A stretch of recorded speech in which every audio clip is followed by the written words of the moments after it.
All I see is walkie-talkies. It didn't just appear. So how did it happen? Well, there's a lot of air sitting on top of air, particles sitting on top of particles that press on each other due to gravity, gravitational attraction. Particles pressing on it. First of all, can you... Where's the gas?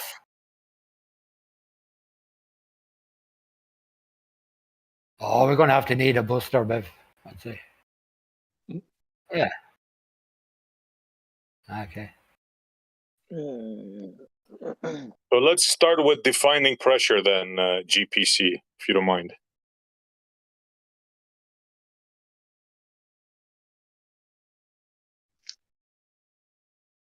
Was he in an elevator? In a lift? Well, we're talking about pressure, right? So it would seem right to define it to begin with, right? So we know what we're talking about. Physical force exerted on or against an object by something in contact with it, something simple like that. You good with? Like walls, for example, right? Well, if you To make press on a contact with... wall, Sorry? if you press on a wall, that would be pressure. Right.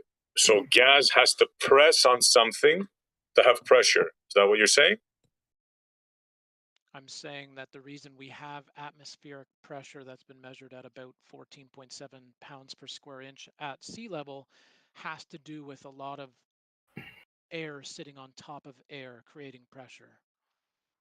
No, but that's not how gas works. It doesn't sit on top of each other, right? In order for it to have pressure, the definition of pressure is something pressing.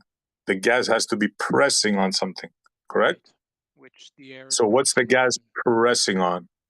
Particles within the atmosphere are pressing on particles within the atmosphere. Pressing on each other? Yes, due to gravity. Nothing else? I don't know, Rakia. What do you think might else be? I'm the dumb guy, remember? I'm the one asking questions, trying to learn. You're the smart guy answering questions. Does it press on anything else besides itself? Anything it touches.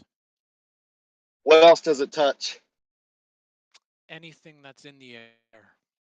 In our world where we live, our atmosphere, what is these gas particles, air particles that you're talking about touch? Anything that's within them. So if you're outside, a car's outside, you throw a, you have a kite flying, an airplane flies, anything. The ground? The ground is another one. Yep. And then what does it do when it hits the ground?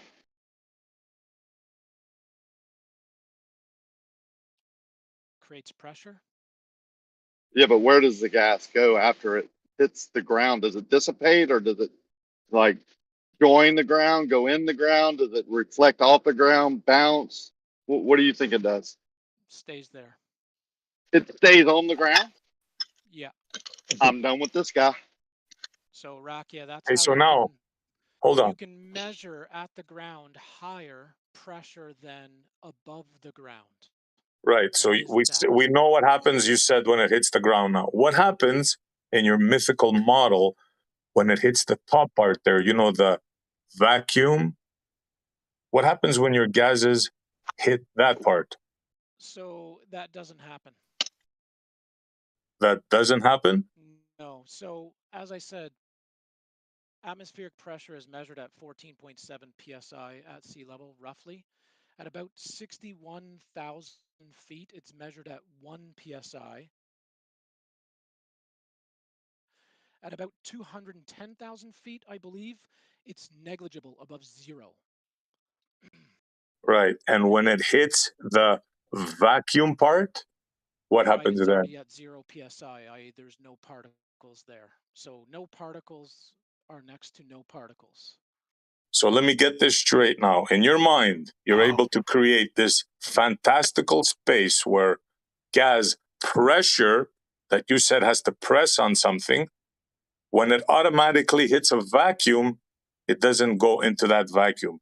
It just somehow There's creates. no particles against no particles. That's what the pressure gradient does.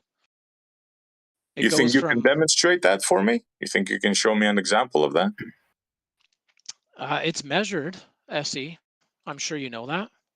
No, but I mean, you think you can show me an example without like pointing to the sky and saying, look, you think you can show me an example, like recreate it? What you can. think is up there? Recreate what? A pressure gradient? Yeah, next to a vacuum. Yeah. There's no pressure gradient next to the vacuum. That's what I'm trying to explain to you. Well, then you don't know your model. Then you No, don't know by the your model. time it gets to vacuum, there is no pressure, there is no atmosphere, there's no particles.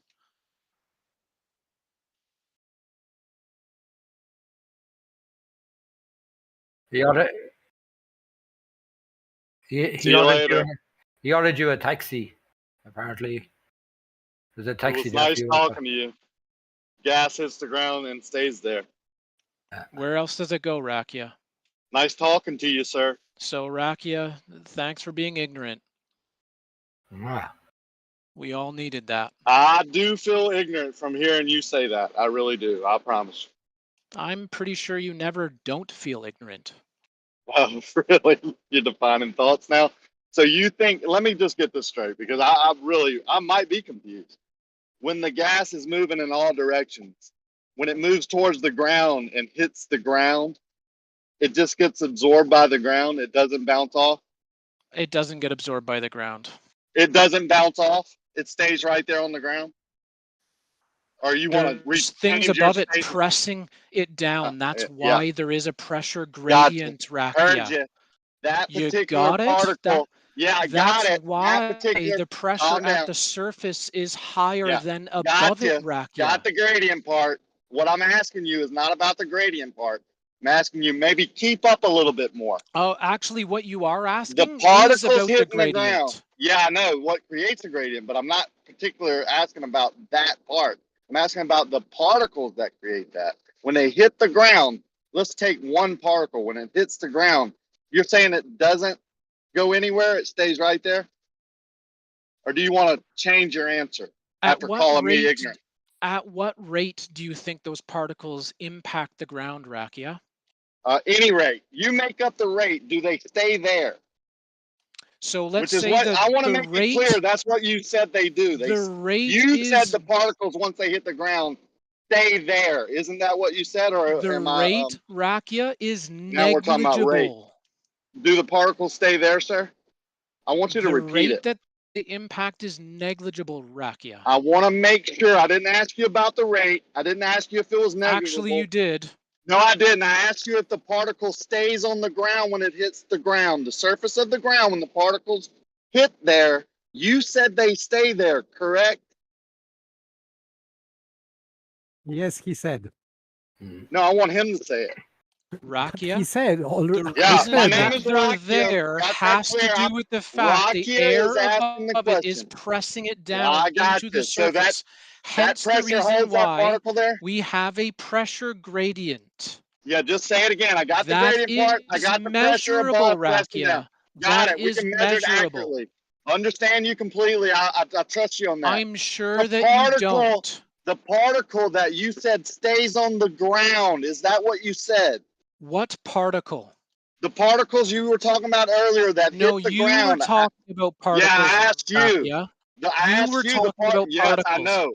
What particles are you referring to? The ones that make up our atmosphere that hit the ground that you say stay there when they hit the ground. Can you say that?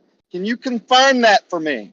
Rakia, I'm sorry. Are you telling me that they impact the ground at a certain rate? No, I'm really done with you now. Is that what you're saying? I'm calling you saying they impact the ground at a certain rate? I'm not saying anything. I'm asking you what you said to repeat it. No, I need to confirm the assumptions that you're making because you are making some assumptions, Rakia. You need to confirm what you said earlier. Why don't you just repeat what you said earlier? I said the pressure gradient is created because air is sitting on top of air, pressing against the other air. There's mass sitting on top of mass, pressing it towards the surface of the earth due to gravitational attraction. We all heard you say that 5 or 6 And that is times. measurable and demonstrated. We heard you say that 5 or 6 times. Now, will you repeat that the air that you're talking about that creates all this gradient and pressure, what it does when it hits the ground, the earth, where does it go? What did you say? Are you saying that it smacks into I'm the ground at a certain rate, Rakia? So you wait for Philip? I'm asking you the I thought you question. might go I'm straight not to not the saying saying it anything. I'm wake impacts. up asking you a Rob and stuff. simple question to I'm repeat not what you saying said. it Oh, please smashes wake against the back up in a surface at a minute. certain rate, Rakia. You seem to be assuming it is. I What didn't makes you say make a that certain assumption? rate. No, you're Oh, being disingenuous. I asked I'm you not what being happens to the part. disingenuous. That's what you're Well, then assuming repeat what you said. happens. Nothing had to do with the rate. You told us that the particles hit the ground and stay there earlier. I can play back the recording if you need it. I'm just trying to confirm if that's what you said or I misheard you. So Why won't you answer that particular part? let's say that the ground reacts pressing against it with an equal and opposite reaction force. So you want to talk about something different now? Because that's not what you said earlier. You said earlier, if I'm hearing correctly, that when the particles of the atmosphere hit the earth, they stay there.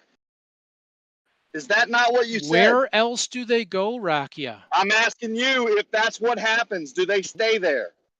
Where else do they go, Don't ask me Rakia? a question, please. And I'm at the what dumb one. rate are they hitting I the have surface no at? clue. I have no clue, but I'm asking you, is that Okay, what you said? Rakia, are you telling me I'm not telling you definitively anything. that I'm the air asking you. particles I'm not strike the telling you surface anything. of No, the sir. earth?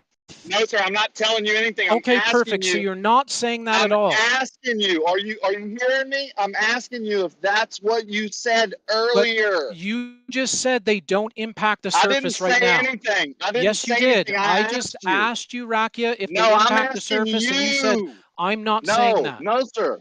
No, sir. I'm Okay, asking my you. ears I are don't know bleeding. anything. Am I loud? You two, this is ridiculous. Answer his question, I Alpha. agree, Emma. I'm just gonna Yeah, mute I here. agree, Emma. He won't Yeah, Because answer the question. Rakia can we is answer the making question? assumptions and he won't confirm those Rakia assumptions. is not I'm not making any not assumptions. doing Yes, I'm you are, nothing. asking you Rakia. clarity. Yes, you are. I'm asking you for clarity, and you're asking me Clarity, questions.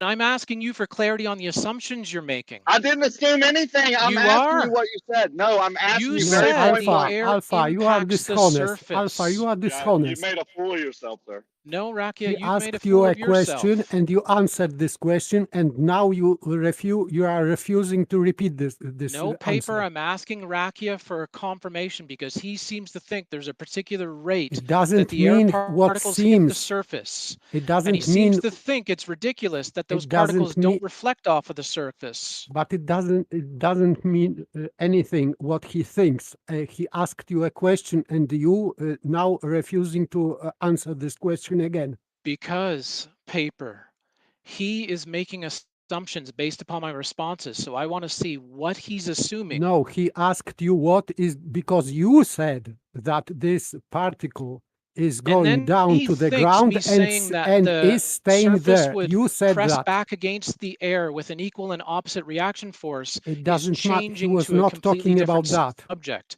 which shows his overall ignorance on the matter altogether.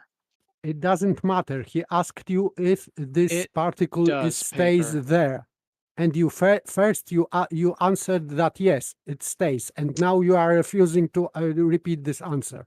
No, I did talk to it, Paper, and Rakia thinks that's talking about something completely different. Doesn't matter. This is simple question. If this particle is staying there, or what it is doing there on the ground, is pressing on that ground or not pressing? And the ground is pressing back on it. So it is pressing, is sitting on the ground and pressing on the ground. Yes. Okay. And the ground is pressing back. Okay, that he answered it. So I'm going to confirm what he just said. Gas particles, when they hit the ground, are pressing on the ground and not moving anymore, staying there, being compressed, pressed from higher, pressure from above, pressing down onto the ground. Particles stop moving when they hit the ground. Gas particles always move around, not necessarily in the vertical. So when they hit the ground, they don't stop? Well, let's see. Everything that moves over the surface of the Earth is disturbing and displacing air particles. You do know that, right? Do you have a problem with simple questions? Do you Gas have a particles- problem with scenarios that exist in reality? I have a problem with you. Actually, obfuscating yes, you do. simple things. You Yeah, clearly probably do. so. Yeah, okay, fine. I'll take all of that. I'm stupid. Do the gas particles, when they hit the ground, stop moving or go somewhere else? Do the gas particles have a force when they smack into the ground, Rakia? What Yes, rate are they yes, moving they do. at? Yes, they Can move you at different define rates. that? Yeah, move at different rates. No, I cannot. I'm stupid. But do they stay there or do they move off in a different direction? Sir. Let's have you define the speed that they hit the surface at. Why 100 miles an hour with great pressure, 14.7 at sea level under Can you standard show a conditions. citation for that? No, why are you? See, this is your way of obfuscating. It is amazing. We all see it. We all know you won't answer. No, now. you make claims. Okay, listen. I haven't Cite made it. any claim. I made a misclaim. I'm ignorant. I'm stupid. Do the gas particles move off in a different direction once they hit the ground, or do they stay on the ground like you just stated twice? And you're calling me ignorant? Please, sir. Yeah, Rakia, I am calling you. Yeah, I know you are, but I'm not the one saying gas particles moving at a certain rate, creating pressure when they hit the ground, stay on the ground. I'm damn sure not that guy. So, Rakia, are you telling me? Right? You know hold this on. is live, right? Hold on. Let's confirm this.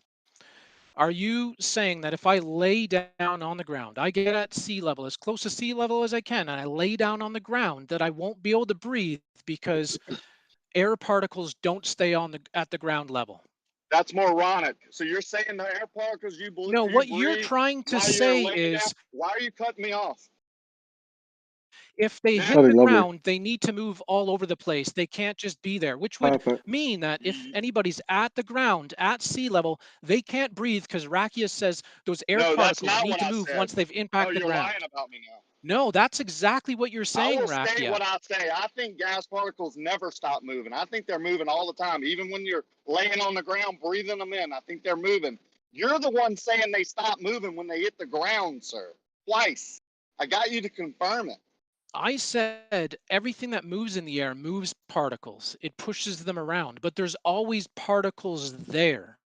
So it's not like you're going to sit in a spot and go, oh my God, I'm at sea level. I can't breathe, because the air particles are continually moving. No one ever said that but you. You can breathe That's what you are implying, Rakia. No, I'm not. I'm implying that we breathe air particles that are moving. What relevance does it have to the fact that we have a density gradient that air particles move? The only relevance it has to this conversation is that you stated that once the air particle hits the ground, it stops moving, and you said it twice on live show. And now you're trying to crawfish your way and make me look like the guy who's assuming and acting ignorant and interrupting me every time I speak. Does air particles moving around have to do with the fact that we've measured a pressure gradient on the Earth? Pressure gradient, yes, have a pressure gradient. Particles are constantly moving. They don't stop once they hit the ground, unlike what you think. You think you were trying to imply that the gradient is caused I wasn't. As you cut me off again. We talked about what you were implying. You don't even know what I was gonna say. I wasn't implying anything. I was are asking you confirming then that we have a measured pressure gradient on the Earth? This fool. You agree with the pressure gradient on the Earth? I think you got called out. You said gas stays on the ground, bro. There's no way around it. And you also said about the vacuum thing. I mean, come on. It's comical at this point. Gas on the ground. There's always air pressure on the ground. It's a joke, It bro. is comical because there is always air pressure on the ground. Now, isn't there? Alpha, I just want to let you know that you have a new nickname in chat. You're being called Dopey. That's fine. I don't mind. Just thought, let you know. If you would like to redo your answer, that's fine with me. Because Rakia, what relevance does air particles moving around have to do with the measured pressure gradient? Why are you cutting me off now every time I speak? What relevance does what you're saying have, Rakia? I'm asking if you want to recant your statement. What and you're cutting relevance me off and does asking what me you're a question. asking have, Rakia? Yeah, I think you've made a fool out of yourself, sir. That's my So opinion. you agree that there's a pressure gradient on the Earth? I agree you're a fool. Okay, so you agree there's a pressure gradient on the Earth, I agree and it's you're asking me a measurable. question because Yeah, you've been called out and everybody has heard it. measurable. And there's no reason to carry on. I don't even know why you're still here. Is there anybody in here that thinks that that the Earth has a dome on it because of this pressure gradient? Changing the subject once again. You Dude, cannot. stuff ain't gonna This work is here. You know that. I'm asking So SC, does anybody think don't in order to make, have a container- pressure make gradient yourself that there look needs bad to be a container? any more than you Container have. is- Paper, are you? container let paper is talk here. required. Yes, without container would be no pressure. So paper, I've got an interesting one for you. Do you agree that we've measured a pressure gradient on the Earth? Yes, locally, yes. Okay, so at 61,000 feet at 1 psi and at sea level at 14.7 psi, that would be roughly a 1,300% change in pressure. So if you think that there's a container covering the Earth and that's why we have a pressure gradient, Nice then try with this double speak. How did you get the pressure to begin with? show Explain me that. a container that you How can did you get your display pressure to a begin with? Don't ask us 1,300% questions. pressure And how change did from your bottom pressure to top. stay on the ground, GPC, and how did it bounce off the vacuum? You think you're gonna get away with stuff like that here, bro? Come on. Alpha, can I just ask you a know that question? ain't gonna work. SC, Alpha, can you not talk over me when I was explaining something to paper that Oh, what he would that's need to rich. display? That is I very rich perfectly coming from you. understand what So you are there saying. you but go, paper. It's a measurable 1,300% change fine, in but pressure. So this show me a violates container the where you can What in the display world is a going on here? 1,300% pressure change from top to bottom. If you can't do that, then that proves there is no container. Show pressure without a container. Go. Show gas pressure SC, without I a just container. asked for the Go. same demonstration from your Go. side. Show a Alpha. We're all waiting. 1,300% change in a container. Show us gas Yes. pressure without a container, Alpha, and Show you me a win. Go. 1,300% pressure change in a container, SE, or it proves there is no The only container. reason you're still here is because it's free for all Fridays. Please, The ballers, only anyone, reason you're please still come in here, and SE, rescue us is from this guy. because everybody Please. lets you be ignorant here. Alpha, you have a question from the chat. Can you define the force pulling down the sky? Gravity. Gravity. Define it. I just did. Gravity. They just asked for No, the force. gravity right? means weight They didn't ask in me Latin. to This define is Latin gravity, word. Gadget. They asked for the force. The force is gravity. No, gravity means weight in Latin. So can you explain what this weight means in your theory? Paper, gravity. Gravity I'm sure is you weight. understand Weight. gravity. Weight is gravity. This is the word. What's meant by gravity, paper? You understand what I mean when I use gravity to explain the force that is holding or pulling down the atmosphere? So this is mass attracting mass. Yes? If that's what you want to say, sure. No, I am looking for your explanation, not mine. They just asked what the force was, paper, and I said gravity. Oh, I didn't say what the force, what is, I asked what gravity is. I didn't say that gravity is a force. I just asked you to define what gravity is, because I say that gravity is weight. And weight is a relation between densities, medium density and object density. This is weight. Paper. This causes weight. Are you referring to gravitas? Yes, gravitas is Latin word, and from this. Okay, so gravitas and gravity is different. I'm sure you understand that. I am sure that you understand that gravitas is derived from gravity is derived from gravitas. But we're talking about gravity, and you know that there's different meanings for different words. It's like horizontal and horizon. Yeah. Yes, similar. So gravitas and gravity, this is just English version, English ending. Yeah. Just exchange it ending as for e, gravity. So you understand gravity? Gravity is weight. And weight is relation between densities. So what's gravity? Well, that's not entirely accurate now, is that paper? I'm sure you know that. Alpha, what's gravity? Relation between densities causes an object with greater density to go down to the earth. I know paper, yeah, but I'm asking Alpha, what is gravity? I said this is weight. Yeah, I know that. But I asked Alpha for explanation and definition. Yeah, so did I.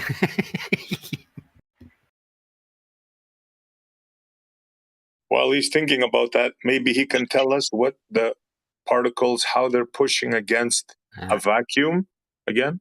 They're not. Give him a SC. minute. He's we on already Google. went over that. You should give it up, GPC. And gravity, we'll just say a force of attraction between masses. And a nice simple. I have an impossible example for you, Alpha.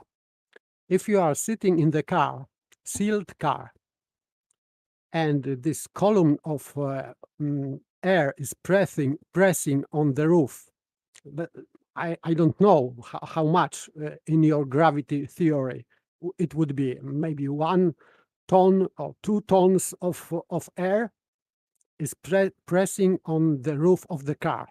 And you don't feel that because you are in the car, sealed car, and you are going out of the car.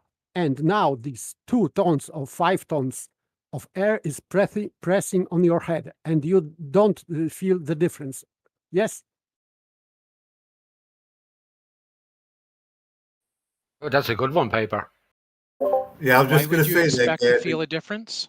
Good one, paper. Yes, it good would paper, splash you on Laura. the ground immediately. Yeah. And are you sure about Oh, that? any pressure change. You can try down. with other objects which has weight of 5 tons. Let's say There's military tank to put above your head and what do you hold down. paper, what do you assume the difference is between the force against the car and the force against you? Because if you are in the car, this 5 tons or whatever is not pressing on your head. It's pressing on your roof. So On the what is car. pressing on your head is only that tiny amount of air above your head and the roof. In the car, yeah. Like 10 or 20 centimeters, like nothing. And you are going out of the car, and this 5 or 10 tons of air is suddenly pressing on your head, and you don't feel anything. This is It's just not ridiculous. suddenly. The pressure is the same. Oh, so we have no weight. So when the air is pressing down due to your gravity, it should be a weight. So now air has no weight. It's not what I'm saying. I'm saying the pressure on you is the same whether you're in the car or out of the car. It doesn't change. This is strange. It's not strange. That has to do with the pressure gradient that you know. But pressure is the weight. This is, you said that if you are pressing on the wall, you have pressure, and you have if you You're are creating pressing pressure, yeah. if you are pressing with your body on the ground, this is also pressure. So pressure, it Right. means weight, Mm. right?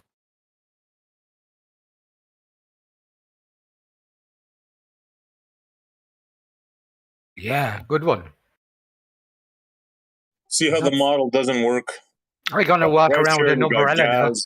You got a The vacuum. model works fine, Essie. You have no gas pressure next to vacuum. As Paper just showed you, and I just showed you, and Rakia just showed you. You're talking nonsense, bro. None of you have showed any I of agree that. with him on that. You don't have gas pressure next to a vacuum. I agree with that. You're right, So do because I. we have a Yeah, pressure because- gradient. Because you wouldn't have any gas pressure if there was no container. The Oh, model can only you, works fine until you apply Rakia, it to if you can reality. It would demonstrate what I asked immediately Paper to escape into the demonstrate, vacuum. since we have a measured pressure gradient on the Earth, you Yeah, can which means we'd go have a and get container. a container and Mhm. show me a difference of 1,300% gas pressure in that container from top to bottom. Yeah, I If don't you think that's can't- possible to recreate the Earth in a small scale container with how the gases are produced inside the Earth. So and then how why do they're you guys released. ask? Why are you interrupting Why me do you? again? Because you stopped. You paused. No, I did not stop or pause. I was right in the middle of explaining, and I'll continue now, right where I left off, how the gas pressure is created in the Earth, comes out in different various rays, goes into its cycles with the heat induction, with thermal induction, and then creates cycles and never stops moving. It's a continuous cycle. Most of the gases are produced at ground level, which probably has something to do with being more pressure at the bottom. And as it goes up in all directions and out and bounces off of each other and the walls of the container, which is actually the land, the water, and whatever's above us, whatever container might be above us or created by whatever, that is a necessity. It's an antecedent. You have to have it to have a gradient. You have to have pressure to have a gradient. To have pressure, you have to have a container. They go together. Why you can't acknowledge that is beyond me. You want to go directly to how we have a gradient. Congratulations. That gradient proves pressure. Pressure proves container. Thank you for No, agreeing because with us. if it proves container, Rakia, then show me a container with a 1,300% pressure change in it. I don't think you can recreate the Earth and all Then its cycles. perfect. But Then what you are admitting. can't do. No, I'm not admitting. I'm admitting that you can't create any gas pressure without a container, which means No, there must be a container. Just because you can't recreate that gradient that no. is so What I'm special saying here is on the Earth, same thing and you're saying. cutting me off again. You Did say, you think I paused? Did you think I paused again? yeah, Rakia, Yeah, you you think I just paused cut again? me off. Right, You just cut me off. right. I'm sure I did. So saying that we can't have pressure without a container is the same as me saying we experience a 1,300% pressure change on the Earth. So show me a container with 1,300% pressure change, or that You're invalidates the fact that we need a container. It's No. the same thing. If No, you it's not. can't do that, Rakia, No, one becomes before the other. You have to so have you the container. can't do that, right? Are cut you me off. confirming you cannot do that?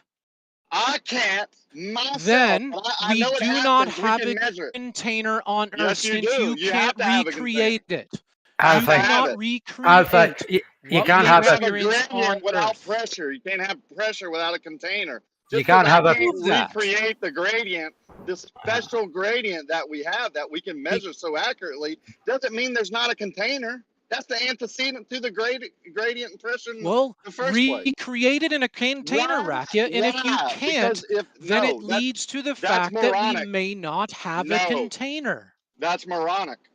No, it's not moronic. No. It's Alpha, if moronic we to think No, the container that comes first. if you can't recreate something, that we have it, even though you can't Please, because recreate it. Rakia That's can't your recreate- side. No, that is not my side. You say that crap all the time, Rakia. I say what? You cannot recreate what we see on Earth, what we experience on Earth in reality. You cannot create it, so you can't claim it. Yeah, I'm a concrete finisher, but I can still logically deduce when I've always seen gas And I can pressure. logically Yeah, you deduce. cut me off again. Was that me cutting you off, or was that you cutting That's me off? because you did again? cut out Rakia. Please, I'm done You with it, man. cut out. You are here for a reason, and I think you should be booted. That's just my vote. That's So. I'll boot myself. That's fine. Hey, Without- see you later. You're just Without- like every other scripted person that comes in here. Brenda interrupts and then complains about being interrupted. It's amazing. You said exactly what Jesse says earlier. Same Same style. script, man. Same script. Same Same exact style. script. Yeah. Sickening. Can anybody else tell Rakia that he has indeed been cutting in and out? He has not been cutting in and out, not to me. Yeah, not for me either. No. Oh, he's Is that cutting your out big time excuse for for me. cutting me off? Really? You're cutting out a lot over here, Rakia. Really, that's your excuse? Because when I wasn't cutting out and saying you interrupted me, you didn't stop talking. You're doing this for a reason, man. We all know it. Yeah, I can deduce that a concrete layer or whatever you are doesn't understand science. Please. I can That was understand below that the I've belt. never. Yeah, I'm 52 years old. I've never seen gas pressure without a container. You can't have a gradient without gas pressure. You can't have gas pressure without a container. I'm And smart yet we enough to do. know that. And somehow, yeah, no, just because you say I can't recreate it, that we don't. You say we do have a container because I can't recreate I it. know that there's a container. I know it. It has to be. Logically, Show me it has evidence to be. for a If container, not, you Rakia. wouldn't have gas. Show You have me gas evidence pressure. for one. Show me Hang on, evidence hang for on. a container.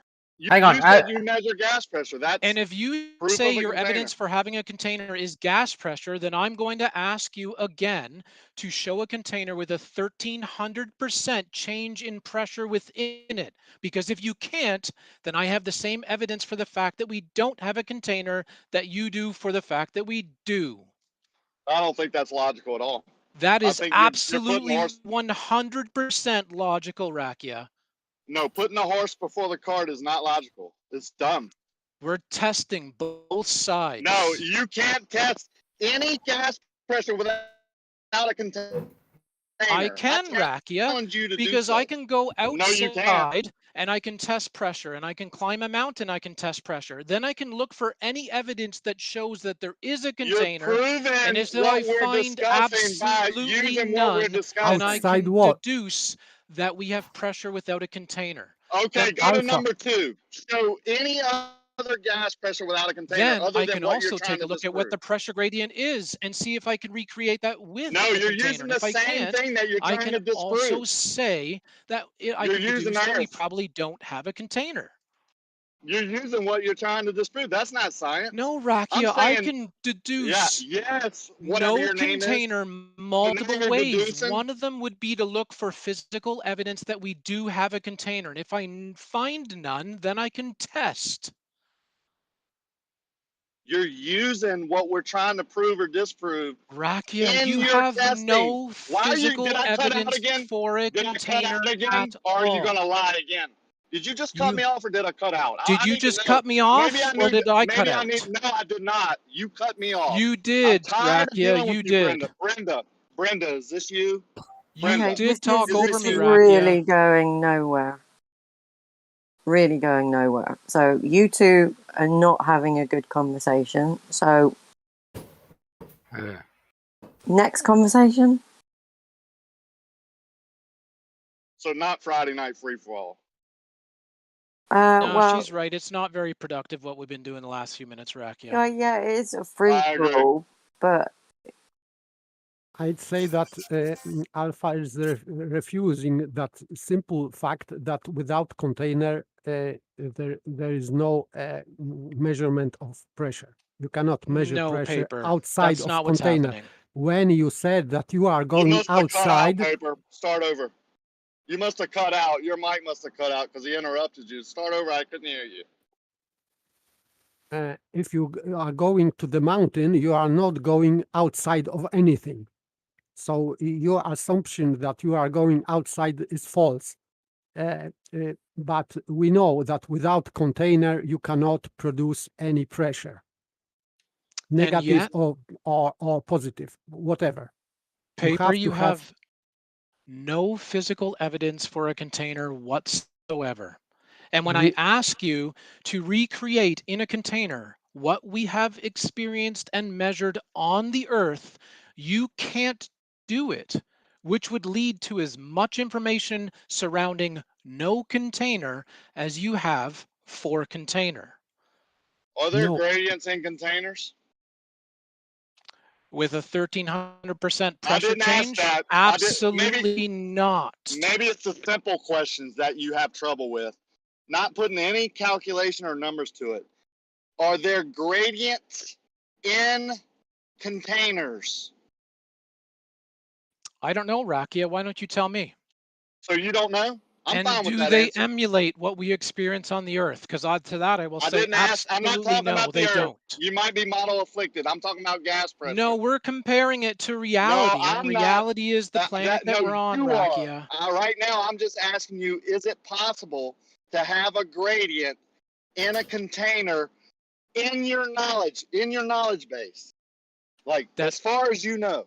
In relation to what we experience on Earth, which is what That's we're not talking what I about right asked. now. No, That's not what what we're I talking asked. about, though, Rakia. That's You need not. to change the parameters because you're afraid No, that I'm it not. doesn't Look fit. at you. Look at you, man, attacking me as a person instead of the argument. Can you answer this simple question? By saying Or do I somebody's do I need afraid to isn't ask attacking them as someone a person. smarter than you? See, I can do it too. Rakia, we Yeah, cannot you know my emulate name. what I'm we proud of you. experience I on didn't Earth ask in a that. container. I didn't No, ask we that. cannot. I did not ask that. Thank you for answering a non-question. Can we have a gradient in a container? Yes or no? Do you know? If you don't know, why are you talking about this subject at all? I'm asking you because I don't know. I'm saying, Rakia, if you don't know, so then you shouldn't be talking about this at all. You didn't know. Why are you talking about it? Alpha, for example, in the chat, Sleeping Warrior is answering for you the bottle garden and terrarium. So maybe you can concede that there are some containers which creates a gradient of pressure, like bottle garden and terrarium. A 1300% change That's in not pressure? what he said. Paper? That's not what he We're said. Rakia, we are relating this to what we experience on the Earth. We're relating that to gradient in a container. You No, seem to we're want to talking obfuscate away about the from that. gradient that we No, you experience are. on the surface of the Earth. Can No, that you are. be recreated in a container? We're asking if gradients can be created in a container. No, we're talking about, can a gradient the same that we experience on the Earth? Because remember, you said for the Who do you gradient, think you are? there has to be a container. Yeah, that's and what I'm I saying, believe in my limited knowledge. And Rakia, I'm can you asking stop talking over me No. continually? Can you answer the question? Stop talking over me, Rakia. Can you answer the question? I'm asking Stop you point talking blank. over me, Rakia. Brenda, calm down and answer the simple question. Rakia, To your stop knowledge, talking over me. do you We know are of talking any about this container that in has a gradient? relation to what we experience on I'm the fine Earth. with going there. I'm fine with getting there, but can you answer the question in the beginning so we can get there in the end? We don't need to get. So we're trying Yeah. to emulate what we experience on the Earth, because when you say we have a pressure gradient on the Earth, you say for that we need a container. So I'm saying then, recreate in a container what we experience on the Earth, which is roughly I'm not sure a that's possible. 1300% pressure change from top to Awesome. bottom. Heard you. Can I'm you not sure that's recreate possible. that in a container? I've already answered that, and I'm not sure it's possible. Can we have a gradient So in a great. container? We've just got what? that. Perfect. It's not possible. Yeah, awesome. Thank you. Can we have, to your knowledge, can we have a gradient in a container at all? Because I don't know. I've never done it. Do you want to answer that or not? I'll ask somebody else. And let it be known, you've already said you didn't know. So why are you talking about this subject? As you said, because I said I didn't know, I shouldn't be even in the conversation. Has anyone else here created a gradient in a container or seen it done before? I only have on Wikipedia terrarium, what it is. So it is possible.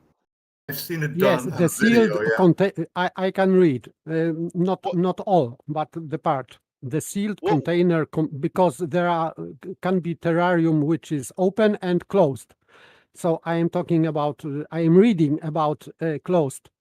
sealed container. The sealed container combined with the heat entering the terrarium allows for the creation of a small-scale water cycle.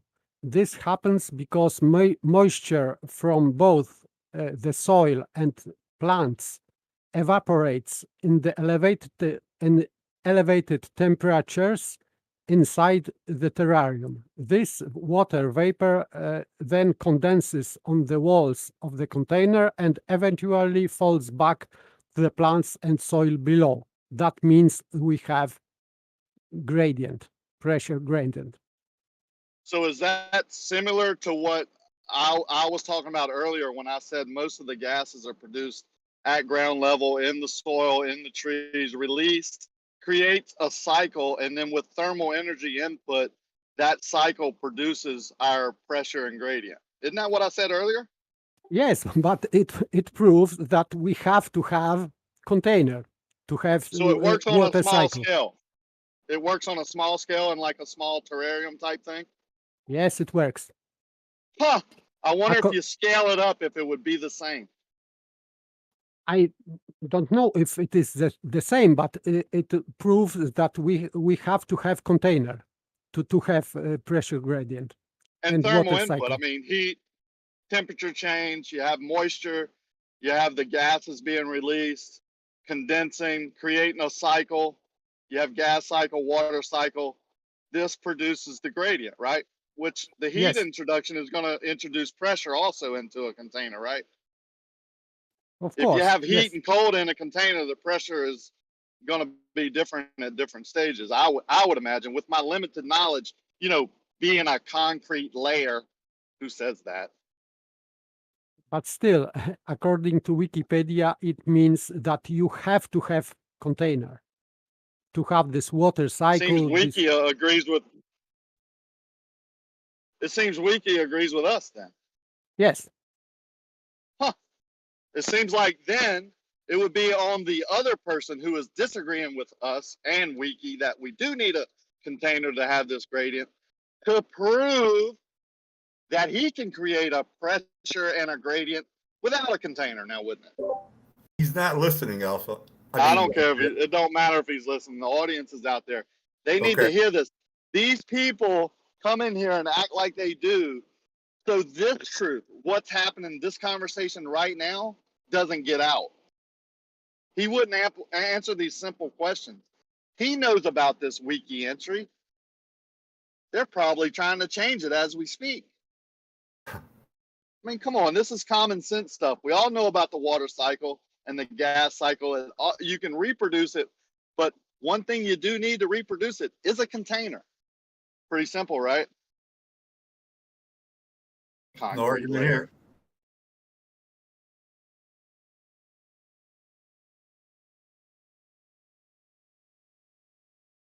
You know what happens to concrete when it cures? It releases gases. I bet those gases are introduced into the atmosphere and contribute to the pressure, right? Hey, I once heard concrete never completely cures. Is that true, Rakia? I have no clue. That's what they say. Okay. The rate of cure has things to do with what chemical is in the concrete and the temperature and moisture content. But the total cure, they say it never cures totally. Yeah, I've heard that. Yeah. Well, there's always moisture being introduced, which is, it's pretty porous if you really get down to it. So it's going to absorb moisture, and the heat, if it's above, is going to absorb that moisture from bottom to top. So it makes sense that it never cures, but it does get to its PSI, like, whatever chemical they put in there to make it 4,000 PSI, let's say, under a certain temperature and time with certain moisture content. That's going to dictate how much time, along with the temperature, that it takes to get to that 4,000 PSI. To me, that's cured, right?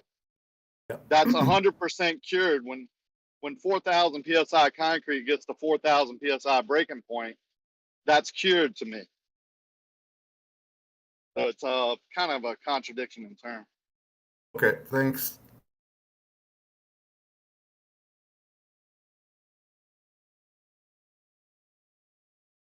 I do have a problem with your particle theory, though. because I've never seen anything travel in particles or particles hitting the ground or any of that shit. I think the air is just air. I haven't seen any particles. So when you Yeah, I guys was introduce using. it, go I ahead. agree with you. I was using his particle term. You know, he said twice that the particle, once it hits the ground, stays there and is pressed upon by the particles above it, which we all know it's bullshit. I mean, no matter if you use particles or just the air movement, or I think it's liquid myself. I think If it's dry water. Yeah. Yeah, I think it's a liquid. If you ask me, you know, my personal opinion, without proof, without scientific proof of it, I would say it's a type of liquid. I It's agree. flowing and moving all around. It gets turbulent. You introduce more vapor or more fluid, you get a more dense, and then you introduce heat and cold and blah blah blah. You can get whatever you need. I think water is the key. It's the baseline. I'm with you on that one, Rakia.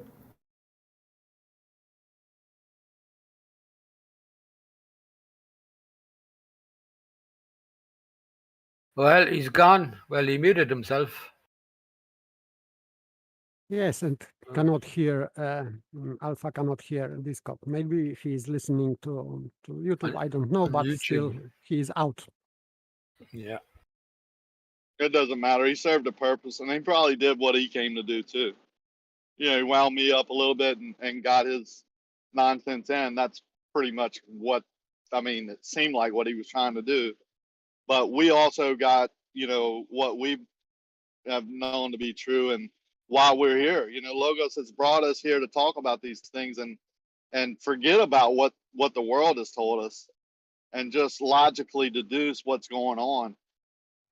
It seems simple to me. I mean, it seems like they complicate it so these arguments can be had. But if you really get down to the baseline of things and start new and fresh and keep it at its simplest form, it's not very complicated at all.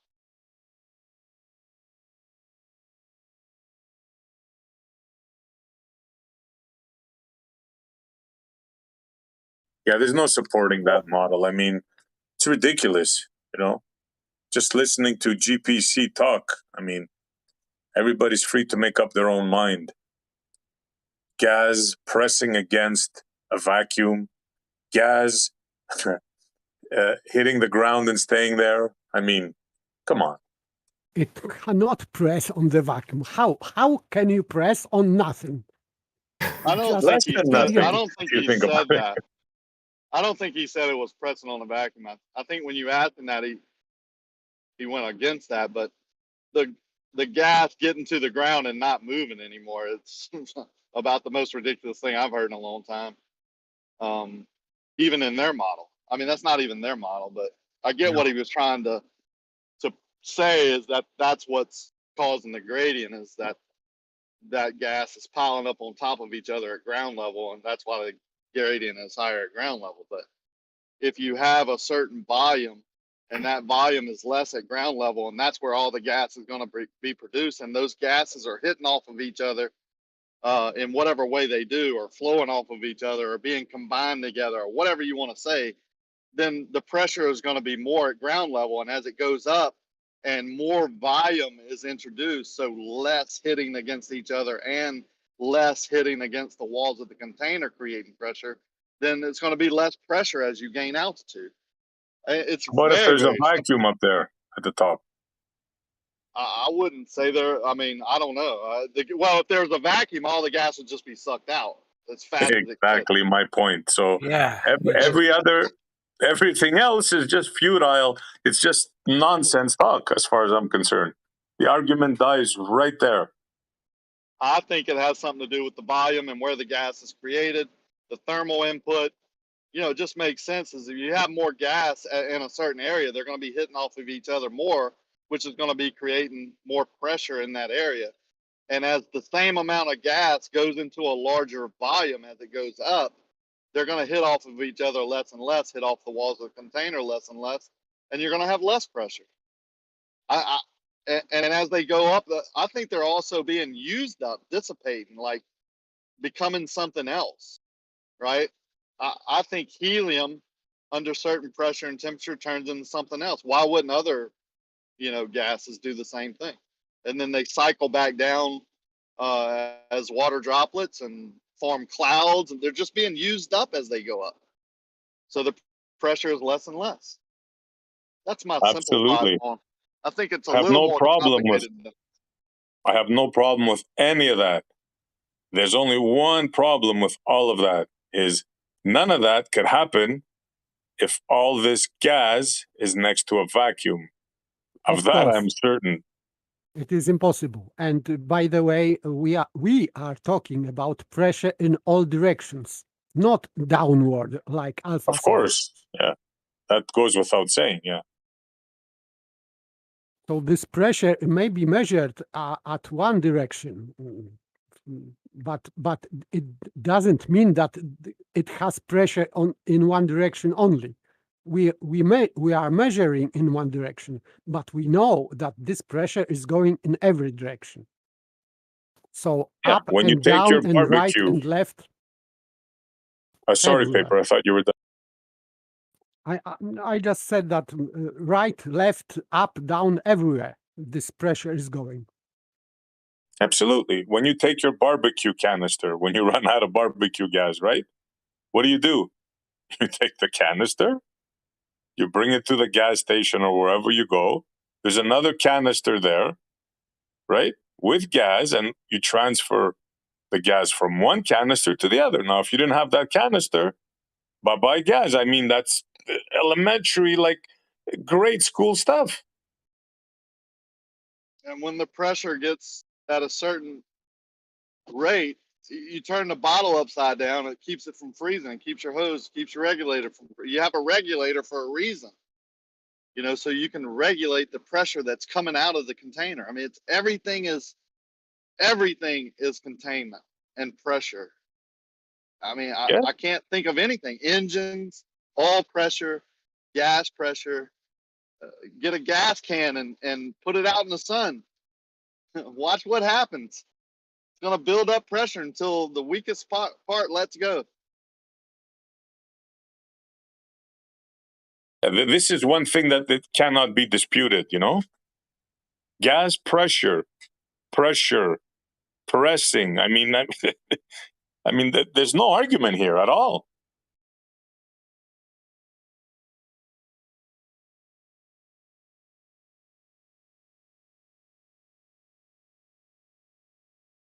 Well, I think to think in their terms for just a second that they're thinking there's a force that's pulling this gas with a bias of down. But if that was happening, none of the gases would ever go up. You understand? I mean, how could it create a gradient if the strongest, closer to the ground is the strongest force? Then the gas wouldn't go up, or if it did, it would come right back down. I mean, it would, you know what I'm saying? It just doesn't add up. Like you said, SE, every turn they take, every subject we bring up, it turns into, wait a minute, that's not what we see in the lab, what we can replicate or recreate. That's what you're just saying happens, and you can't prove it. And you're asking us to replicate it. Of course I can't. Yeah, he It was doesn't happen. using reverse psychology on you. You ask him a question, and me too, and then he asks us, show us your model of gas pressure next to a vacuum without a container. Why are you asking us to show you something? We're telling you, no, that's bull. Now, I'm as open as there is. I mean, can there be another way? Yeah, I would say 100% there could be another way, but I've never seen, right? I've never been able to see it myself or be shown gas pressure without that container present. So until I am, I'm going to say that you have to have a container to have gas pressure. Like I said, I'm open. If you got this system that you can have this gas pressure and gradient without a container, I'm all for it. But what he's talking about is going up a mountain and you're still in the supposed container. Whether you're up a mountain or on the ground, night or day, you're still inside the container where that pressure gradient is happening. Why it's happening is because there is a container in the first place, and then thermal, input and all that. Yep. I've But the I've thought about killer, the Achilles heel of everything is the vacuum. That's it right there, the vacuum.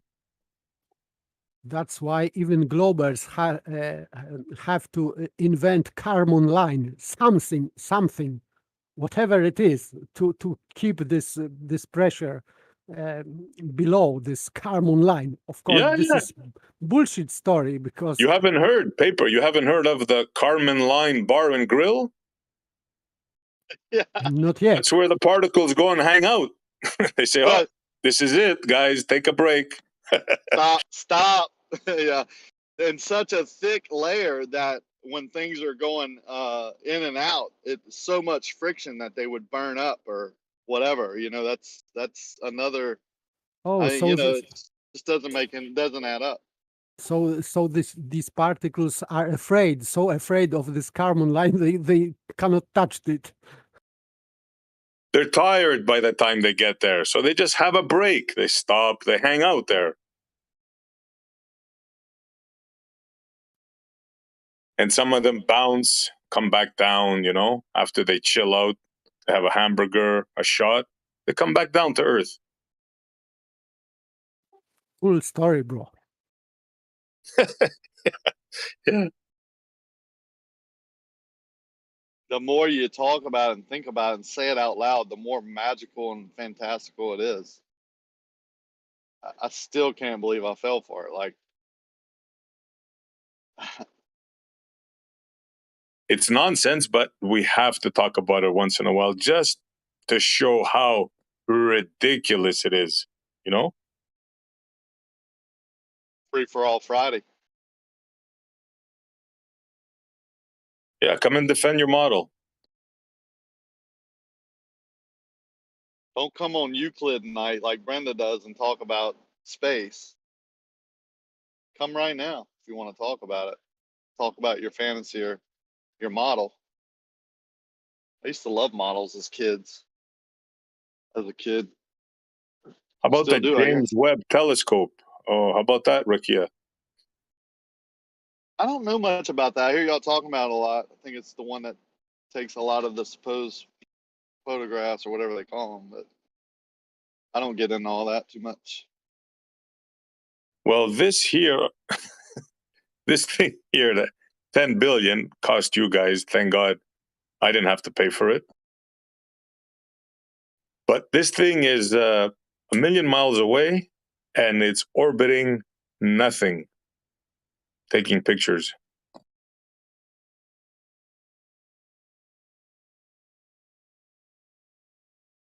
What keeps these things oriented? Wouldn't they tumble and rumble like, you know what I'm saying? Like, do they have engines or thrusters or? They have thrusters, apparently, yeah. What are they orienting to? Well, this one's tricky because it has to be oriented away from the sun. It has sun shields, apparently. So it has to be, if it by any chance goes where the sun is, it might damage it completely. Like, where it won't work, it has to be cooled to a ridiculously cold thing while one side is getting blasted by the sun.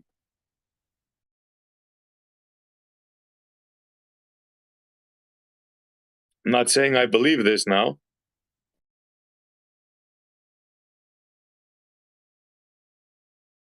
So I think that the difference in heat is like a crazy amount, like 500 degrees or 600 degrees. Is it Kelvin or I forget? But it's just an amazing difference. Because otherwise, if the infrared part of this won't work, it has to be completely cold.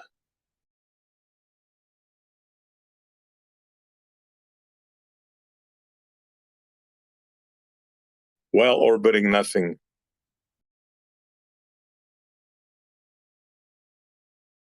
Some spectacular task, I would say.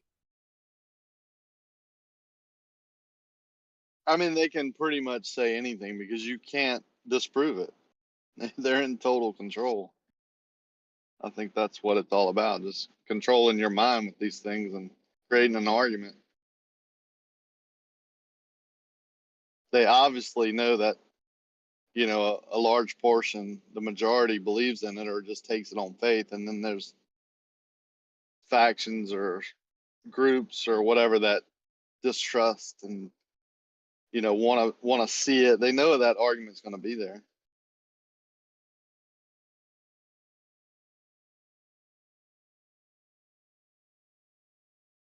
Yeah, it's crazy how you can convince somebody of that and justify $10 billion. Just show them a few pictures.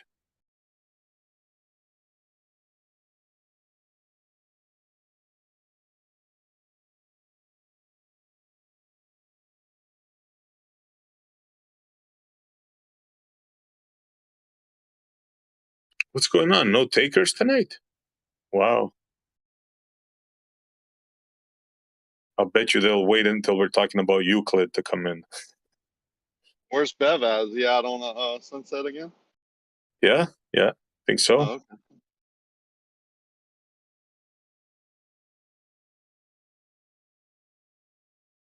Come on, guys, here's your chance. Bev is not around. Shh.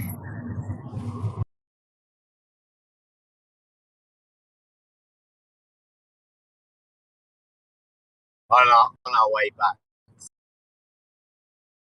Come on in. It's Friday.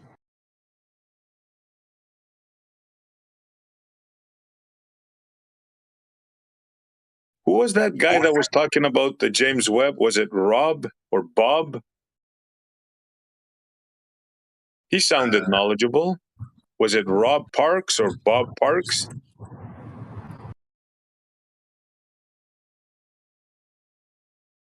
But he came with IQ Science, and I don't think they want to have a go at science anymore.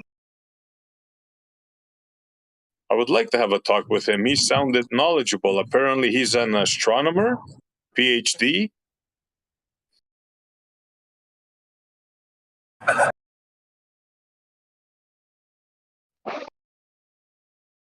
you're just a guy with a P900 essay.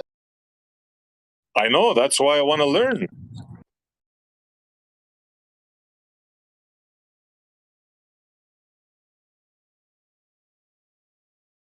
Can y'all hear me? Yep. Hello. It's Free for All Friday. Yep. Yes, sir. I just left Jose's, man. Fucking blue, dude, for the first time, man. I'm sitting there telling his test. And he, you know, I've paid good attention to his Cavendish shit, okay? And he, you know, he did a couple things, and I'm just pointing him out on Jose's where he deviated, you know, a little bit different than Cavendish did it. He's got his reasons, but it's a little bit different. I'm pointing that out, and he comes saying I'm misrepresenting him, and this motherfucker just tells me he wishes I was there. He would punch me in the fucking nose. I'm like, are you out of your fucking mind, dude? I'm like, what the fuck, dude? Telling me I'm misrepresenting his test because I just quoted on there where he before he put the copper shielding up and before he grounded his 4 wires, he said that at this point I proved that mass repels mass. I'm like, obviously he's saying that as a fucking joke, you know, and obviously he don't believe that mass repels mass, but he said it and he had to make changes to his shit, but it pisses him off when I point out the changes that he made to his shit, because Cavendish didn't use ground wires in his setup. You know, I think Blue says that he because of the varnish or something, or the certain kind of wood or climate in fucking England, UK, some shit, right? But either way, you know, don't get all bent out of shape just because you use grounding wires, and just because you had to use fucking copper shielding and shit, and I had to ground all 4 of them together. I mean, I'm not misrepresenting it by fucking pointing out the discrepancies in the test. My point is in my opinion, if I'm being perfectly honest, we have to try a bunch of different materials, tons of different materials, because at that point, because he put sandbags in it, and they stalled. And I said, you know, I even said when he wasn't debating with me, they solved it. He claimed that it was electrostatic because the bags were electrostatic. The bags he had the sand in, or maybe the sand melts in the glass, is what he said. But either way, it stalled. Okay, it didn't fucking attract. So to me, you know, he's got an explanation. I'll give him that. But man, I'm pointing these things out and being fair about it. He's getting so bent out of shape, dude. It's like unreal, man. Like, Hang on a sec, Brian. Hang on a sec, Brian. Brian, hang on a sec. Stolen concept. Can you mute yourself, please? I think you have an open mic. Go ahead, I Brian. know, dude. I didn't know if y'all could hear that. It was driving me fucking nuts, dude. The whole time I'm talking, I hear it. But yeah, so he's getting pissed off. Me pointing out changes he had to make is pissing him off. Like, bro, I'm not misrepresenting you. I'm fucking telling the story, calling it how I see it, and trying to be fair about it. That's what pissed me off, dude.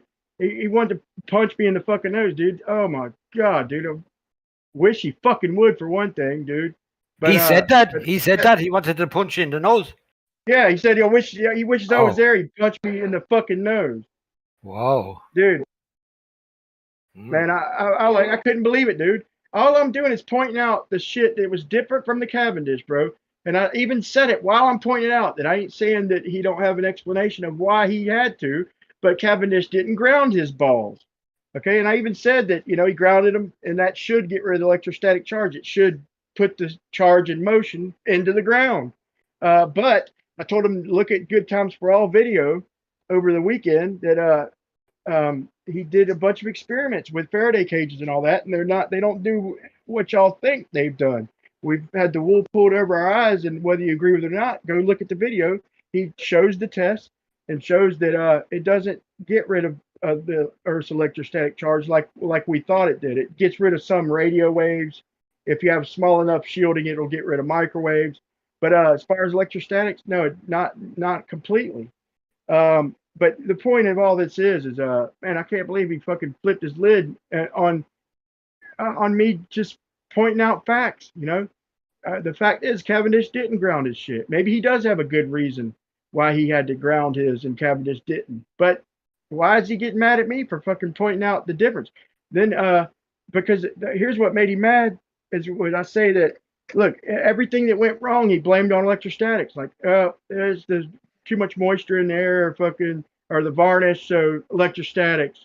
And so now I grounded my shit. And now it's, well, no, let's do a different wire.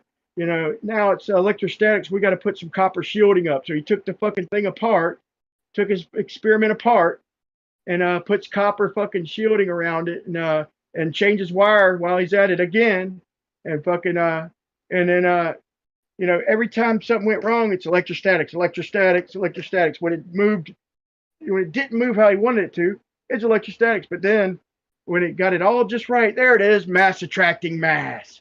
So you're manipulating and varying, and even claiming it out loud that you're varying electrostatic charges to get different motions, and then you get it doing just what you want, and now it's mass attracting mass. I'm like, so yeah, that's like the brine dish experiment. So here's the brine dish experiment. It's that heat melts mass. So I put a lead ball and I get a torch. So if my theory is correct, I can take this torch and my heat from this torch will melt mass. So look, I melted the lead ball. Bam, I proved fucking heat melts mass. Brine dish experiment. I just proved heat melts mass. Problem is, you take a wood mass, it's not going to melt. It's going to fucking go up in flames and smoke into the air. And that was my whole point in this whole thing. They need to do different materials and see the consistencies and all this. And but every time they do something like that, like when he used the sandbags, he had his thing working perfect with the lead balls, doing just right. He's timing it out and torsion, timing the torsion, doing the mathematics. Then he's so confident he puts the sandbag up. What's it do? It stalls. But of course, why does it stall? Oh, electrostatics again. So not mass attracting mass, it's electrostatics. Every time it does something you don't want, electrostatics. When it gets it just right, mass attracting mass. Thanks for the time, guys. Any comments?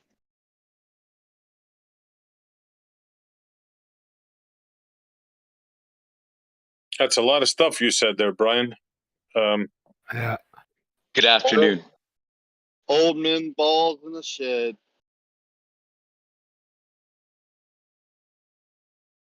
Yeah, he gets all worked up when you question his mama dish. Yeah.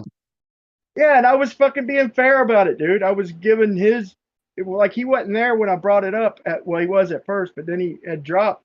But I was giving his side of the story, you know, to me fair, you know, saying that he said it's because of this and because of that. In other words, these things did happen, you know. You getting mad at me, but You these must things have did happen. you must have really getting him triggered if he said he wanted to punch you in the face. That's what pisses me off. I wasn't even trying to trigger him, dude. I wasn't even trying to trigger him. I fucking triggered him. That's because we've already triggered him on that subject a long time ago. Well, not a while ago, let's say. So did he actually say that the balls repel each other? Did I hear you say that? Yeah, I'll tell you what. I'm gonna post. It's gonna take me a minute. I'm gonna post in Discord where he says that since he wants to be a dick, I'm gonna cut this little clip out and I'm gonna say for the air. Yes, of course he's joking. Anybody who knows it knows he don't think mass repels mass. But I gotta clip it out of my video, and it's gonna take me just a minute. And I'm gonna post it in live stream text where him quoting that at this point I proved that mass repels mass. So give me a minute. Right. Okay, right. Take your time, make it a good one. Yeah. Yeah. Probably just mad that you made fun of his woodworking project. Well, when you mess with someone playing with their balls in the shed, I mean, they're going to get triggered pretty easily. Especially when they're old blue balls, you know, something like that. You might as well just leave it alone. It's hard to go there without triggering a man messing with his blue balls in his shed. I don't know why doesn't he park his vehicles in his garage? That's my question. Well, there wasn't enough room for the apparatus and the vehicles. So the vehicles had to go. I would assume. I hope he covers them. They're outside in the elements. Especially in that hot sun, yeah? All those rays. What are Those they? parallel rays. Yeah. Hey, Brian, next time you speak with him, ask him about, I don't know if you brought it up, ask him about his seismometer dish, about the earthquake he detected in, where was it? Was it in Jamaica, Haiti or something? Thousands and thousands. He's got varnish making the balls move. He's got earthquakes making the ball. Yeah, it seems like everything makes the balls move. Oh, yeah, I remember that. The varnish is affecting the mass attracting mass.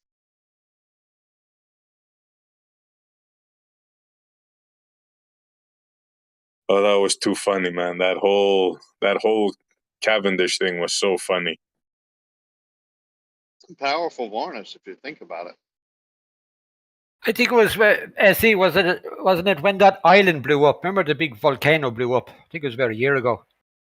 Didn't he detect that with his balls? I don't remember exactly. It was some sort of earthquake.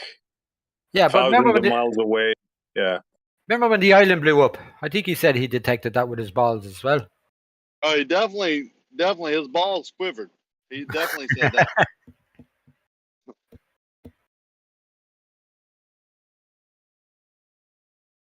Yeah, I'm still laughing from that. Yeah, that was something.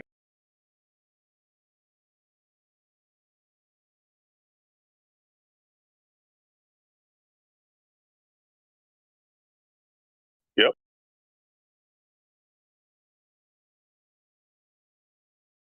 Well, it was fun.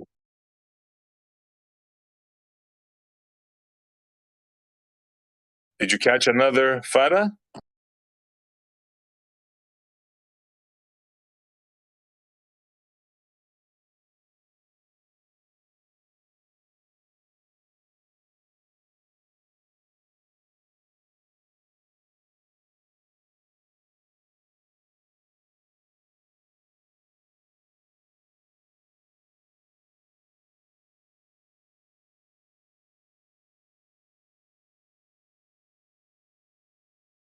I'm telling you, man, you could set up a monitor and have people view what you're seeing and talk to them about it. That'd be a good way to reach some people.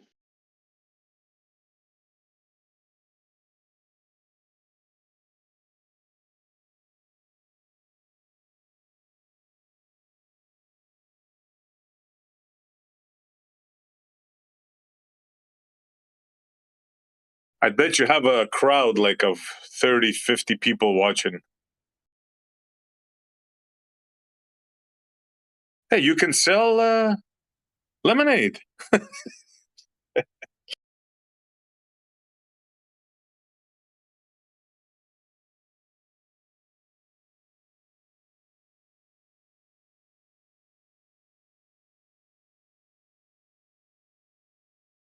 Sell Mars bars or orbit gum.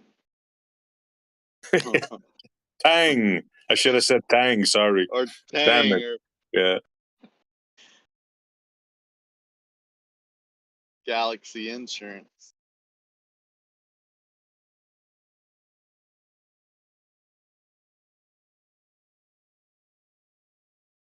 Over at Jose. Jose's.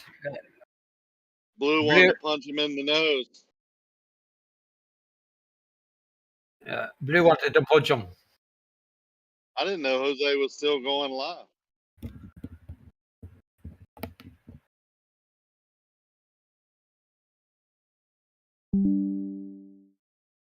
Well, he promised his viewers he was going to get a job like 3 years ago, but that hadn't happened.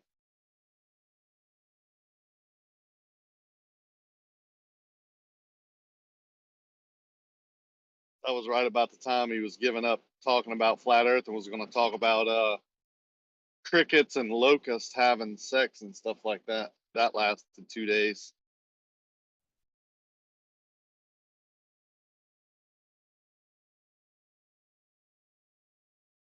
I think B-Ball did the same thing, right? They've all done their part, their service.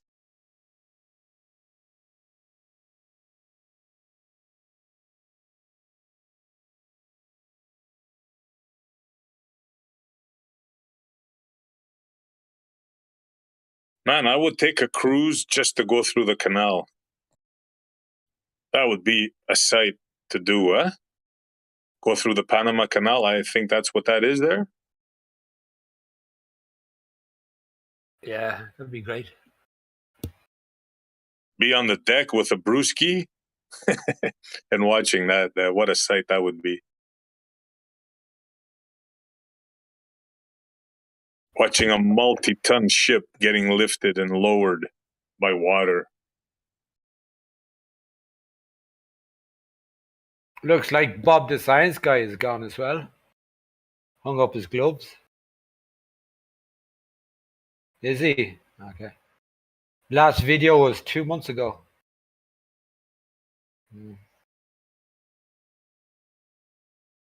Hope he gets well soon.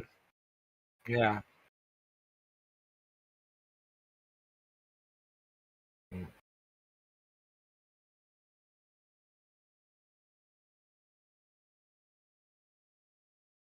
Oh, and Jose's they believe that there in reality there are horizontal planes. But I just posted the short version of Blue saying that he could absolutely prove mass repels mass, and then a couple minutes I posted the video because there's a lot more than just that. You know, has do all the things he had to do different than Cavendish and all the things that went wrong in his journey. I've watched hours and hours of that. But yeah, I heard the Give me size a mama second, do. please, Brian. That's Give me a hilarious. second. Brian, give me a sec. Bev, apparently your voice isn't coming through on YouTube.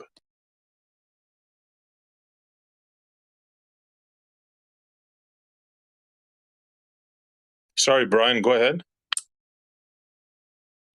No, I remember the size mama dish, dude. That's hilarious, dude. Are y'all Bendy Zontal size mama dish, dude? Y'all come up with a. Your video didn't play for me, bro.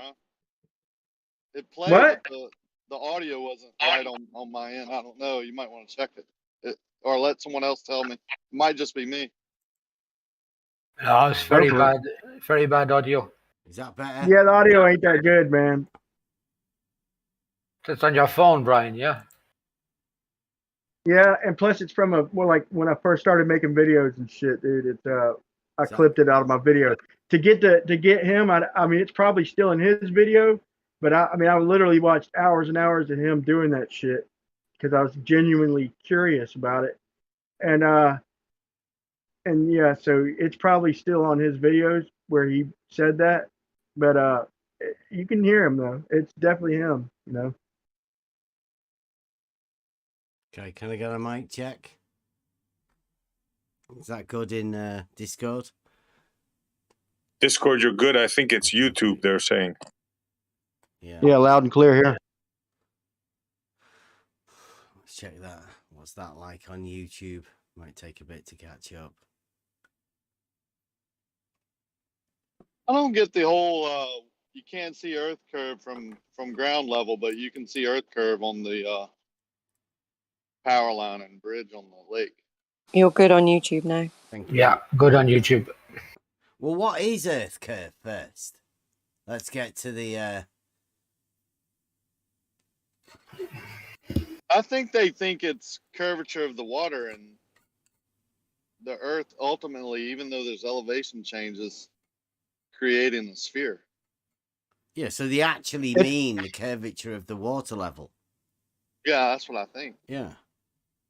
So That's the water It's all kinds of, isn't it? it's different. It's all kinds of different phenomenon, man. It depends on who you're talking to, man, because they claim that there is horizontal planes. There's no paradox over in Jose's.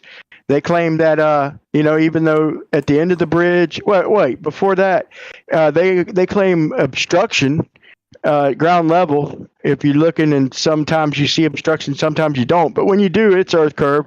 And then, like Mr. Sensible, if you're up at like 100,000 feet in a high altitude balloon, if you posit it just the right time and compare it, you can get a smidge of maybe of Earth curve. So I guess it depends on who you're talking to, man. When there is no obstruction, what is that? Refraction. So Earth curve is on the non-refraction days. I'm learning. Exactly. Well, in Canada, the water flows uphill, apparently. Sanic said that. Just on the St. Lawrence River. Yeah, just And before it they reaches said- the sea. I brought that up, and they said that he don't say that. I said he most certainly claims that. They He just did, say it's not- whatever feels right for them, and the moment, whatever feels right for them. That's what they lately at Jose's. Not necessarily Jose himself. He's always been fair to me, but everybody else in that panel, whatever feels right to them is what they say. Because Zanuck absolutely claims that the river runs uphill. Yeah, it's on SE Montreal's channel. Shout out SE. Yeah. You said that. Before you shout out SE, he's Canadian, right? Yeah, he knows. He's going to check that out, I think he said. He's going to get a paddling board and he's going to go down the St. Lawrence River to see does it go uphill. He's gonna blow uphill. I try to explain it to these knuckleheads, man. It's just a different datum. So if you take and apply one datum, like the North American datum is probably the most accurate for United States, but as far as the worldwide, some of the larger scale datums, it's depends on it's not going to be as accurate locally. So if you apply one of them, like Google Earth or something, to then you might have a river flowing uphill. It's the same measurement, but it's just a different vertical datum. So you're going to have different results in different places. You're going to have anomalies and I tried explaining it to them. They didn't get it. There's different datums that are pretty much based on overall same planar measurements, right? Just different calculations. But he wants to take it all exactly literally. And the one datum, I guess he might have preferred that datum, but that particular one said that river's flowing uphill. So that's all it took for Zanuck. He swears by it.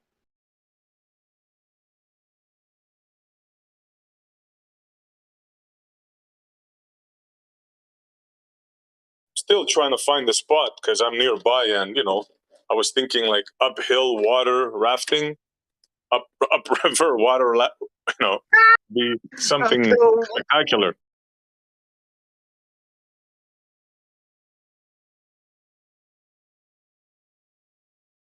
That's hilarious, man. That is uphill river racing.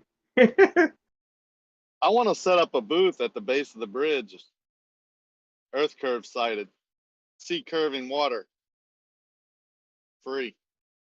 Yeah, so that how long of a stretch was it? Like a 60 mile or something? SE, do you remember the stretch? Well, he says all the way up. Yeah. So what if the water's running uphill? Then if we're like if I have my skateboard on like a little sidewalk, like maybe a little pavement next to the river, I'm also have to blow up. I'm gonna have to. That's another skateboard paradox, man. The Zanuck St. Lawrence uphill river skateboard paradox, because I'm gonna have to flow the same way the water, right? The water is flowing.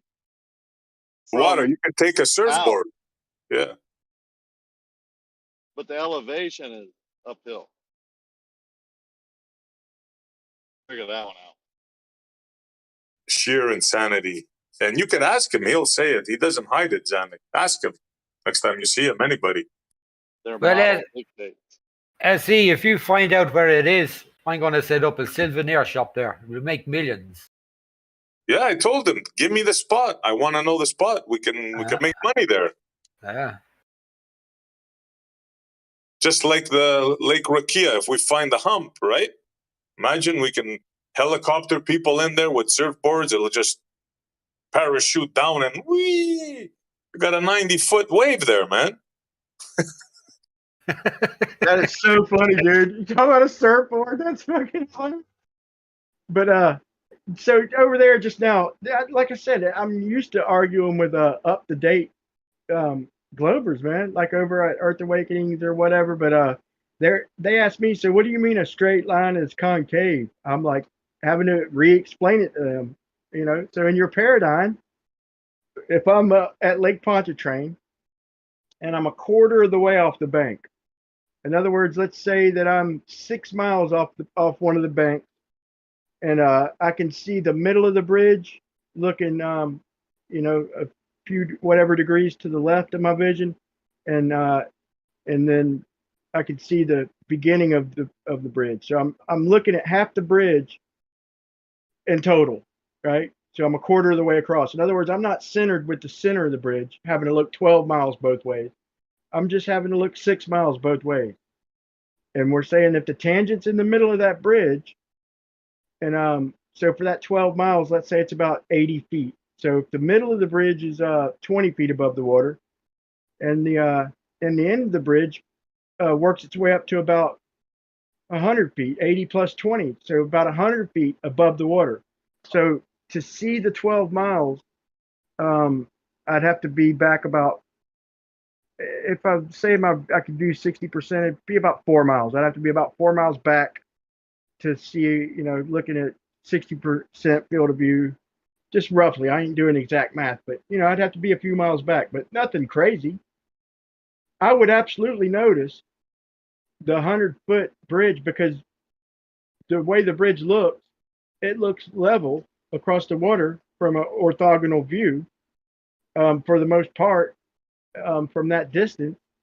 But if it was a straight line in their world, it would literally have to come up 100 feet at the beginning of it on the bank, and water would literally flow toward the middle.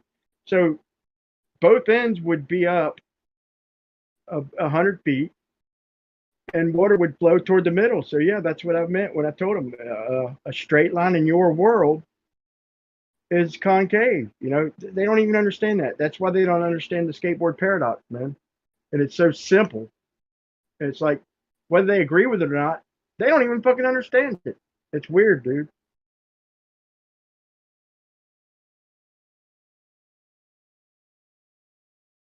We just had a guy fight against container needed for gas pressure when even in his model, there's a container. And I didn't want to tell him that, break his heart, but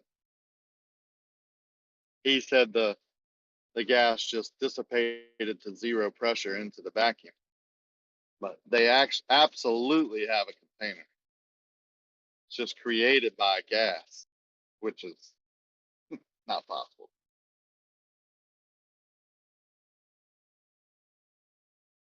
That's crazy. So it dissipates into infinity. That would basically kill us all if it dissipated the way they claim. You don't have to. You don't need a pencil and a calculator to know that if it gradiated down to zero, and the distance is anywhere near the way they describe, even a light year, even a million miles, we'd be dead. 100,000 miles, we'd be They dead. say it starts at 60 miles. 60 miles is nothing. I'm fixing to drive 60 miles. You're saying the gradient is from 0 to 60 miles up, and it goes from 14.7 to 0 in 60 miles because there's a vacuum there, but all that gas isn't escaping into the, no way. It just stops. Sorry. Zero chance. Zero. If it's a gradient, then how can they put a stop to it? If it's a gradient, it's got to gradiate. If there's no container, it's going to keep gradiating. I mean, how can they say 60 miles and call it a gradient? In other words, it could be a container at 60 miles. That makes sense. And the heat and causes different pressures. I mean, I've showed just in PVC pipe over 70 feet of PVC, just heating up one end and putting the other end in ice water, showing a little bit of a pressure gradient here on the ground in 70 feet. So I don't see why there'd be a problem gradiating over 60 miles or 20 miles or 100 miles even.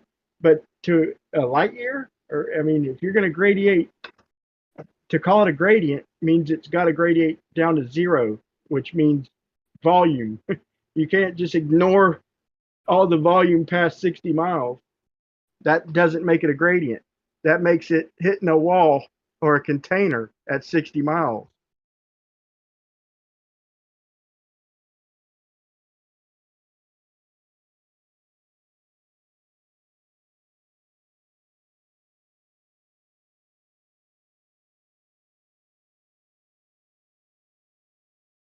Hey, Brian, are you watching YouTube? No? Nah. You should go onto YouTube and check out the footage Bev got last night. Oh, I did at the sunset. Fata Morgana, yeah? Dude, that was a trip, dude. At the very end, it was literally setting like upwards. That was crazy. Well, if you look on YouTube, he has the normal camera and the infrared camera at the same time. Pretty interesting. Yeah, I'm gonna definitely check that out. He's showing it right now. Yeah, I put it on loop. Sorted it out earlier today. Buster's going to do some music for it.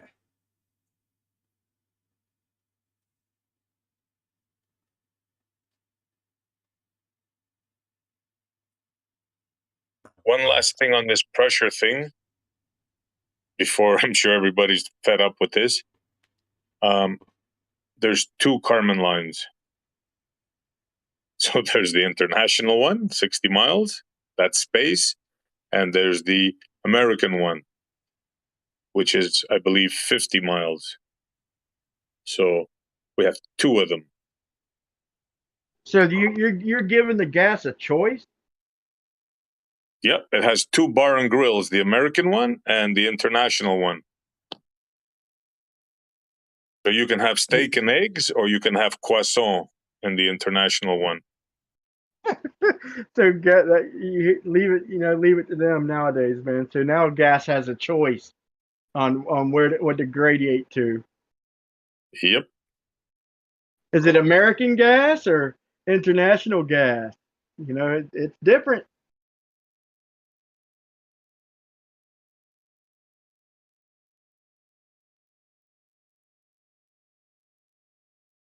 The who was it? The Tesla and the other dude.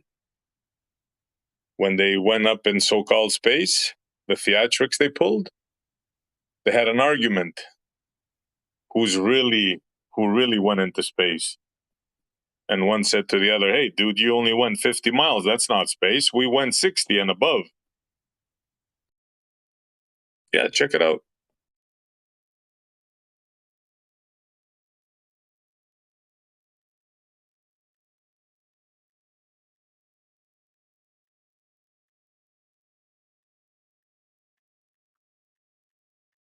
Yeah, they had a fit, man. They had a fit. I did a video just pointing out the similarities of Isis, the old Vedic wanderer, and like it was like she had wings, like it looked like ISS symbology, and I just did a little short video on how the old cosmology describes. I forgot if it was Babylonian or something, but described her as a wanderer, like searching around for her husband's parts, like his penis, like the rockets, and they depicted her like spreading her wings. And I'm like, they had her as a wanderer, and they named all the planets and shit after God. And they said how ISIS spread internationally. And I was saying, so like if it's been around for all this time, and it's natural, that would explain why they backed up the date, why they won't decommission it. So they were supposed to decommission it, and they backed it up to like 2030. And if it's natural, then it would they'll have to back it up again, and that would explain a lot. Or else they'll have to depopularize it. You can't decommission a natural wonder. And I showed Arcturus the way it looks through a P1000. And it looks kind of like the ISS. And then I showed the ISS through a badass telescope, but without the stacking. So they stack shit, like they stack Saturn and make it look, Jupiter. It looks a little different. But so the best ISS shots you see are from the baddest telescopes, but they're stacked also. So from a 14-inch telescope, it's still a blurry fucking little speck. And it looks kind of like Arcturus, man. So when the guy posted Arcturus, I just showed how it looks kind of like the ISS. And I was just showing them that all shit up there ain't round balls. There's, I think, Sirius with a hole in the middle, whatever, you want to attribute that to. But Saturn looks like a light its own, looks like you could call it rings, but kind of always looks the same. It looks like artificial light. It's not perfectly round due to the ring. And then Arcturus looks like a TIE fighter. The ISS looks like a TIE fighter, but blurred out small. So anyway, I was just throwing that out there. I ain't saying for sure that it ain't something we might have up there, but I was telling them whatever they're showing us ain't it. If it's something we put up there, the people on that fucking thing, there ain't no way. Because what they're showing us, it doesn't take a genius to see that if a motherfucker blurs out or goes to grabbing at nothing, after just a couple weeks, you see a stuffed animal just teleport into focus. Like they're not even trying to hide it. This wasn't a mess up or error. A little stuffed animal teleported into the picture, and the lady grabs it and starts waving it around, doing a show for the kids at elementary school, right? And then a couple weeks later, you see a guy grabbing at nothing, so it's the same technology and it just fucked up. So that guy grabbing at nothing. When I brought it up to them a while back, they said, oh, maybe it was a spider web or something. I'm like, dude, that's the best answer you come up with? No, the dude's fucking technology's malfunctioning. He thought he was grabbing that hat. The hat wasn't there. And then you see him glitch out. And then that same day, they had a bad day that day. A guy goes swinging across, and instead of blocking out the harness he's hanging from, it was still left in view. And so between the glitch, the guy grabbing at nothing, the dude on the harness in the background going across the screen, and the harness is still visible, like all that stuff, it doesn't take a fucking rocket scientist to see that what they're showing us is bullshit. So if they do have something up there, the way they describe, that ain't it. That's any fucking common sense man, child, woman will tell you that that's horseshit, whether they have a reason they're doing that or, but, the possibility it could be up there, could just be a natural body. Has anybody ever seen it just without looking up on the Planet Finder or the ISS tracker. I've never seen it without doing that, and never in my life. And then if you didn't know it was, you'd think it was an airplane. But the fact of the matter is this ISS, this Isis god, depicted with her arms and then her wings spread, and like the old Vedic wanderer. I'm just like, what happened to that? So I'll just throw in the possibility that that's just a natural body up there, and it's been around. This ain't the first time around. Like maybe we had good technology way back in the day. I'm speculating, granted, but give me a little bit on that. So they said it spread to China. It spread internationally. It's funny how it says in the story that the ISIS, the goddess, it spread internationally, and it was the science. It was tied in with science back then. Hey, Brian. And I just thought, yeah, go ahead. That was the end of it, pretty much. Ended with the science. So I just throwing out the possibility, and time will tell.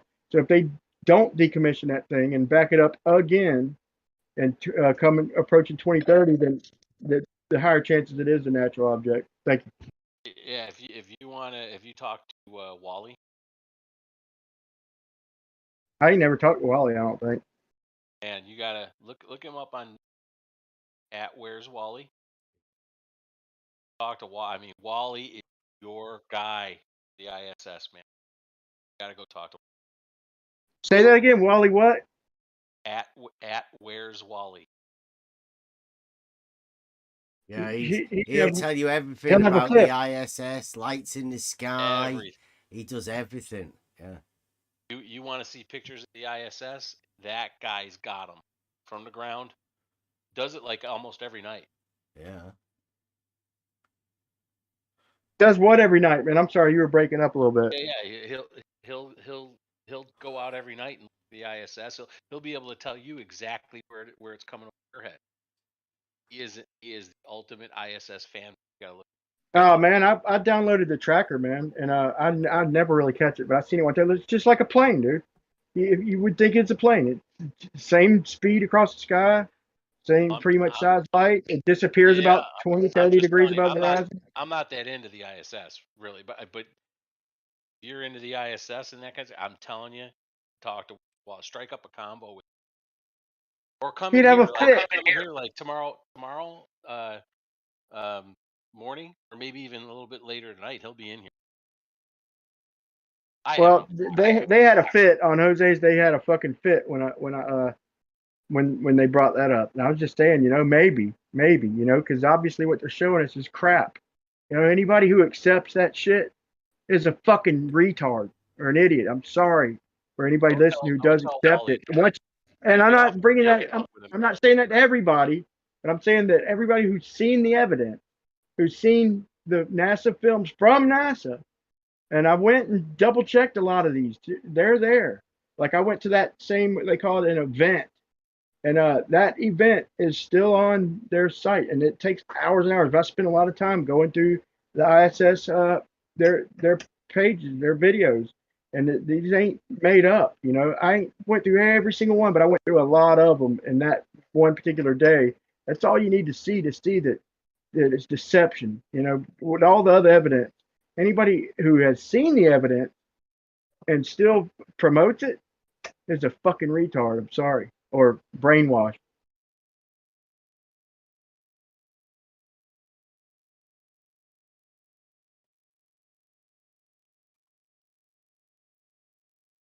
That's all you got to say about that?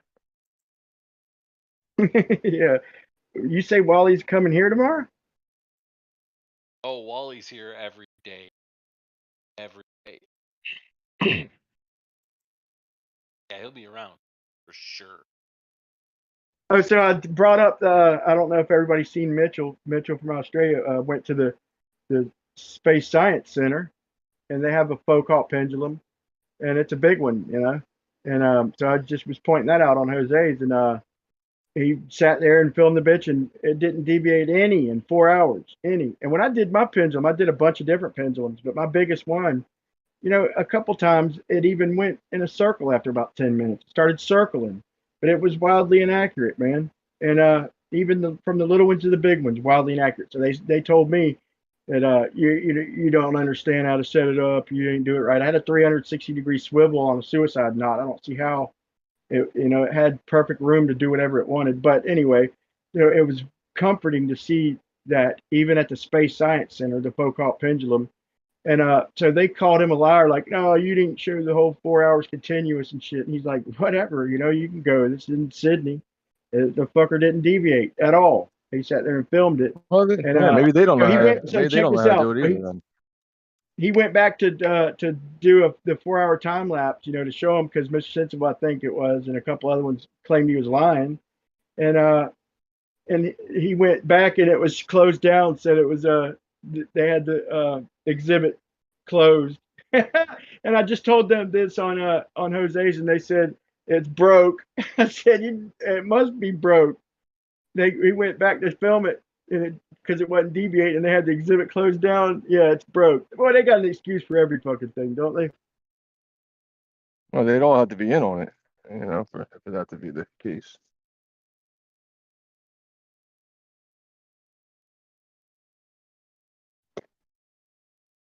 Just a hell of a claim. There might be places on Earth where if you dangle the right shit, you get some deviation that matches some mass.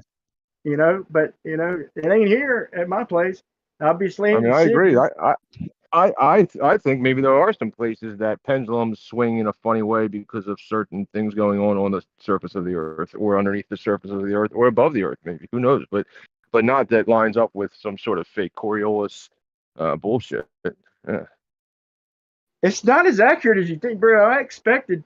Man, I already, looked up the latitude, dude. Got the sign for fucking 31 degrees and shit, and it's fucking like 0.5 and some change. It's like, dude, I'm ready to do the math. That doesn't do what the fuck they said it's gonna do. Like, has anybody ever tested this shit the way they claim? Like, dude, it was a letdown. Mitchell went Nobody right up believed me there. though, bro. Mitchell went right up there. He read the sign, did it just how it told him to do it, and nothing happened. So. That's why it was so comforting, because nobody believed me, man. Even like flat earthers act like they didn't even believe me. And I'm telling my buddies and shit. And it's like, they just kind of didn't call me a liar, but they didn't jump on the train and repeat it. I'm like telling them, dude. I even showed a couple of them on live streams, dude. On Jose's once, I think on Brandon's, I think I did one of the pendulums, but it just ain't consistent like they say it is, And you have to set it up an exact certain way. I don't think mine was big enough. The biggest one I did was like 30 feet. I didn't measure it. It might only be 20 something feet, but there's a way certain up weight there. that is said to be required as well, with those lead balls and shit like that. But not that one that I don't think the one that Mitchell was looking was big at all, right? The one that Mitchell was checking out, that wasn't big. I think the one I did is a little bit bigger than that, but it wasn't a ball. It was like shaped more like a cylinder or egg. It was like an eggish like cylinder, but it was like 12 pounds. It's pretty fucking heavy, dude.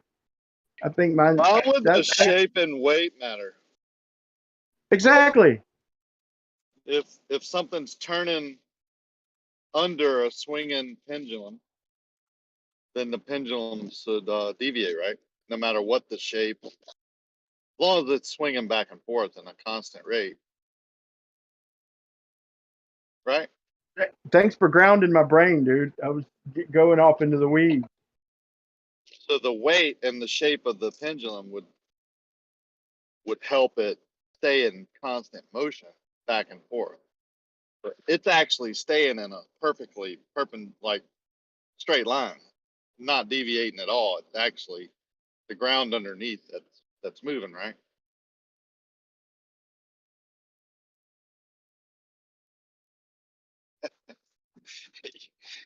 You can get two different stories out of them if you really dig. Some say the ground underneath causes the deviation of the pendulum, which would be more like Coriolis, which is not what a pendulum does. The pendulum stays perfectly. If you started off north and south swinging back and forth, it's always swinging in that same motion. It's just the ground underneath is turning underneath. Good luck with that. That is the claim, ain't it? Ultimately. Yeah, good luck. I think it's like what the other guy said. Could be something, in the earth, in the air, some type of I guess the static stuff is mentioned a lot. If everything has potential and you have a static field in the air, then that's going to deviate whatever's swinging back and forth, especially because that movement is creating more static charge. So if that bias at that latitude or whatever, that position is this way or that way, then that's which way it's going to process. I want to see it fucking doing that though. Like I said, I've done set this bitch up. I want to see it even doing what they claim. Like I don't disagree that it'll move because I've seen it move wildly, everything but consistent. I still just think it's a story. I want to see without the electromagnetic setup that they have at these museums. I want to see a real natural one doing what they even claim. I don't think you'll ever see that. I've seen one in the I think it was Dallas or Fort Worth, whatever, in a mall, and it was cool. They had the deals like dominoes set up, and it would every so often it would knock one down. We'd go walking around, we'd come back, be an hour later, and had knocked down whatever 3 pegs or whatever. But back then I wasn't thinking, and I think that one was just a setup, right? It was just a demonstration, so it probably had the whatever they used up top to make it process. Now, why they would have to do that if they're on a spinning ball, and all they need to do is swing something back and forth and it's going to process in a certain way, I don't know. But they seem to have to use those magnetic motors now.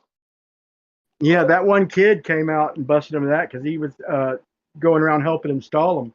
That one kid did the video and filled everybody in, to call them out that, hey, wait, these things are hooked up electrically, and so shout out to that kid, whoever that was, man, who exposed that. It might eventually came out anyway, but he did a good job. He made a video and called him out for the bullshit. And wouldn't the size of this thing, like the length of the string, like the smaller scale you made it, wouldn't it process quicker? If the swing back and forth is shorter, but the turn underneath is constant, then you would get different procession rates the longer you made the swing, right? You would think. And who's that guy? No, I don't know if it's. Yeah, I have thought.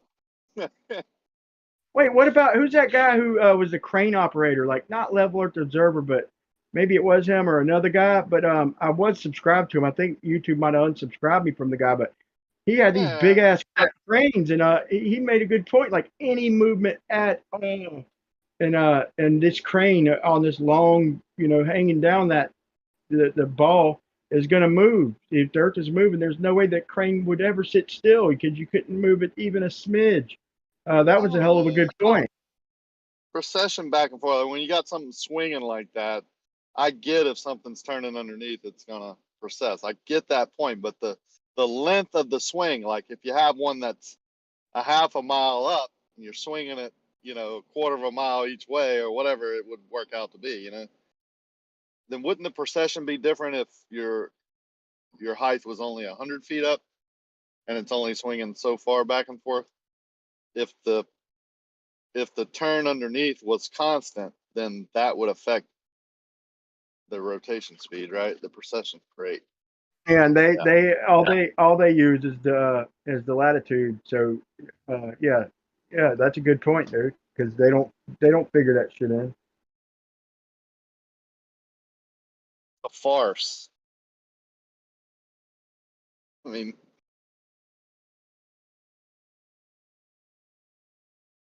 $15 degrees per hour, no matter how long the swing back and forth is. Well, they say it's the sine of your latitude.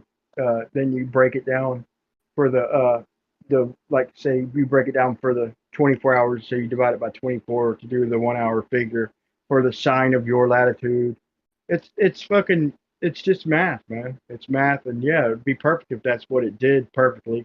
But yeah, it would have to vary the size of it. So if the size was smaller, despite where I'm at, it would have to. It seems like I'd be able to mathematically figure out how much less it would be than yeah, like you said, like a half-mile pendulum. It should scale, but as you know, nothing scales in their model, bro. I wonder if the ones that swing at the same precession rate, like if the weight and the length of the the length of the line and the weight of the object is the same shape and weight, you know what I'm saying? That would be interesting to find out. Bro, if I had time, I'd fucking set this bitch back up right now, dude. I have the spot to do it, the lead to do it, the string to do it, but I can't do it right now. But I'm fucking damn well tempted to do it just to show people, man. It's not like they claim, man.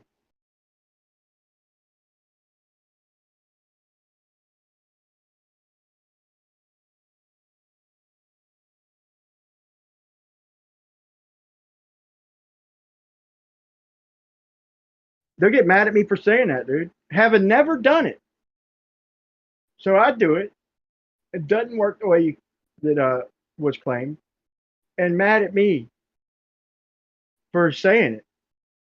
People who've never even fucking seen it, never done it, but mad at me.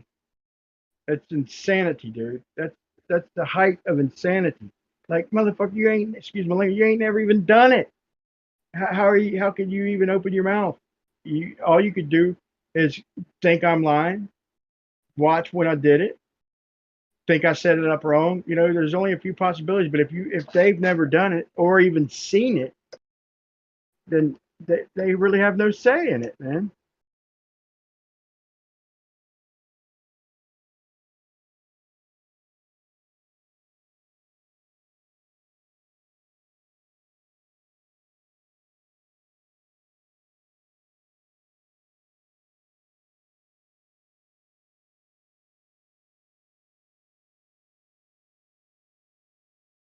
Bevcott has all the luck, man. That was a hell of a sunset, dude. I went and watched a little bit more of it when he pointed that out. Didn't it look like the sun was like setting upwards at the end, like right before it went out of sight? It looked like it was setting upward.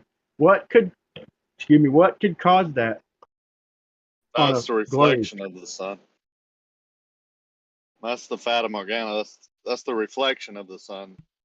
How could a globe project that? I'm scratching my head on that one. It doesn't. Flat surface projects that over reflective surface. Right, sounds like you're doing science there, Brian. I don't know whether they'll be allowing you to do that.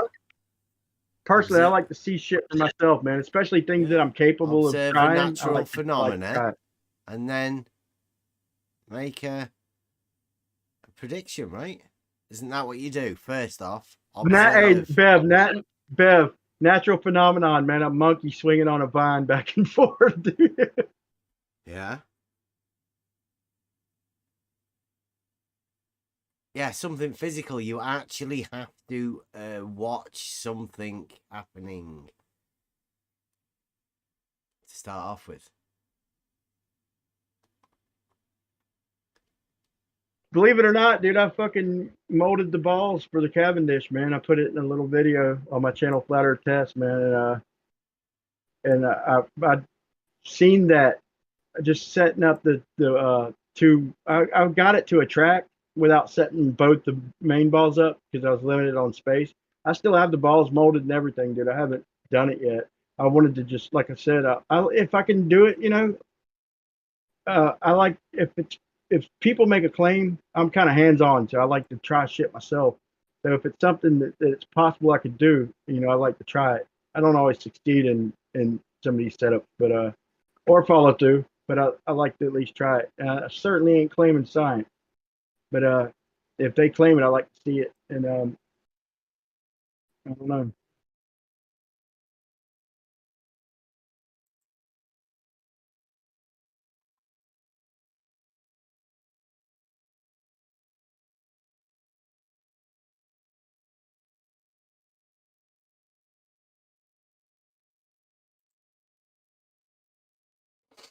Mm-hmm. Yeah, sort of got one tonight. I don't know. I'm just going over some footage of it. A little bit weird. Let the guys have a look at it later.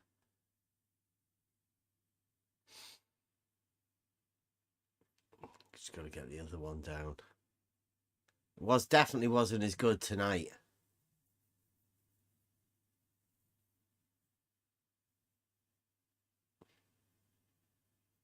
It was a lot more windier tonight, though.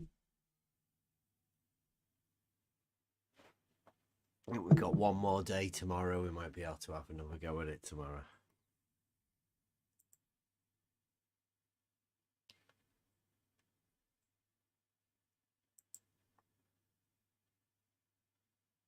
Oh, is Jose live now?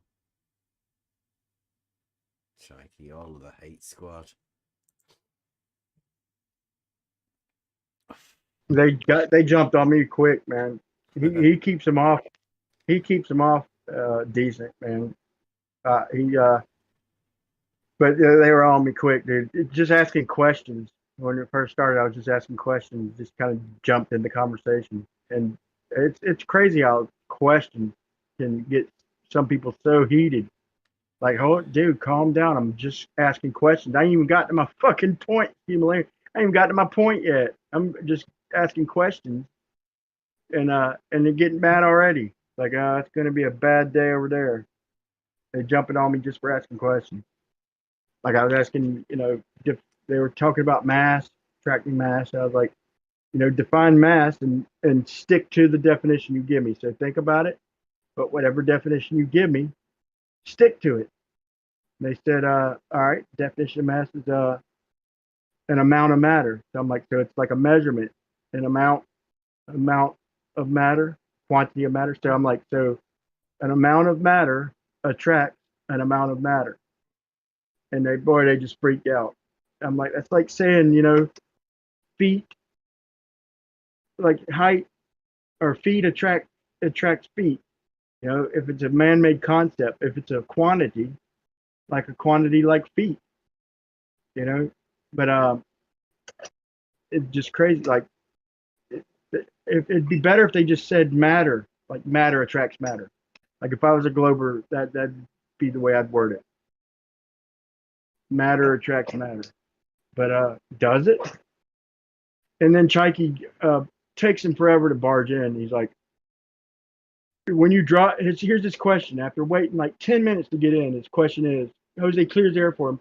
His question is when you drop something, does it fall to the ground? And I answer it, dude. Aggravatingly answer, yeah, like yes. I'm not going to dodge the question. Yeah, it does. Well, there you go. It's mass attracting mass. I'm like, dude, yeah, whatever. Then we go on to another subject. He asked me another dumbass question, like is 1 + 1 2? I'm like, dude, I'm not gonna keep answering dumbass questions, man. Ask an actual question, man. It's like it gets aggravating. He waits all that time to ask a question and ask some stupid shit, just common sense, like it proves anything. But I don't know, man. I enjoy going on there from time to time, man.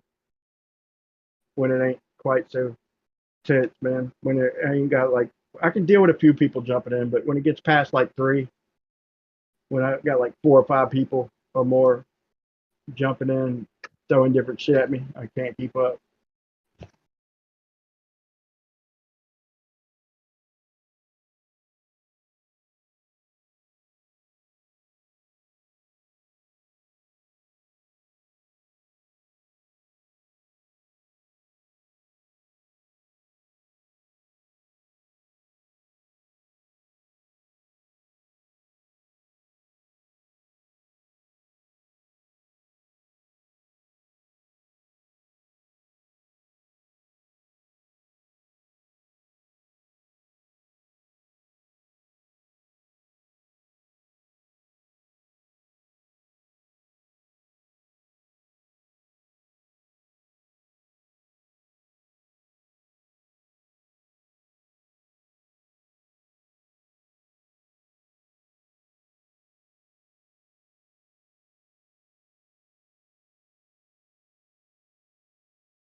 Whew.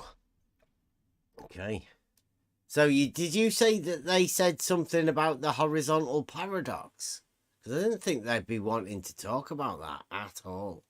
They agreed that yes, there are level planes in reality. There are what is it again? I forgot. There are horizontal planes in reality. Yeah. There are horizontal planes, just straight horizontal planes in reality. Some of them, you know, they don't even deny it. But are they parallel?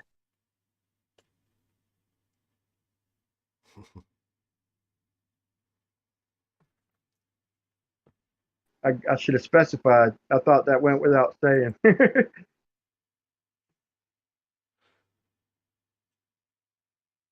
But then if you're going to have that parallel plane,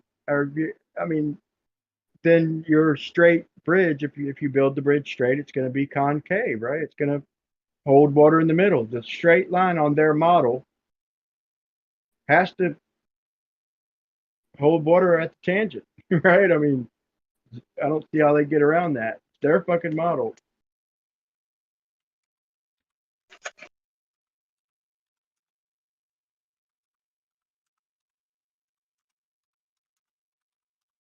I brought this one up too, but I haven't asked enough people to make a video, but I want to ask like a dozen people who are not in this debate, who've never even really heard of flat Earth. When you say debate, Brian, what? Flat Earth debate.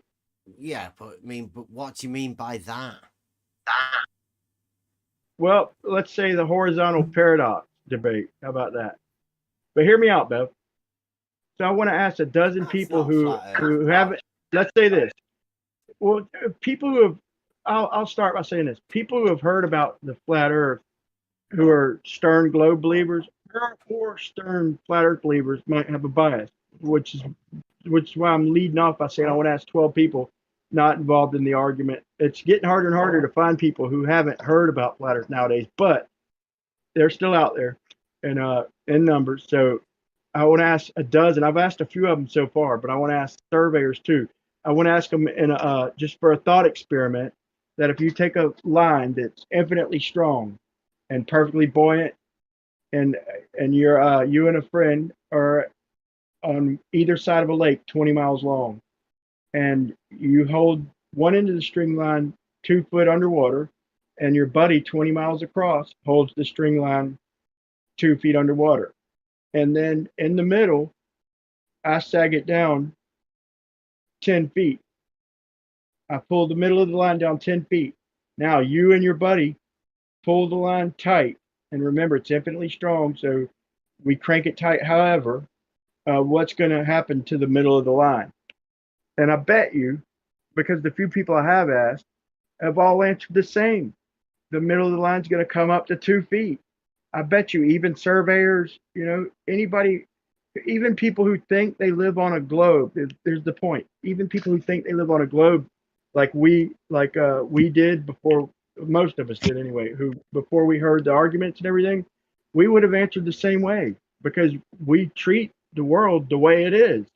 And we know in that we pull a line tight, it sags, and our intuition would tell us that over 20 miles, if you sunk it down 10 foot and we pulled it tight either end of the 20-foot lake, it's going to come up to the middle 2 foot. It's going to pull tight. And so that's why I need to ask some more people, but I'm gonna make a video just showing that even people thinking they live on a globe still treat the Earth, because on a globe, it would pull down another freaking 45 feet, or actually 50 feet. If I pulled it 10 foot underwater and they pulled it tight on a globe, the line would literally go down deeper another 50 feet. But nobody thinks like that.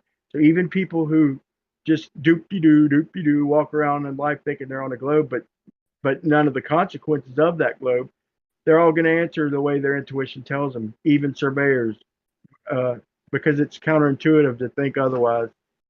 What do you think? You think the more people ask, I'm going to keep getting the same answer, guys? I do. Don't really know what the question was, Bry, to be honest. Okay, there's a 20-foot lake. It's a thought experiment. I'm gonna ask. I've already asked a few people this, but before I put the video out, I want to ask Lake dozen Rakia, guys. right? You say 20 foot? Yeah, yeah, Rakia, 20 miles. Yeah. Lake Rakia. Mm-hmm. Yeah, and I'm asked 12 people. I've already asked 3, but I'm asked at least an actual lake, right? Yeah, it's a thought experiment. Uh-huh. No. If them and a buddy are on either side of the 20-mile lake. Yep. And A, B. I'm holding them.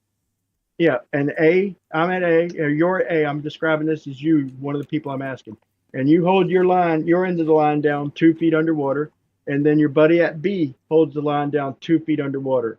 Okay, I'm in the middle. I pulled the line down, let's say 10 feet. 10 feet, 10 feet down. What are you pulling it down for? What are you pulling it down for? Sorry, I just wondered why you're pulling it down. Just to ask them what's going to happen. I'm going to say I'm in the middle, holding, and I'm 10 foot down. End, Brian. But you were at one end and I was at the other. No, your buddy at B. Your buddy's at B. I'm at A and a half.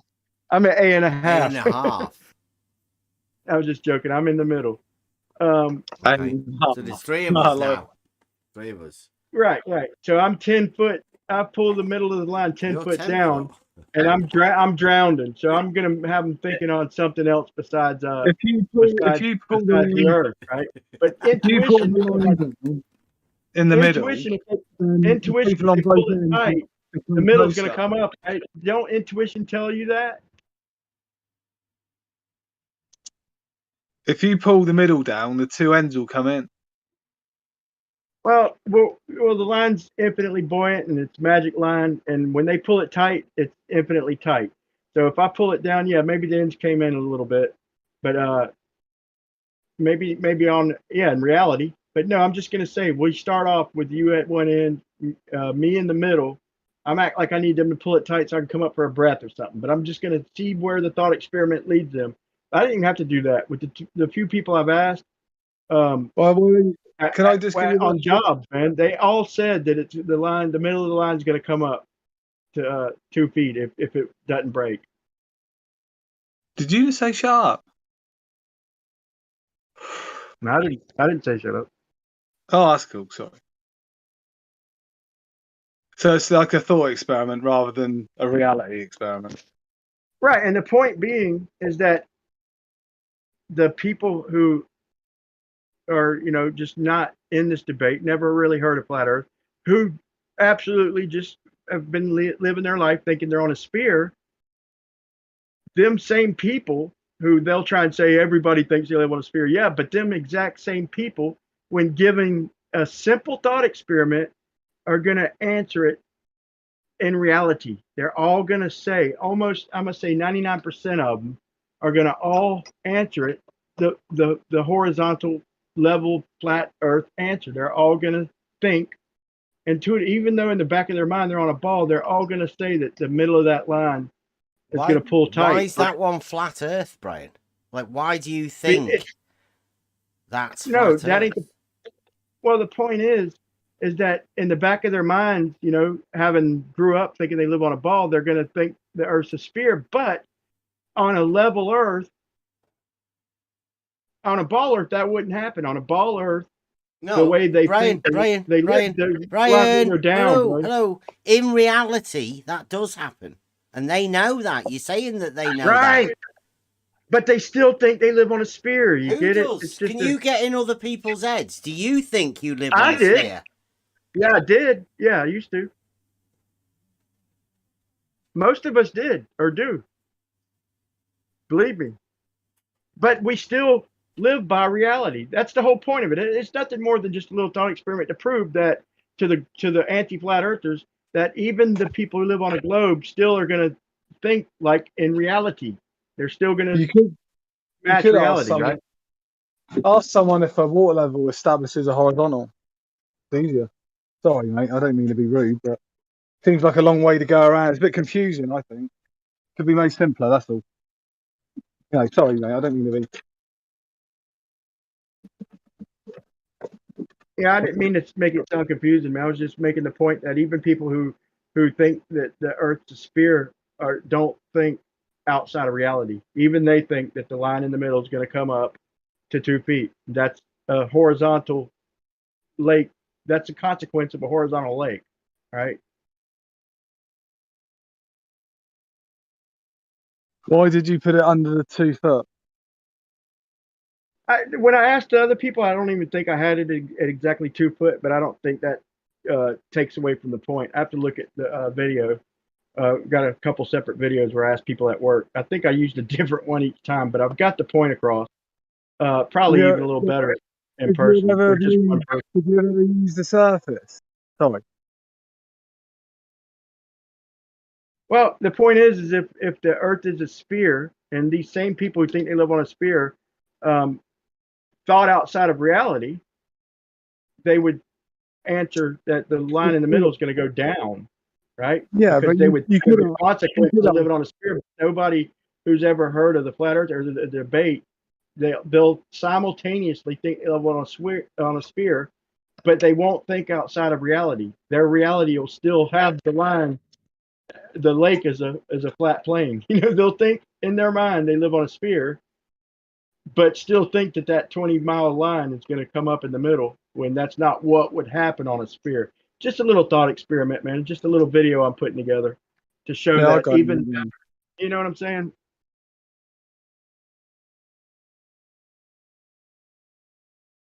Yeah, in reality, Bray, there is only reality. There isn't two options. There's only one.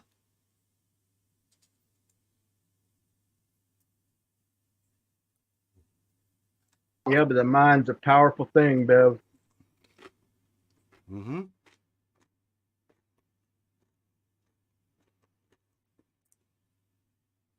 But do you not think the fact that you keep mentioning the model would put that back into people's minds and detract them from what you already know they know to be true?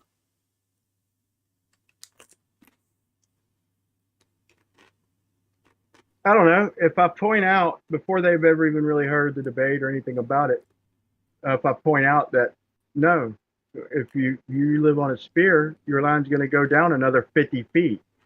But in reality, we all know the line's going to come up to the same height as A and B, because that's reality. So I'm just going to point out to them before they've ever even looked into it. Maybe they should look into it because their brain is conflicting with itself, and the point is that's what you're going to get from 99 out of 100 people. They're going to all say the line pulls tight. They're all going to answer with a reality answer, but in their heads, they're going to say they live on a globe. So that's why I say the mind's a powerful thing. So what a good thing to point out to somebody that, hey, you think you live on a sphere, but you think that the line's going to pull level, like as if that lake was horizontal. It's worth food for thought anyway. So why do you talk to these people then, you think, about it? People I work with, the only people I've asked so far. Yeah, fair enough.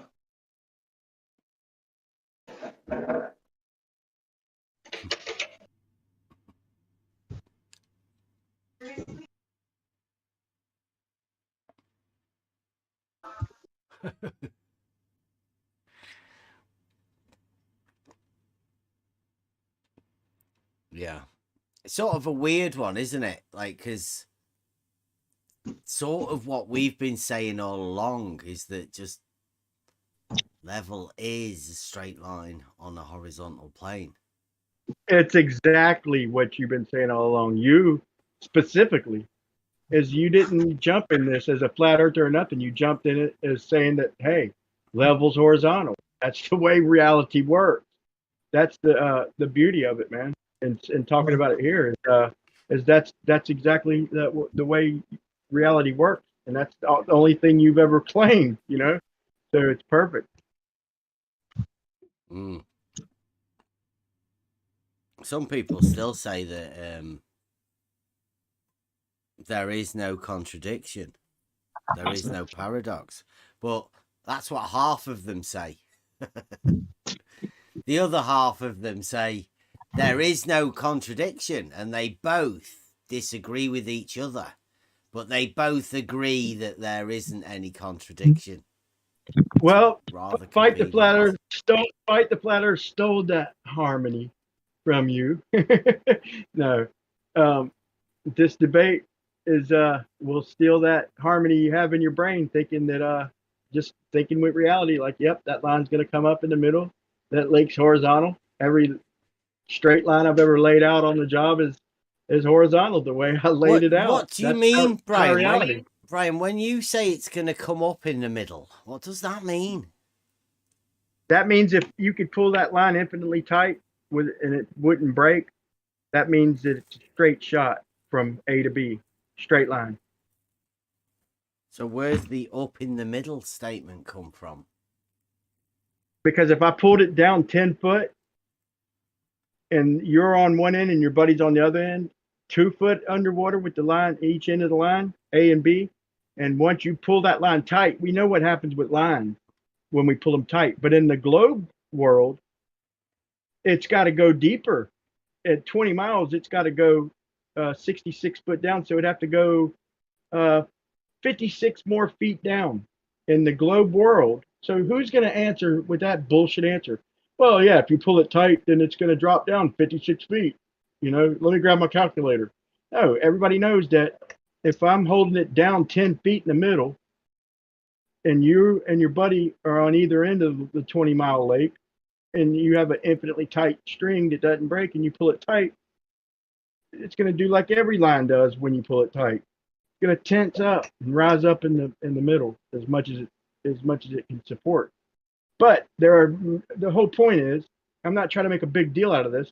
The whole point is there's so many people in this world, not in our world, not in the discussion, but who will simultaneously think they live on a globe, but still answer the question as if the lake is horizontal.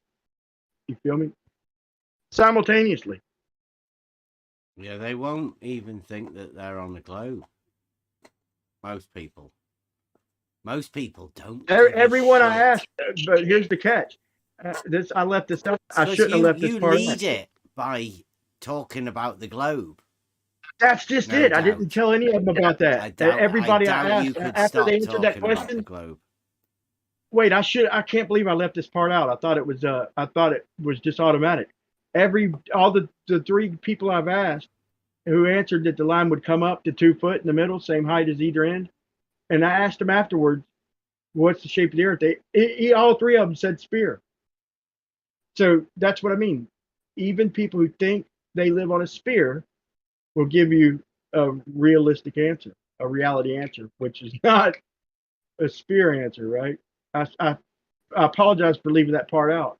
I for some reason thought it was automatically assumed. But no, each one of them three guys all said they thought they lived on a sphere after answering the question that, with a horizontal outcome, basically.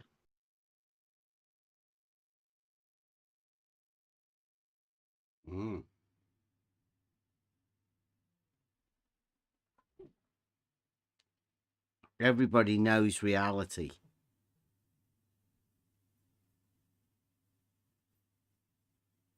I think is the way to get around that. It's interesting thought. Everybody has their own idea of what reality is. That's the model that they hold in their heads. I would make a bet that at least 90% of people that you ask, not people who debate back and forth, but people new to it, who just don't think about it, are all going to give you a flat Earth answer. And me saying flat Earth, meaning it's going to come up to 2 foot. Let's say a horizontal lake answer. A straight line. Yes, right, straight line. There you go. All of them are going to give a reality answer. But then if you ask them afterwards what the shape of the Earth is, almost every one of them, 90% of them, probably 99. So far, I'm 3 for 3. They're all going to say sphere. But they're going to give you an answer as reality. I just thought it was interesting, man. It's something I thought of, and I tried it out, and I'll be putting the video out soon, but I just want to ask some more strangers. I want it to be authentic.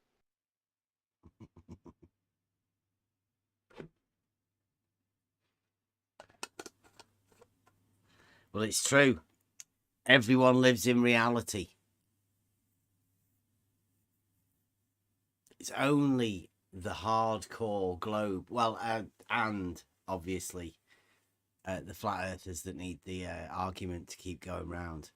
Because once you start talking about stuff, you'll find that the globers don't want to talk to you. So you'll have to change and talk about something else if you want to stay talking to these people. If you talk They'll get about mad at certain you. subjects, yeah, they'll get really mad at you. They'll outcast you. They'll banish you from the community. They'll threaten to punch you in the nose, man. Oh yeah, oh yeah. Yeah, the coolest and calmest stuff, man, will get madder than fire. The boomers are the ones that get the most enraged at things you wouldn't think so.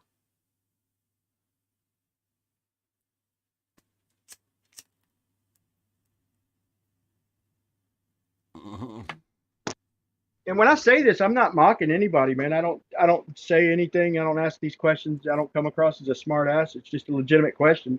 And it kind of sounds like, it sounds like they need to pull the line tight or I'm going to drown. In the scenarios I've laid out, I don't get them thinking about the earth. I just get them thinking about reality. But with a little bit of supernatural, because there's no such thing as an infinitely tight line. We know that. But it's just the reality of you being on one side and your buddy being on the other side of a 20-mile lake, holding the line 2 feet underwater, and I'm 10 foot under.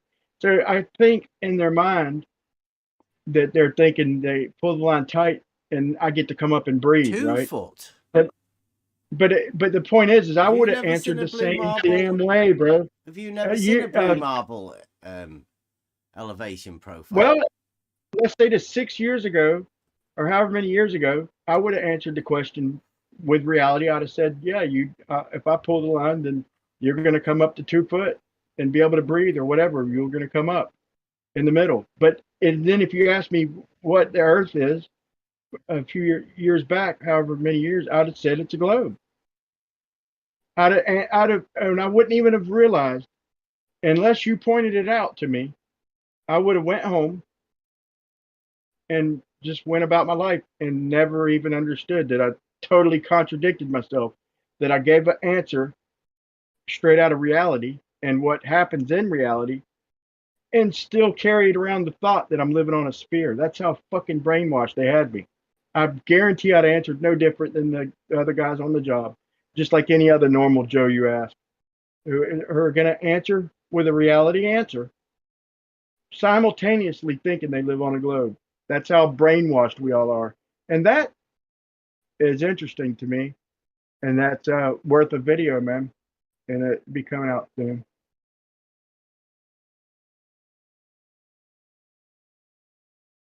They've stole our brains. They've stole our minds, dude, is the point of all this.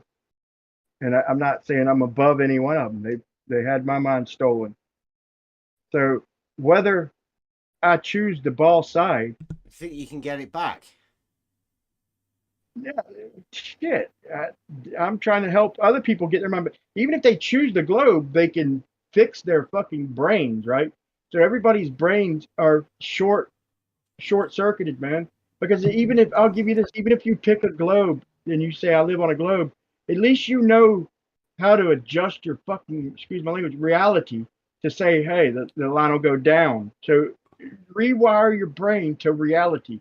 You can't simultaneously live on a globe and have a 20-mile line pop up in the middle. That's not the way a globe works. So that shows you that all of our brains were screwed. We're messed up. We're malfunctioning. We're living, what do you call it? A paralithium or dilithiism. We simultaneously were answering with reality answer, but thinking we lived on a globe at the same damn time. So our brains weren't right. So like I said, even people who choose the globe, at least you can adjust your brain accordingly and not live through dilithiism. That's our brain. They programmed us, is the point of all this. Yeah, I It think literally had I me think we got programmed. you, Bry. How many times do you reckon you've said globe tonight? How many times do you reckon you say it per minute? I say this. I say it's a hell of a good point, man. Worth the pain of hearing it, bro. Just to bring out that point, man. That's a strong ass point, bro. I think they've put it in your head that you just have to say it, because you saying it is enough to, like, what is a globe? Does it have a meaning? Has anybody ever tried that? Like, definition. Where's the etymology of it? Where's it come from? What is it? Nothing more than a projection. It's in your mind, isn't it?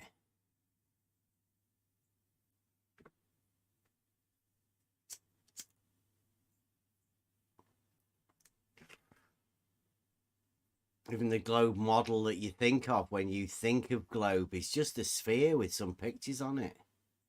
It's just a ball.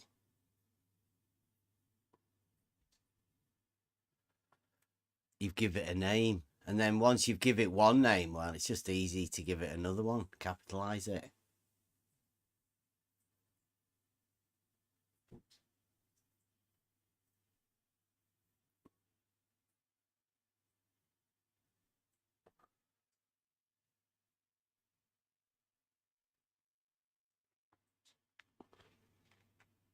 Sort of cuts the conversation down, though, because everybody wants you to keep talking about it in this arena. And it is like, it's an arena, it's not debates. There's no fucking debates goes on.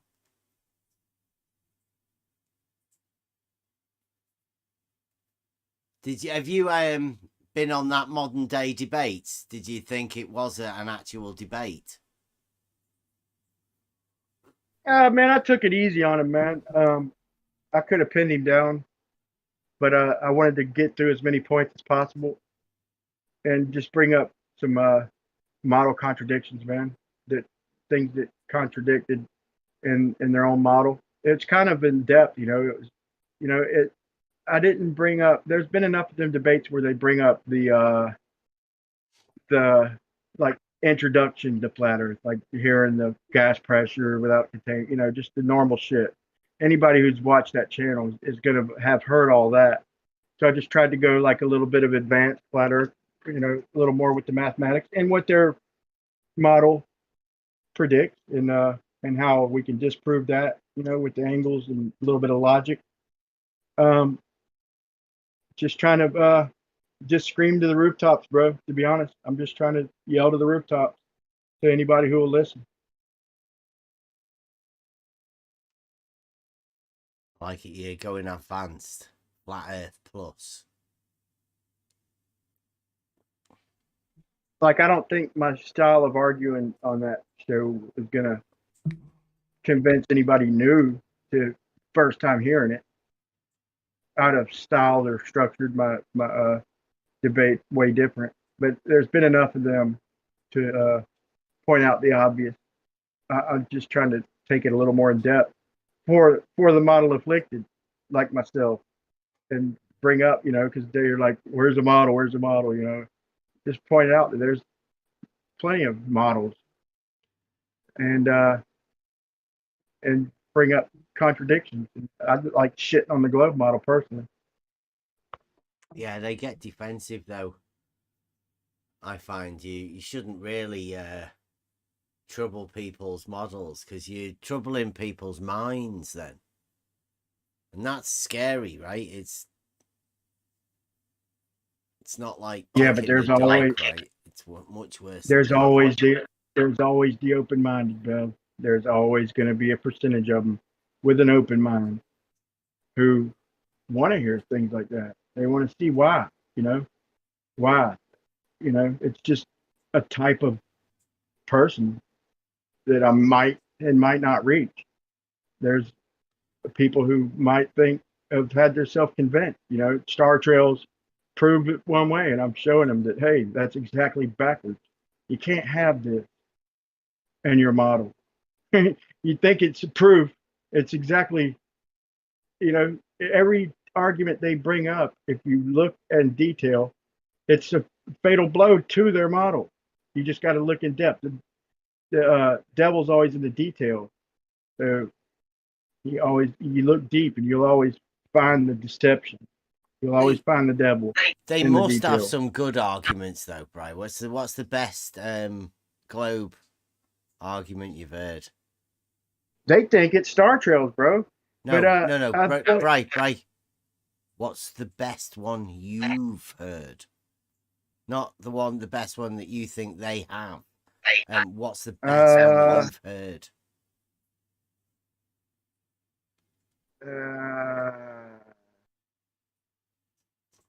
The best.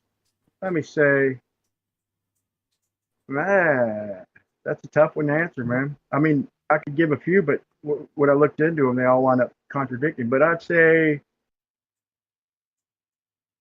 if I didn't know any better, 69 miles per degree argument. If I didn't know any better, and if I didn't have to look into it, that'd probably be the best. But you have looked into it, so that's not the best one, is it? Because we're not talking about you in some other parallel universe that you haven't done whatever you do.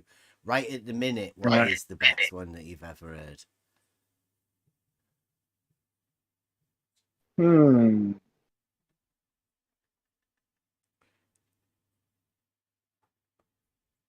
God, I can't say ISS, dude, because that's a joke, right?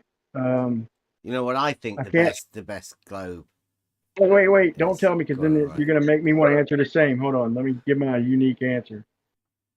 I can't say, like I said, I can't say ISS. I can't say 69 miles per degree. I can't say star rotation. I can't say Coriolis. I'd have to say maybe obstruction, man. Maybe obstruction. That's about it. That'd probably be mine. If you showed me a picture, it'd be the toughest for me to argue against, just on the spot. Obstruction. But I don't think that's that strong. Black Swan kills it. But go ahead. What's yours?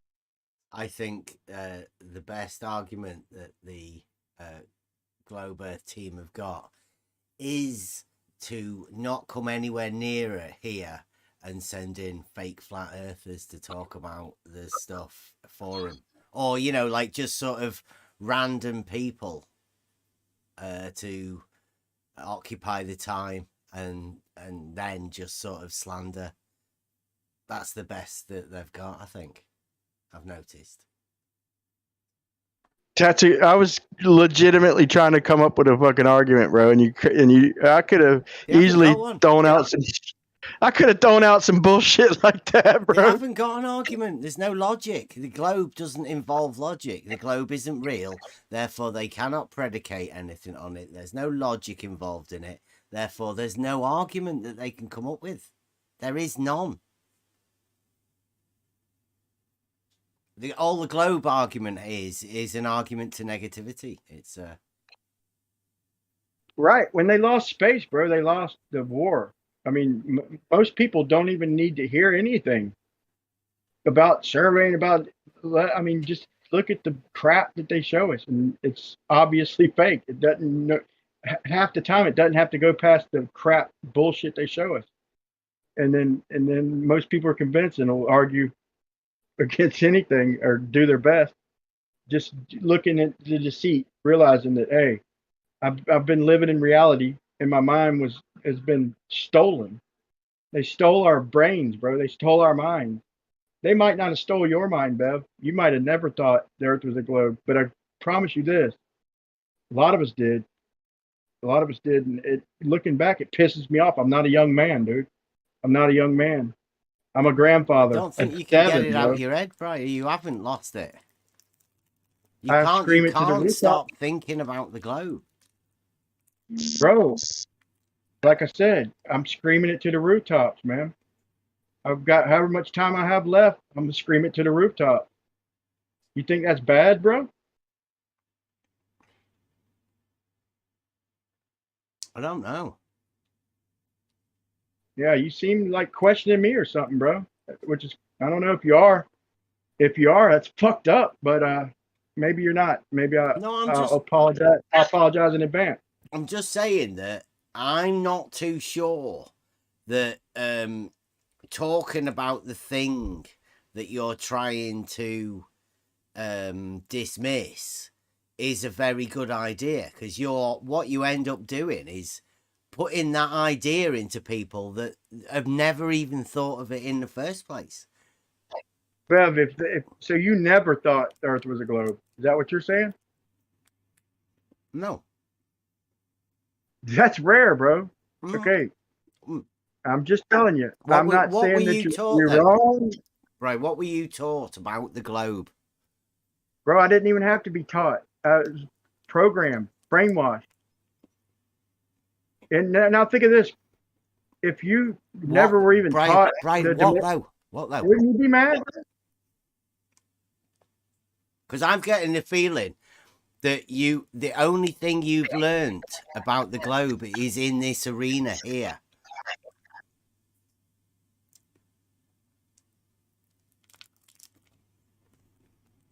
You never thought the Earth was a globe, ever, or you never thought that the Earth was spherical, ever. No. But is there anybody else? Is there anybody else here? Everything I learned about it, I learned in this arena. I swear, if anybody lies, I'll fucking know, dude. I'm like Rakia, dude. I'm a human lie detector. Is there anybody else on this panel who never once in their life, without really thinking about it, never thought the Earth was a sphere, just going on their day-to-day life? Yeah, I didn't. You know why I didn't? How old are you? There was something deep down inside of me. 33. So it didn't take me long to figure out that this was a fucking sham. No, so when you were 10, 11, 20, you just didn't just go about your business, doopy-doo, doopy-doo. Well, I went about my business to get along, but I never believed that we were on a fucking ball. Could you number one, recite? Could you recite? Hold on, just let me finish. Number one, the number one thing that I knew we weren't where they were telling us. Let me finish, Brian. Cut me off again. Asked you. Spare me your bullshit. Let me ask you questions. Not asking me nothing. Not asking me nothing. I'm fucking saying something, so shut up. You asked a question. I'll fucking want to answer it, please. The number one reason why I knew it wasn't a globe was because I could fucking see the goddamn moon. Where's the fucking invisible suck pole zone that's supposed to be fucking separating this thing that they call a globe from that thing they call space? That's how I knew. Go drink another one. Could you recite the planets in order before you seen that the moon was transparent, or even gave two shits about the moon? Could you recite all the planets in order? I could give a flying. Go drink another one, dude. Go drink another one, bro. You ain't fucking special, bro. We all didn't even think about it. We thought, that's what we thought. This dude just said it because the moon was clear. The moon was clear, so he fucking never thought it. Dude, what kind of chicken shit drunk ass answer is that, bro? Let's be honest here. That dude don't belong here. He's not a fucking honest person. Are you fucking kidding me right now? Where do you live? I'll fuck you up, Brian. Bro, fuck you talking about? Are you fucking serious? Flap your mouth again. Because the moon is clear. Flap your fucking mouth again. That's what a drunk person would say right there. I don't drink, faggot. Are you drinking? Can you be honest about that? Are you drinking? No, I don't drink, faggot. No, you don't drink. A clear moon made him think there's never been a globe. I hate fucking assholes, bro. Are you on? Do you smoke crack? You better stop spazzing the fuck out here. I'm gonna kick your ass out of here. Got it? You asked me if I smoke meth. Calm the fuck down. You calm the fuck down right now, or I'm gonna fucking boot your ass out of here. I'm not. Just go back on mute, bro. Go back on mute with your fucking line. All right. See you later. It's Friday. I've had a really bad day. I'm sorry. No, I had a really fucking bad day. That did not fucking help. I know, it's Friday and we're live. Yeah. Oh, fuck. Hey, Turnip. Fuck you. Hey, fuck you, John. Sorry to hear I'm that sorry. had a bad. Sorry to hear you had a bad day, dude.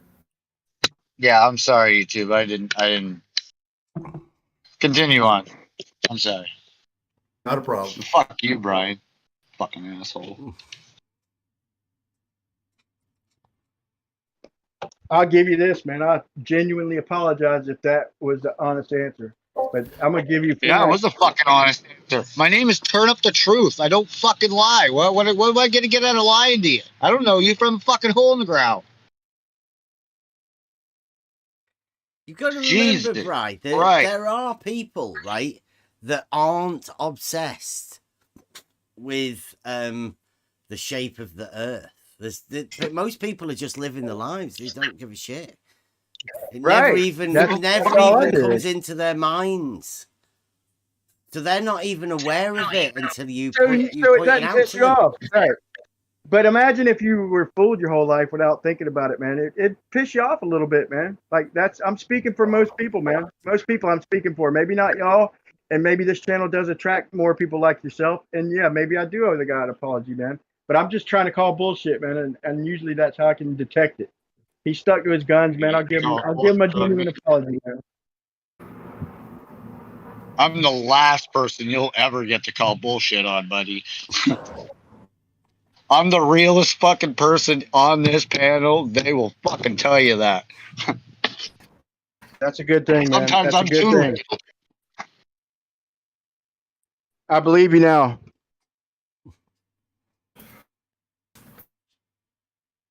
And there's a reason Bev never heard Anyways, about we're the live, book. so we need to chill Shut out. up, Turnip. Back Shut to up, conversation. Hey, fuck you, Kevin. No, that's exactly what I would say, dude. That's Hey, exactly what I would say without overplaying it or just being genuine. That's exactly what I would say, dude. If I'm being genuine as the day is long, I swear to God. Wait a second. I need to jump in here. That was not me, Turnup. That was John again. And you got me. You got me. I haven't even said 2 words today. Pretty well, maybe 2. I liked it. That's it. I love you, Turnup. That's a damn lie. No, I'm just kidding. But Brian, there's a reason that Bev never heard about the globe. I'm not sure you're aware of it or not. Is it okay if I tell him, Bev? Yeah. When Bev was 7 years old, he was in a serious car accident, and he lost his mom and his memory up to that point. So all them years in school when they were teaching the globe, or not that they taught the globe, but when the globe was introduced, he forgot all of it. He hadn't heard about it till he entered this arena. Just so you know.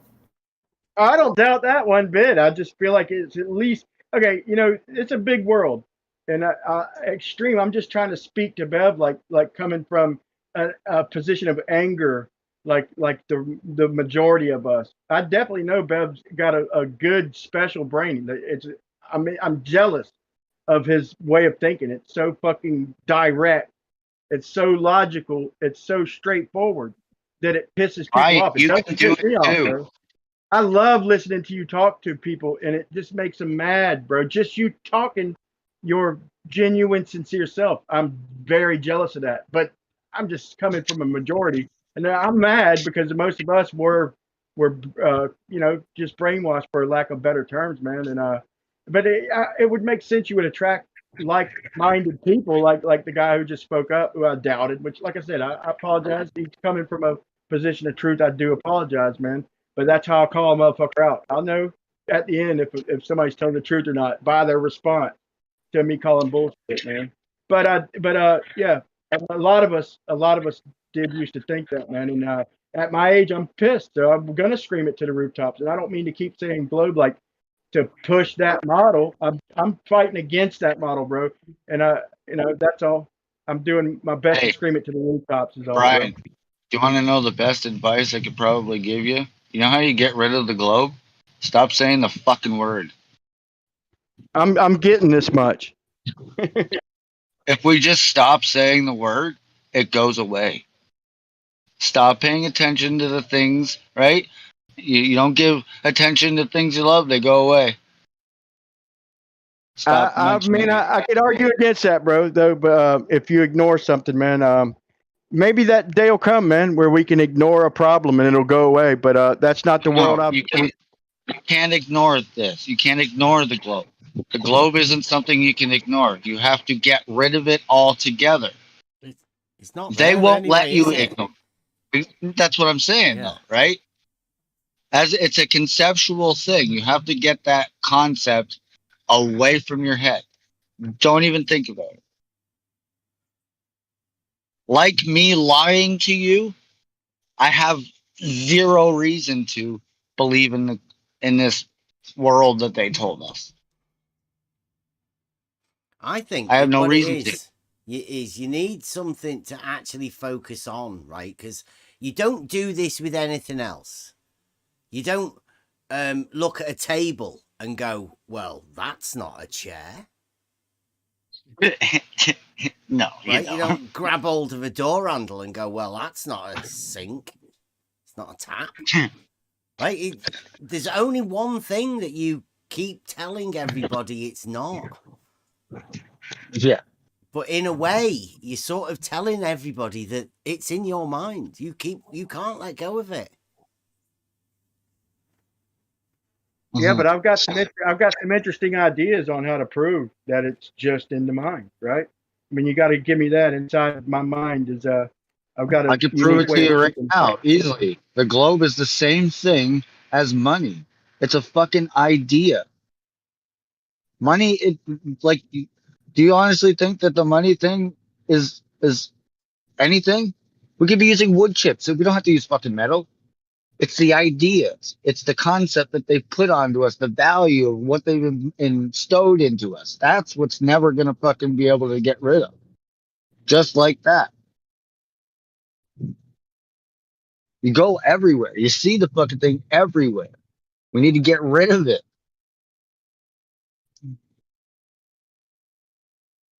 That's a good point, man. In the That is a middle of good an point. arena that can't get rid of it, though. No, we're definitely right in the thick of it. Well, because we're not. We're trying to get out of it, but yeah, the arena, as we call it, thrives on that conversation. So by us leaving that conversation behind, we're getting rid of it altogether. We never fucking think about that shit anyway. Why do we want to? We're not even allowed to think about fucking shit that we want to think about. I don't think it's quote unquote the mind that really needs to be changed, but the ego and pride.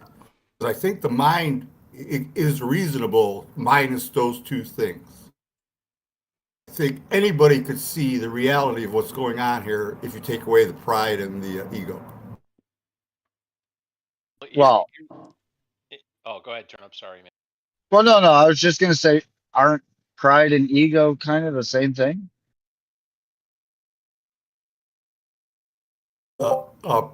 Pieces of the mind, you're saying, or parts of the mind? Yeah, No. yeah. You're what? Oh, pride and ego, Ego. same thing. Yeah. Yeah, Okay. ego is what your pride is from, right? Your ego comes from how proud you are. Gotcha. I agree. You go ahead, Kevin. Yeah. So one thing that I was thinking about when Bev asked Brian, what did you learn, or what argument, the best globe argument? We've asked the question, what did you learn about the globe? Whatever you learned about the globe, what did you learn? That's an interesting question to ask if you ever asked you, is the argument you hear in this arena. I for one, never heard Kevin them breaking up there, Kev. I think I don't know whether Yeah, is you're it a bit possible? far Yeah, away. but I still want to hear his point though. Yeah, So, I know, but like, I'd like to be able to hear it. Yeah, I can't hear you, Kevin, very well. Yeah, hang on a minute, guys. I'm gonna go off and back on. Could be a Fuck, I thought headset that was problem. my connection. No, I think it's his headset going a bit dead or something. Okay, that's good. I might have to watch this out. That's coming back. Better. Go on. Yeah, I heard you say better. Now,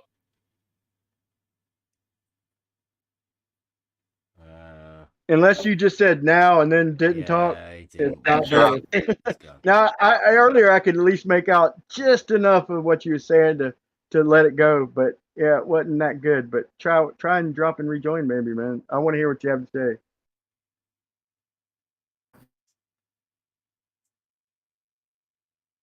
Well, that's one thing you don't want to say to Kevin.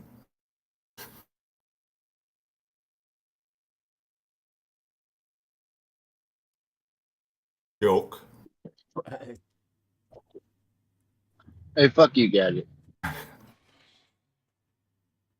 Fuck you, Turnip. Yeah. And it's going on the live show. Fuck you, Rob. Dude, if any grown man, look, if you call somebody out, and like when I get called out or called a liar, like by Sean Hawkins and a few other people, I just give him because I mean he's probably done that to other people, so you could probably relate. But the response that that what you call it gave me earlier, that's a grown man response to if you call me a liar, and I'm being honest, that's the response a grown man gives. You understand? That's the response. If you want to trigger me, call me a liar or something like that. Call me disingenuous when I'm trying to be authentic and give an honest answer. But that's the answer. That's when the first thing I do if I'm calling somebody out is I put my pride ego to the side and expect that answer. Because if you don't give that answer, if you try and give excuses or some fuck shit, then you were lying to begin with, bro. That's why I shut up when you gave the response you did, man. That's a grown man answer, totally bro. did not do that. You totally did not do that. When you fucking called me up and I gave you my answer, you fucking jumped down my goddamn throat. That's right. That's exactly right. Because that's how you call somebody out, bro. And if you gave any other answer than what you did, and trust me, not many people will give that response of grown man fucking response of kiss my ass, I'll bite your fucking nose off response, bro. That's an honest grown man response, bro. I'm telling you, it works like a fucking charm. And that's the response I'm going to give when they question me. And I know for a fact I'm being authentic and honest. I'm trying to teach my kids to be honest and everything. I got a fucking piece of shit calling me a liar. I'm gonna respond the same way. That's why I had no you trouble said before that you apologizing wanted to you, to bro. learn how to talk like that. My You're point is jealous that of I had how no trouble. Bev talks and his logic, and you can do that too, right? It's not Yeah, just man. we can all of us in here know how to do that.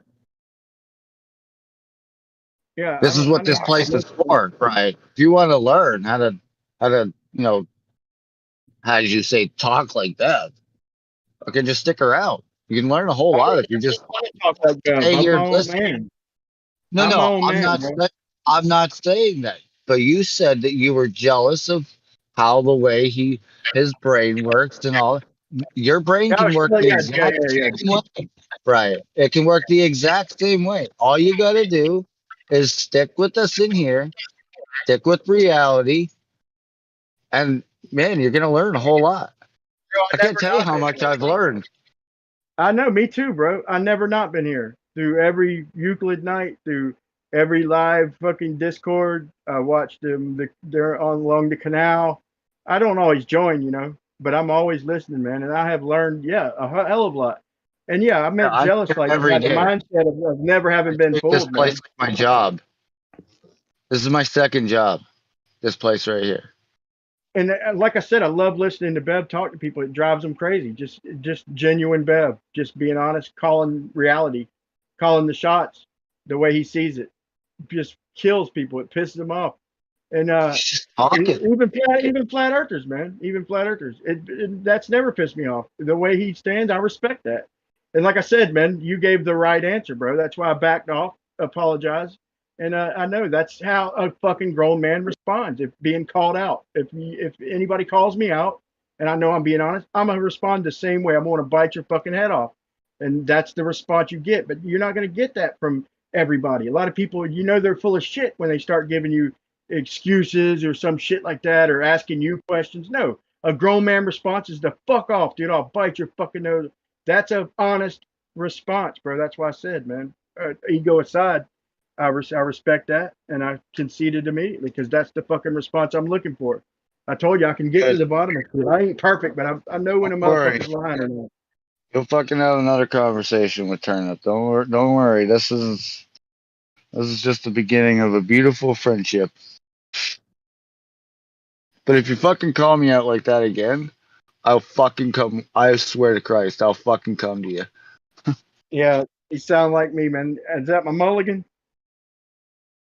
I have no mulligan. I don't need no weapons. I don't need no fucking. I just need my logic and my brain. Fuck you, John. Hey, we're close, Turnip, but all I have to say to you to get you to come to me. My brother would have really liked you, man. My brother would be laughing right now, man. He'd have really liked you, man. Hey, I told you already. I'm probably one of the realest, if not the realest fucking person in this Discord. I will never fucking lie. I'll tell you everything. I can tell these people my daily life. There's nothing they don't know. I'm not got nothing to hide. Turn up the truth. It's not turn Now down let the me ask lie. this: on a new level, is there any people who are in the back of their mind mad because you allowed yourself to be fooled all these years until you woke up? Is there anybody in the panel right now who actually woke up like myself, and was kind of mad at myself for not realizing sooner the bullshit going on around me? That's where I stand. I wonder if there's any like-minded people on this panel. No, I can't say I was mad. Yeah, there's no point getting. Because I felt since childhood, I've always been looking away from what we've been taught at other areas, thinking I was headed towards the truth, but I was just headed in another direction they wanted me to. So when I finally came to this, it was kind of a relief for me, actually. I was You knew something was wrong, dude. Like you knew your whole life something was fucking wrong, dude. Oh, absolutely, that's for sure. I apologize for all the cursing to anybody listening. When I get emotional, when I'm being sincere, man, they come out. But yeah, I always thought like there was just always problems that could never go away. Like for him, it was the moon and all that. For me, it was like the rocket, and it's like I don't want to hog the mic, but real quick, like they gave an explanation that satisfied me for a while. Like they slingshotted because I was like, you can't steer in space. There's no medium to steer against or something like that. But then they started talking about to get to this planet, they slingshot this way, they project that way. But it never sat right for me. There's a couple things, and that being one of them, that just never sat right with me. I never accepted it. And yeah, by the time I heard like Rumpus and Brenda, I got Nathan Oakley's and heard some logic and heard the responses. It didn't take much. I heard that and I'm like, dude, that's about all I needed to hear after seeing the crap that had fooled me before because I'd never looked at it in depth. The space shit they show, the rocket, the freaking ISS live footage. I was like a space nut, science nut back then. That's what the programming for. The program. Why do you think they have a thing called the ISS Live? It's for people not to watch. It's for people to go to check and be like, look, see, told you they're in space, and then they leave in like fucking 3 minutes. But it didn't take much, man. It didn't take much to wake me up. I will say that, man. It didn't because it was always something. There was always something there. It just always things that didn't add up to me. So yeah, I believe that's with a lot of us. Can I do a mic check? You guys hear me all right now? Yeah, back. Loud and clear, loud and clear.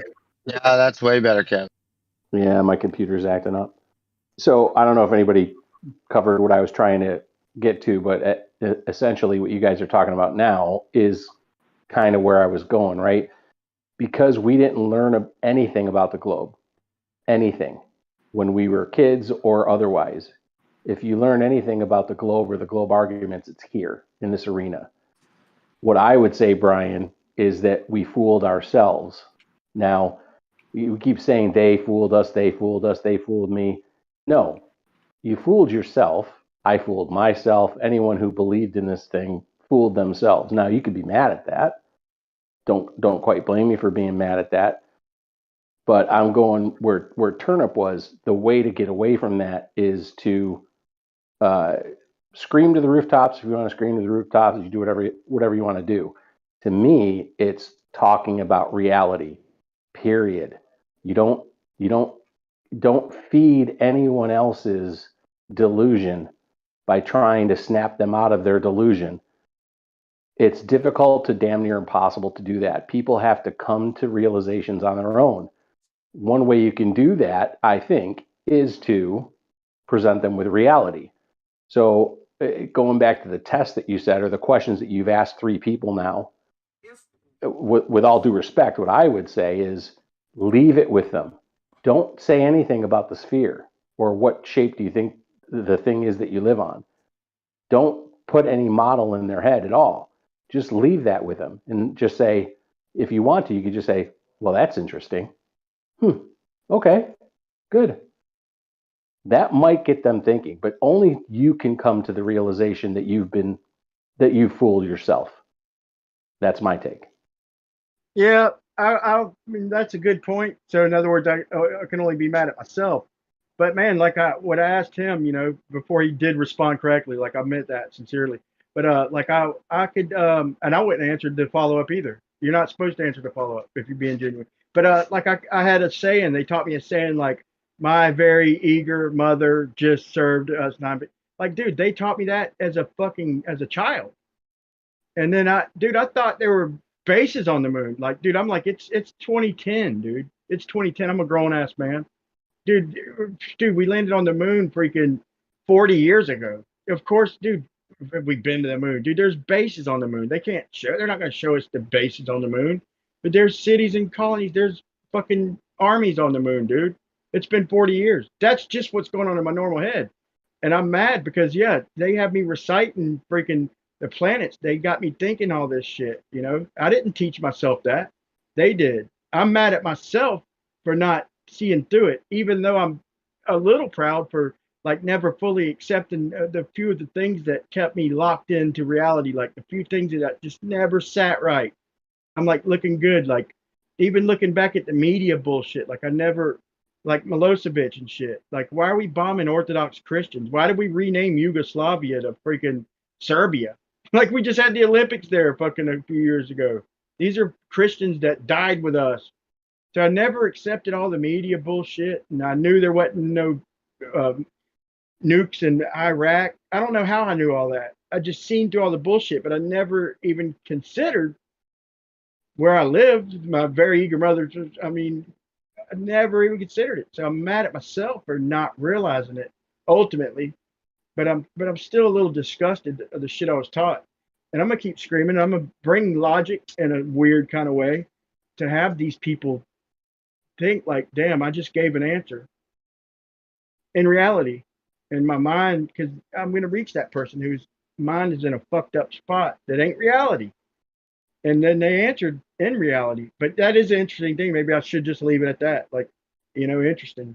Like, yeah, so it's a straight shot across. You pulled me up to get my breath of life. You saved me. Thanks. Interesting. But I don't know. It's hard not to point it out when the same people are gonna I mean, I haven't, how can they respond other than damn? You answered the question. You answered that over 20 miles that you're gonna pull it tight, you're gonna pull me up. That's reality. That's the right answer. What's not right is what's in your mind, and I'm just trying to help people. Whoever it was who ultimately helped me, I'm trying to pay it forward, man, to likewise people. Hey, Brian. Oh, Brian. God. I'm listening. Man, I'm in a love affair with you, man. Your passion is pure. It's all I got to offer to Flat Earth as well. Right, wrong, or indifferent, if somebody cares, it's really meaningful to me. It always shows how much you care, and I appreciate all of your time and effort. It makes a difference to me to know that somebody gives a shit, because our little community necessarily doesn't exist, and people look up to you still. People look up to anyone with passion, even if they're stupid or wrong. Passion is a sweet thing, and you can't train it, you can't teach it. You're full of it. So if I say you're full of it, it's because I love you, man. Appreciate it, man. I'm as real as they come too, bro. Trust me. I know it.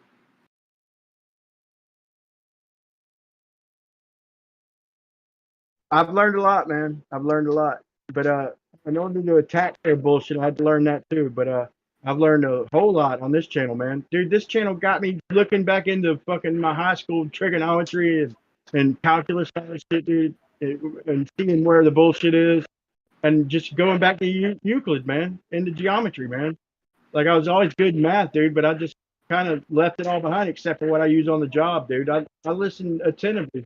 And I didn't miss any of the shit, the logic night. Man, I've been here. I ain't always voice. Y'all hear me other places and shit. I'm just calling it how I see it, man. I appreciate that though, man. I love listening to you. Hi, Bev. Hey, John. Thanks for having me. Yeah. Thanks for being here. I know you're trying to do bigger and better things, man. Dan's like trying to hit the masses, man. He's doing everything he can, you know. And I enjoy watching you too, man. So definitely mutual respect, man. You're trying to reach the most people and just get it out there, because if I didn't hear it from nobody, you know, I don't have the luxury of never having believed it. I did believe it, and I am mad at myself. That other guy had a good point. Like I only have to be mad at myself, but you know, to try and reach as many people as possible, man, is the only honest way to do it is to know what you're arguing against. So, but that's the last thing I'm gonna say about the opposing side. But you do understand that our obsession with wanting to tell everyone and let everyone know is an unnatural obsession. It's like a born again. Yeah, I know, but didn't you think that once you found out, you're just gonna tell everybody though, like, hey, look, man, this is fucking, look what I just found out, dude. The whole time, this has been right the whole time. You know, you thought everybody was just gonna fucking jump right on with the reality, right? And then you find out that that not everybody does buy the logic. It's the weirdest thing, dude. Then you got to look at what's going on around you, and it's a fucking wake up call, bro. It really is a wake up call. 2020 was a shock because I thought everyone would figure it out. I go, wow, people are going to figure out there's bullshit, and they didn't. They got in line. They just practiced their little cheap sounds. You know, really is what they did, and it became recently an authoritarian world where we grew up without that. We didn't have that here. But dude, that's like this. And I said, you know, I thought there was base on the moon, but that's because I never seen the opposing footage. They did a good enough job of keeping it away from me. And once I seen the actual footage of them running around like bumbling fucking idiots, can't even pick up a fucking hammer. Dude, I've worked with hammers, bro. You hammer in a flag, you miss the fucking flag and hit yourself in the fucking foot.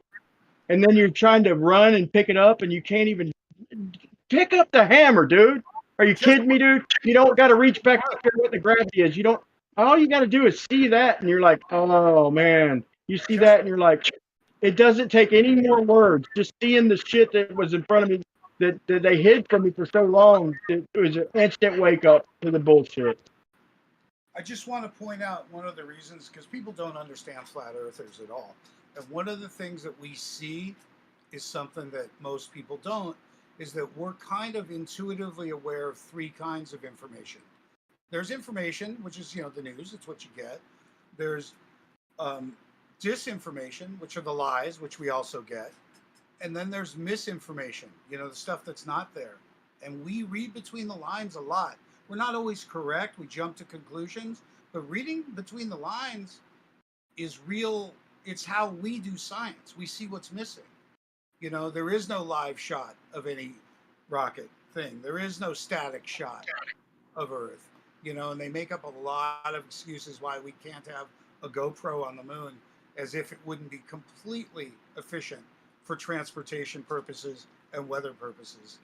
You know. Hey, and another thing, hey, Dan, another thing, bro. Like, I guarantee you, everybody in this room, no offense to Rakia, but I guarantee you, in fact, no, praise to Rakia.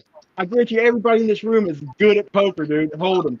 one thing we are all good at is detecting bullshit, dude. And to me, it's like, how can everybody not see this obvious bullshit? It's the same thing with poker, dude. I bet you everybody in this fucking room is above average with poker.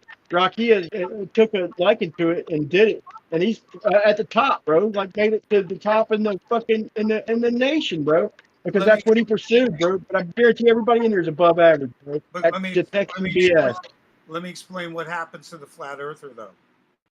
Usually a single child in the household without lots of brothers and sisters, possibly a military brat, but probably grew up roughly alone and with shitty parents or parents that weren't available. And we had to learn from outside of our home. So we're used to learning outside of the home. We went to our other friend's house to learn what knife and fork you use at a nice dinner and shit like that.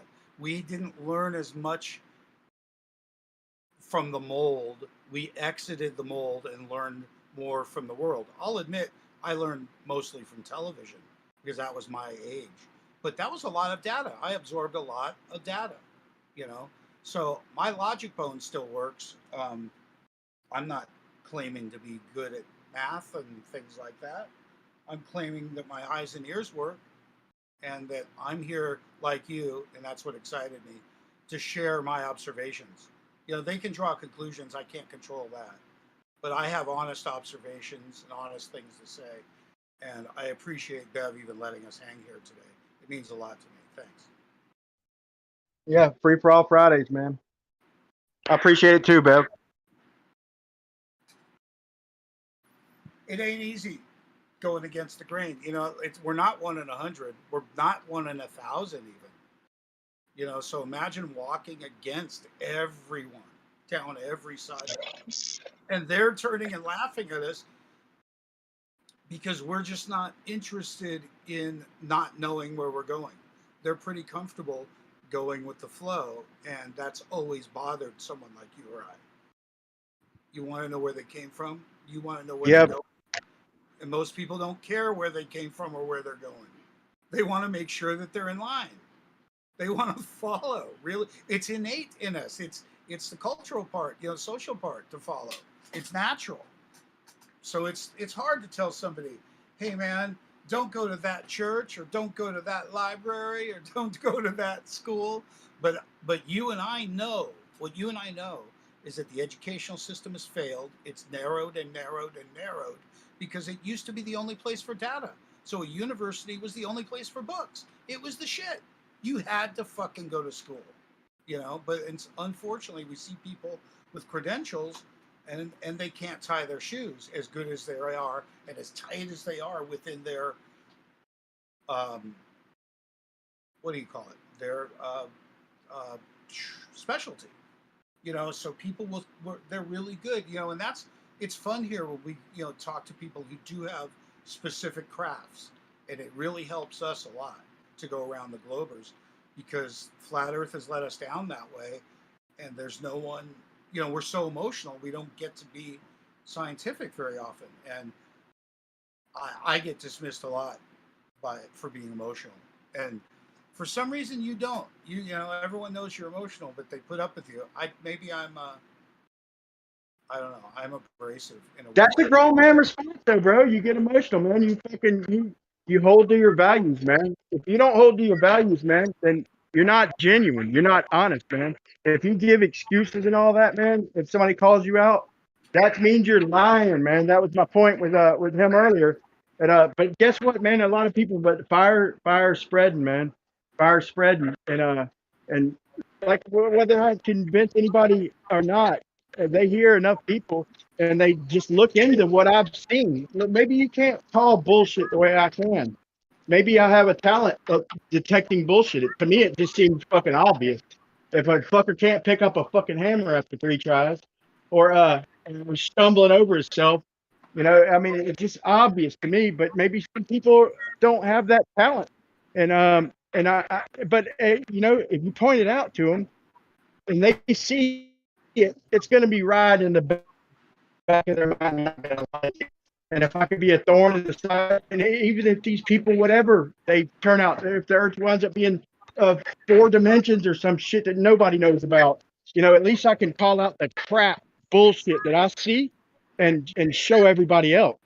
And like I said, I wasn't the type to just take it for words. I had to go to the NASA website shit. I had to go and watch their videos just in case these people were showing me bullshit lies. And I went and looked at it myself, and they call it. I watched so many events. They call them. I mean, hours and hours and hours until I come across a dumbass upside down, face turning beat fucking red. I'm like, dude, to me that's obvious, dude. This dumbass is not floating. She's stuck upside down, and any idiot with a brain should realize that, dude. And whether you can go on believing in a globe, at least see the bullshit that I'm Sorry, but seeing. here's the You know, thing. You're appealing to planting a seed, right? You're appealing to science and logic, and that makes sense for logical and scientific people. And I got to figure out how we can psychologically nag their conscience. In other words, I'd rather humor them, get them amused, get the subject in, so at night they think about it. You know what I mean? Like, in other words, I don't think I'm going to get into a lot of people. So I need to really get them to get angry about what they don't know. Because when we ask people about what they know, they're pretty confused. You know, they don't know a constellation from a eclipse, really, most people. You know, they don't. And it's a lot to ask people to know the sky. People don't know geography either. They don't know math. People have gotten pretty fucking dumb on us, Brian. So I don't know how you have the patience to want to manage the dumb fucks that might come around. Well, that's why maybe it's a good idea, man. Maybe you should try my method that I just come up with. Like just ask people right off the bat. You know, don't even tell them. Don't even put banners up. Just say, hey, if you're on one side of a lake, 20 miles, and your buddy's across, and I'm in the middle, 10 foot under, and you're holding a line 2 foot under, and you and your buddy pull the line tight. What's going to happen to me in the middle? Are you going to pull me up to and save me? And lead with that. And every one of them who've never heard the argument, even who thinks it's a globe, a staunch glober and don't even know it, is going to answer with reality, and they're going to answer that they're going to pull you up to 2 foot where you can stick your head up and breathe. And then if you want to continue the conversation, they're already arguing with their self. Like, hold on, you just told me. You tell me you live on a globe, you know, and you ain't got to rub it in. But if they try and start defending it, then back them up and say, hey, wait a minute. You just told me that if you pulled the line tight over 20 miles, you'd pull me up and save my life. Now you want to kill me and dump me, and because on a globe, you'd pull me down 56 more feet, 56 more feet underwater on a globe. If you pulled that line tight, I would go down 56 more feet. So get them so everybody can relate to that. Maybe I'm not wording it very good, but everybody should be able to relate to that. And if you're going to go out and talk to people, at least have them battle in their own brain. And because, like I said, I've only tried it with a few people, but to me, any intuitive person is going to answer that the line in the middle is going to pull up. I mean, that's fucking reality, right? You can't go against reality. And then they can realize the reality is the way they answered without thinking about it. And then the fucking imagination is in their mind. That was in my mind. I think we need to get them angry and know that they were deceived just to get their interest. I don't see how you're going to get their scientific interest unless it burns inside of them. And I think they need to be angry and feel robbed. I think that's the only chance I have, is making someone feel ripped off. And the one word answer to everything is, why would they hide it? Why would they hide it? It's war. The answer is war. Can't anyone see that? That there's a machine that operates worldwide of destruction. And this, Dan, yeah. I think we've found out why we don't really get on. I think they think it's a globe myself. They think it's a globe. No? Say it again, Bev. Brian talked over us. Yeah, I know. I said, I don't think the idea that we try and do here is to try and get people angry. We try and not get people angry. There's no point starting a war over what.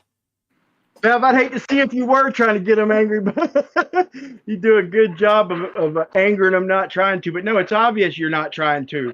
And they try and talk. You even catch me like talking about models. Brian, stop, please, bud. Brian. Stop, please.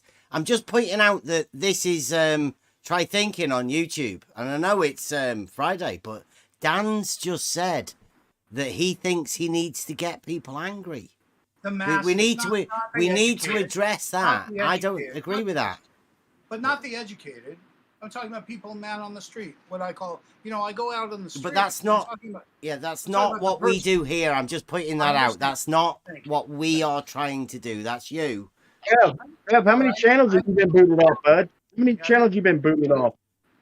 Man, nobody lets me on.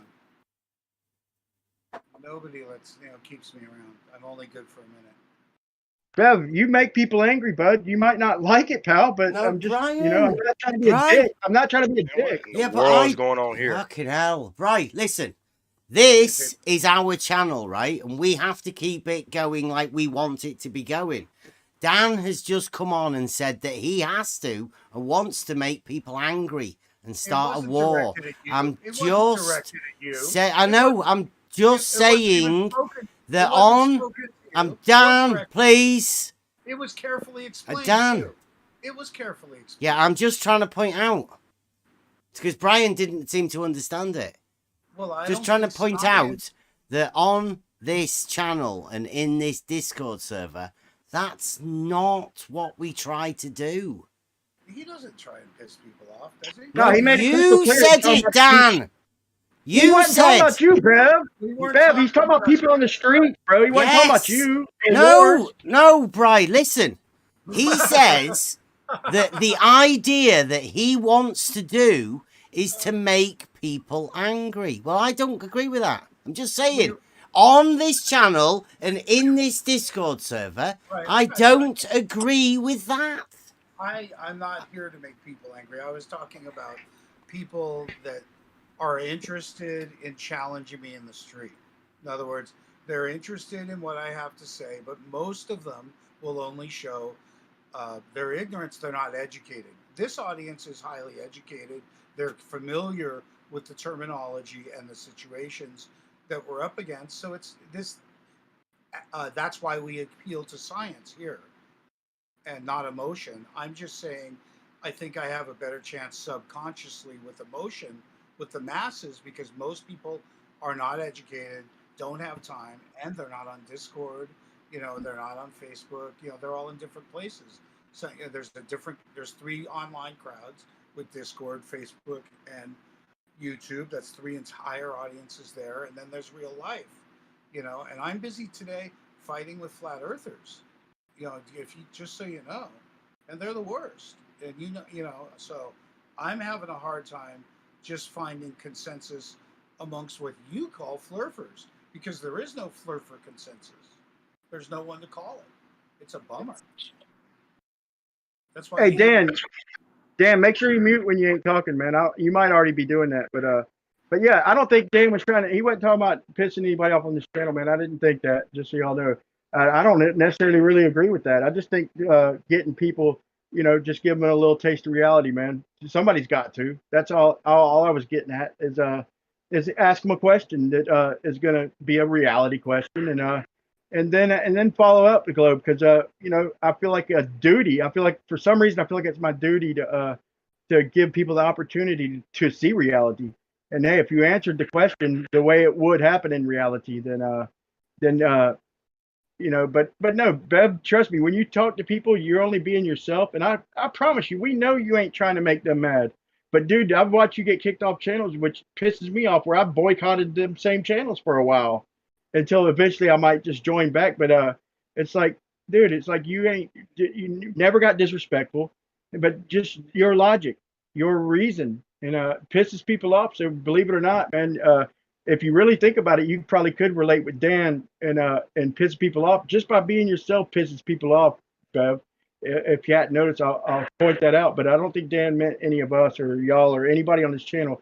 He was talking about like how to reach people like who are like me and Dan, who were fooled, and who it could maybe do good being mad at ourselves for realizing, damn, we believe that bullshit when knowing that if we get pulled 2 feet on each side, we're coming up. We're not going 56 foot under. Maybe we should be mad, but I don't think he meant anybody on here. Thanks. Also, I'm trying to appeal to people's emotional level who don't have the intellect or the time. So I'm trying, not a shock tactic, but subliminal nagging, and I only do that by showing confidence. I go, okay, I'm here. Yes, they really exist, and that's where that's where the mission seems to be, is to stand up and say, yeah, these stupid fuckers really exist, and then hopefully they ask us why we bother, and then hopefully we're smart enough to not use the word belief, because obviously belief is faith-based, and that's not where a smart flat earther is coming from. I don't think you understand. Well, let me not start off like that. I hope you understand what Bev was trying to say there. The distinction between your philosophy of you trying to get people mad, and I'm not going against it or whatever, that's your thing. But here we try to do the complete opposite, is not trigger people. You get the distinction there? Yeah, do you think I came here to trigger you? No. All right, Just want to make sure that you got that, and you're welcome to come here, as long as you're cool, that is, right? But I want the distinction to be understood. That's all I'm saying. Okay, well, I'll walk on eggshells as best I can. No, you don't gotta walk on eggshells, man. Be yourself. Just understand that's not how we do things here. That's it. Simple. Yeah, just respect the channel, Dan. Yeah, you gotta admit, man. He's always cool, calm, and collected. That works like everything you're saying. It's just if anybody's listening in for the first time. Yeah, respecting Bev, he's cool, calm, and collected, and everybody on this channel is the same, man. So you got to respect that, man. I got to yield to Montreal and Bev, and yeah, not even being sarcastic, man. They fucking just being themselves, being logic, being reality. That pisses people off, and that should speak volumes, bro. Plus, anger causes resistance, and it causes people to lock their heels in instead of being flexible in their thought. So I think the subtle approach is better, in my opinion. Do you have any statistics on turnouts? Better in what sense? I don't know. I use a trick in the street. I wear a lab coat, and people come and ask me questions, so I don't have to chase them down. So psychologically, I've got a huge advantage because they're asking, and I'm in a position now where, I'm not begging people to listen. So it's fun when you have a crowd, and you can do that. It's a lot. What's funny about that, bro, is you have looked into this topic more than anybody on earth. So any specialized scientist, they can only speak to their trade and what they do. You have delved into every aspect of it. Maybe you're not a master of none, but you know as much as anybody. So in this arena, we are the experts. No matter what side you be on, you're the expert defending your position. And so that lab coat is really justified, bro. Because if anybody's going to give a contradictory view of what we've been taught, bro, nobody better than one of us. So that lab coat is a good symbol. It's deserving. But it's a trick. So I just want you to know I'm trying to use their tricks. It's a psychological advantage. And kind of they see people as intelligent just for wearing the stupid coat. Add glasses and a clipboard, and you're nearly unstoppable before it starts. Ridiculous. And then some visual aid, and then you do something with a demo of something like water, and they're stunned. They're like, wow, this guy was there, and he did stuff, and he had the shit going on, right? There was stuff going on. There was visual aids. There was reinforcement, little words around. Dude, no matter how he moved the glass, the water stayed level on top. He moved it left and right, and and the water just always stayed level. I just want to make sure not to mislead anyone, and I'm busy trying to correct a lot of flat Earth misnomer. FE core is a big problem for me. Bob's a big problem for me. And That's crazy, man. And communication with them, they've cut me off entirely, and I know more about math and field work than all of them. I've been out everywhere, and I've fucking been in the street, you know, and I fight everyone just for their like honesty, and that's why I reached out to you because I see you around. But Why are you fighting Bob, bro? Why are you fighting Bob? I mean, he's as genuine as they come, bro. He calls it how he sees it, dude. You could convince him of a lot, and Bob? you know, if you could convince him out of a lot, bro. He's just genuine as they come. What are you talking about? Yeah, you and I need to talk in private. Or I'm not saying he's a fucking rocket scientist, but he's an intelligent guy, bro. He presents himself well. You know, maybe you can tell me some dirt off a camera or something, bro. But man, he's fucking. I mean, to me, he's dedicated his life to this and has a lot of love to give to all him and his around him. I don't know, man. Maybe there's some dirt. I don't know that, but I don't believe in that, man. I believe everybody is doing this for their own reasons, man. Let me take away the personal part and just tell you what's going on. Is in one section of my problem, he used FE Core against me and said he was a member of FE Core, therefore he knows.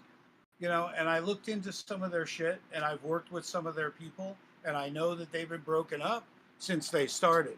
They did. It's completely personal. What about the objective stuff? What about FE core don't you like objectively? Well, bro, they done the best shit we got, bro. Nobody you is are out out of there. no, dude. You are all. What's the level, bro? You've seen their results. If you've done any surveying, hold on. If you've done any surveying, you'll know that the force to level test is straight up as it comes, bro. Dude, it's all a show. They are a show.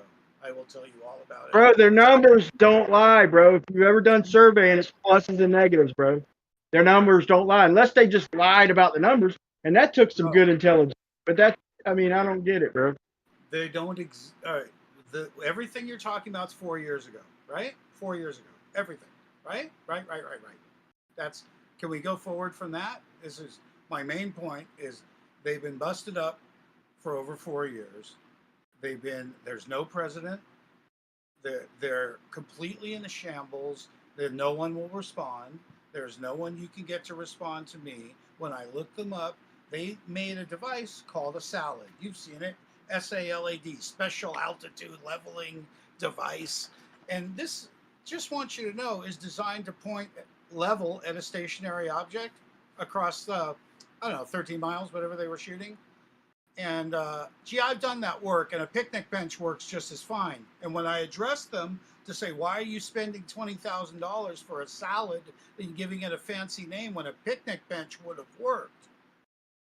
The answer, believe it or not, was, yeah, it really didn't cost that much. That was just really 200 man hours to build it at $10 an hour because one of the dudes might want to get reimbursed. And I'm like, oh, well, that's fucking cute because I've done that work and you could do it by hand. So I'm just trying to say when I went to reach to them for real results on real things, I was shut out. I was shut down. I've worked with the remnants of them since, and that was 3 years ago. And when I hassled the members of them that would talk to me, I was told to contact the president who had already been gone for a year. They don't have a president. One of the guys, I think, is still in jail for weed. And the rest of it is completely in shambles. It's just Bob and Karen holding it up. Trust me, it is a waste of everyone's emotion. And I am furious about it. They won't talk about it. No one will talk about anything real about Flat Earth at that level. They're all protecting each other. And it's a sad event because I've spent 4 or 5 years protecting them. And now that I'm up under their wing, Bro, why are you attacking them, bro? Dude, did you make a model with terabytes of information modeling every fucking planet, every eclipse? I mean, I'm just asking if you made a model, Dan, because now, hold on, dude, bro, I know you've done laser experiments, bro. No, this is it is not easy. They tried to do a 26, hold on, bro, let me finish. They tried to do a 26-mile laser experiment, dude. If you know anything about it, which I know you do, It's hard to see a laser across a fucking 6 or 7 mile lake, bro. You got to line it up just right. They're trying to do 26 miles, bro. They put out the fucking the numbers. We had to press them a little bit for. They put out the numbers for the freaking data for the interferometer at altitude, bro. And that proved there that the Earth ain't move. I mean, if you believe that an interferometer can tell you that you're moving, which is it does. It's in every fucking airplane and every fucking airplane basically. But dude, they've fucking done a lot, bro. I mean, Steve Torrance and Zach and fucking and David. I mean, dude, and then they did the force to let that model they put out, bro. They modeled everything, bro, and gave it a good explanation and showed backing of how it all works. Dude, And bro, dude, you know how many people they shut up, bro? They might not be everything. Why are you attacking them, bro? Just give me one good reason why are you attacking them? Just tell me that. Brian, because I'm telling you about what I've done, and you know nothing about it. You don't. I know what you've done. I've seen the salt and sea, bro. I've seen No, you done you a lot. don't. No, you don't. I know it a lot, dude. Brian, well, why? Wait. First, answer this. Why are you attacking them? Just tell me why you are attacking them. Because you are judging with missing data. I can fill your data set so you can judge properly. For instance, you suggesting that I haven't worked at 27 miles or 26 miles, I can hand you proof right now, so I don't really understand where your confusion is there. No, you should appreciate it, bro. Brian, if you think I don't have more experience in the field of lasers than Bob Nodell, you're wrong. Then you should appreciate the distance they tried to achieve, bro. That was my whole point. I'm trying to tell you what's really going on and how there is a little pocket. Bro, you haven't given me a reason why you're attacking them. Why are you attacking them? Listen to me.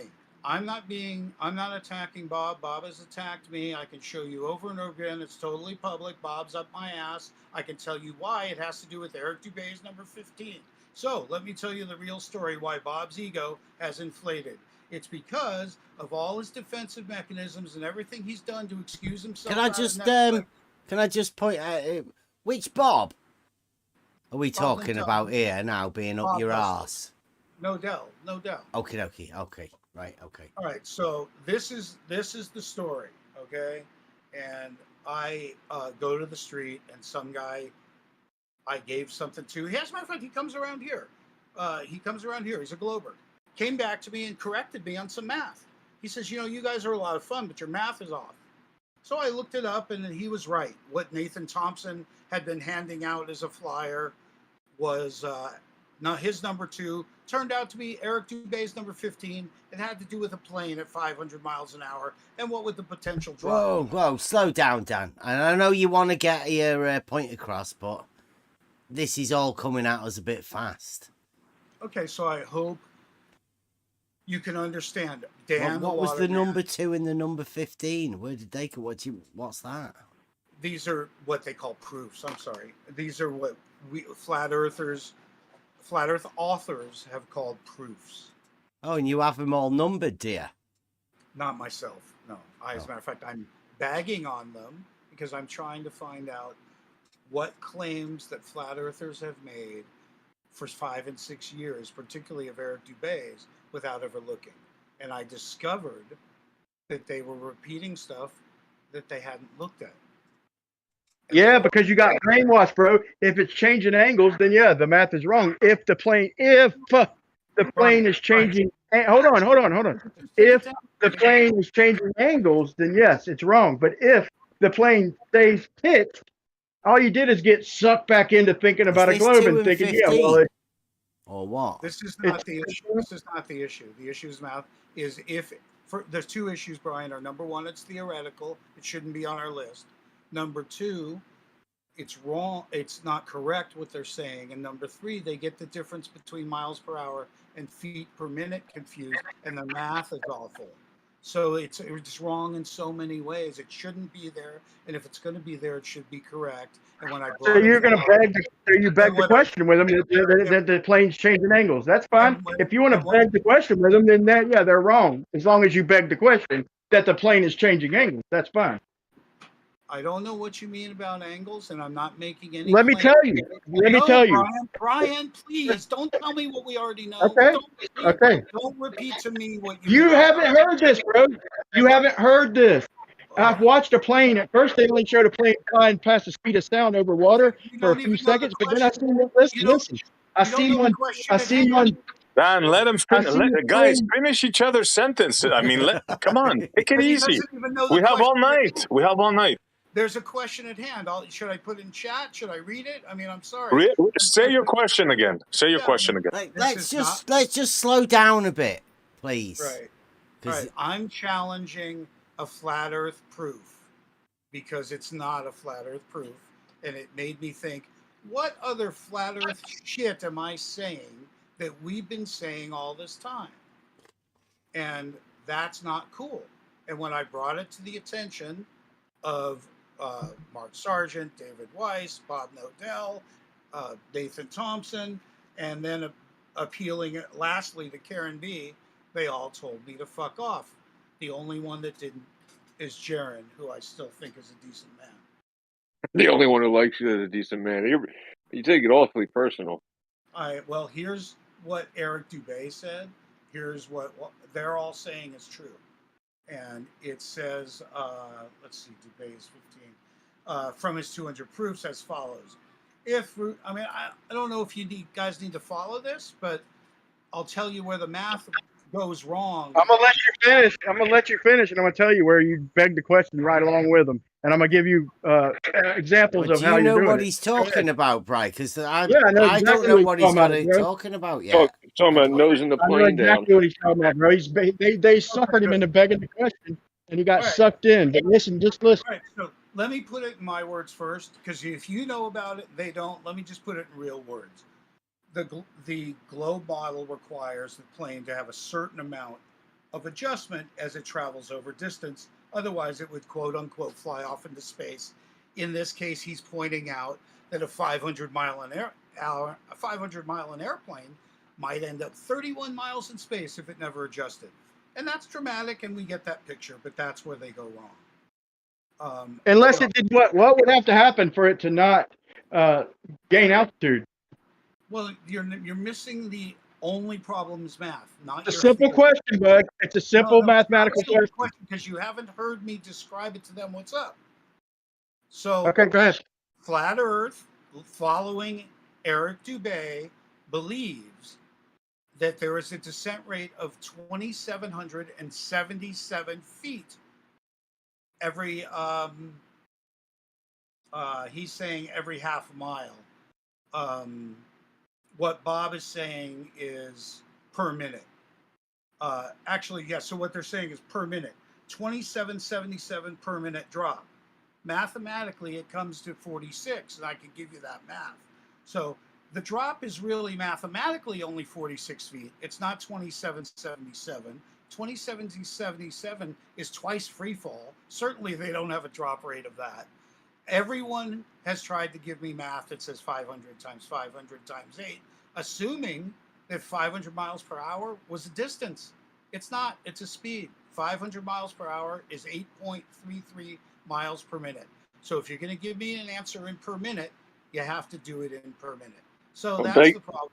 Begging the question, the height would come into the math. Totally.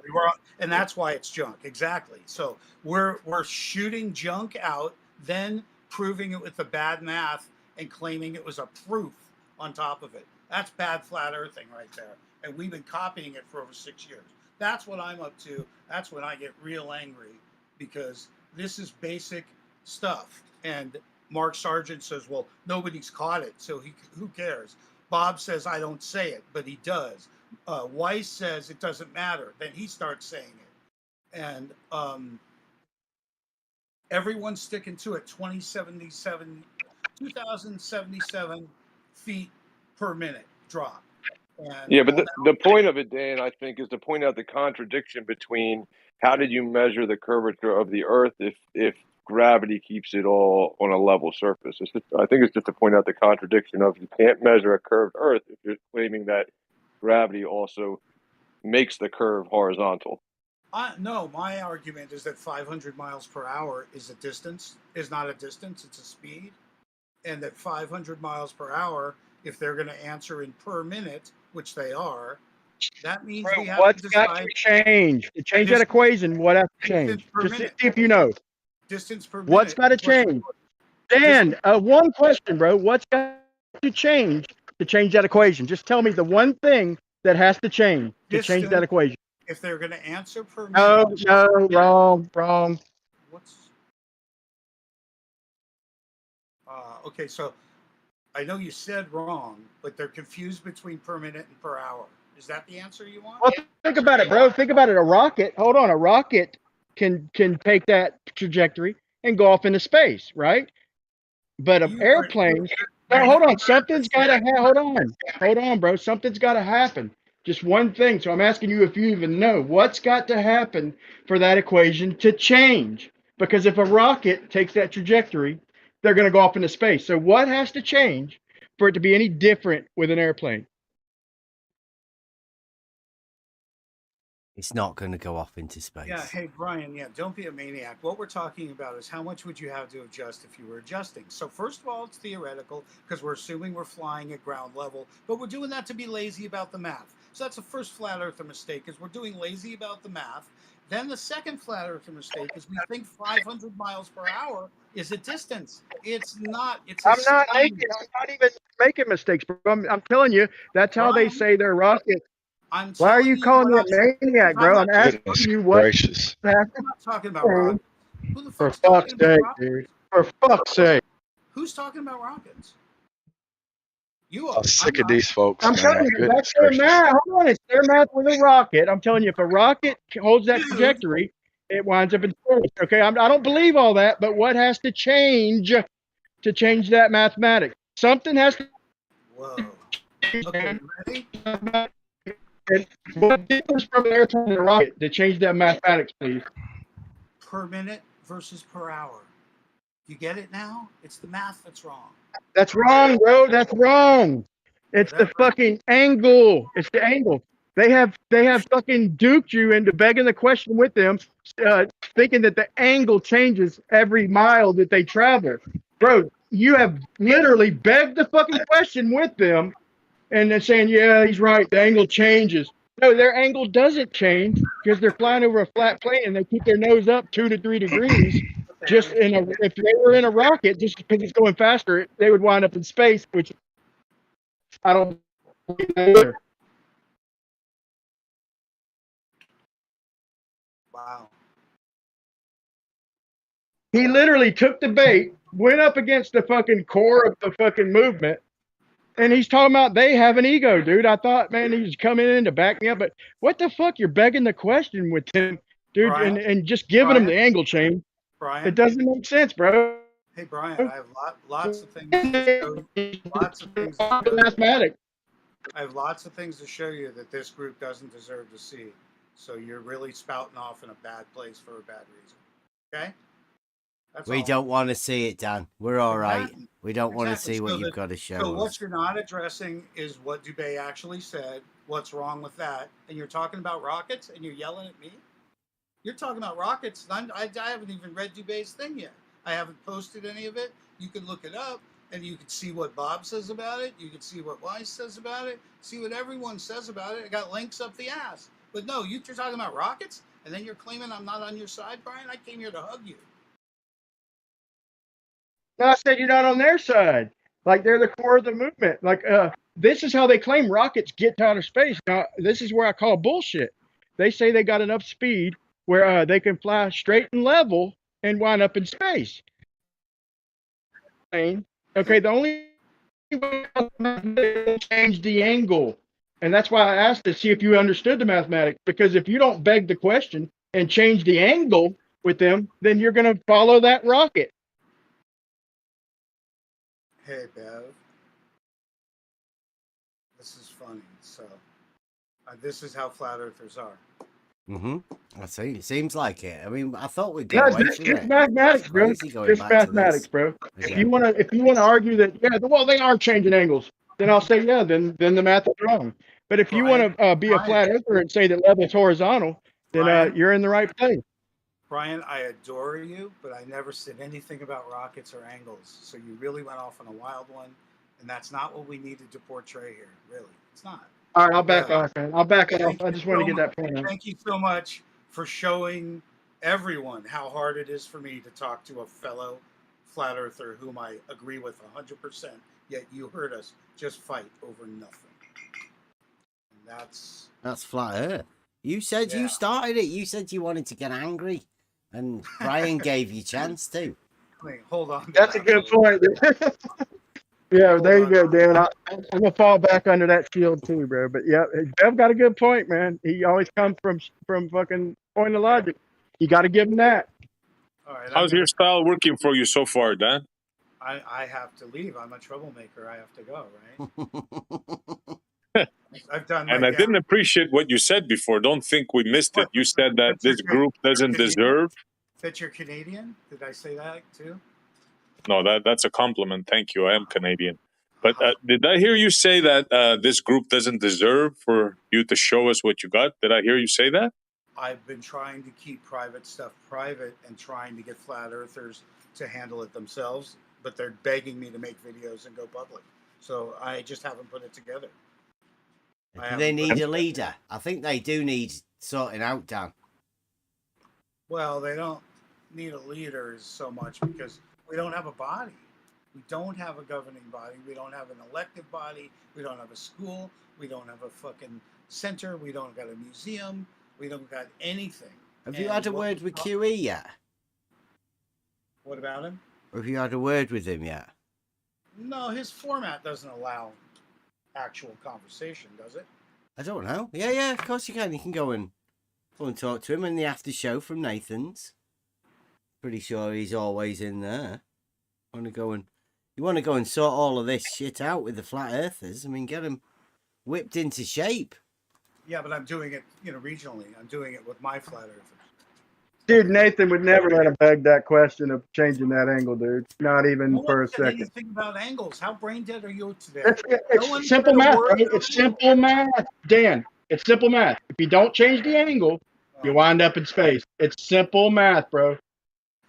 But the pitch of your plane, it has nothing to do with it. I mean, it has something to do with it as well. So you can change the pitch of your plane, lower your thrust, and it changes the angle of your plane, not the angle of the drop. The drop is measured in feet per minute according to them, not me, feet per minute. But they're giving the numbers that represent feet per hour, Brian. But if you don't change... Brian, they're giving numbers that represent feet per hour, and they're claiming feet per minute. That's my beef. Bro, by a factor. Bro, draw a straight line. Listen, draw a straight. You've let them beg the question of fucking saying that they're changing angles as they go. Listen, just draw. Listen, Dan. Let me finish, bro. Let me finish.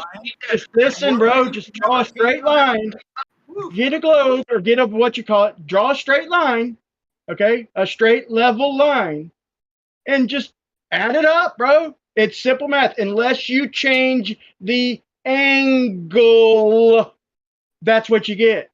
Unless you change the angle. What we say is that they fly 2 to 3 degrees to maintain a level pitch over level ground. If they're maintaining a level pitch over level ground with slightly nose up, and they do not nose down, then do the math.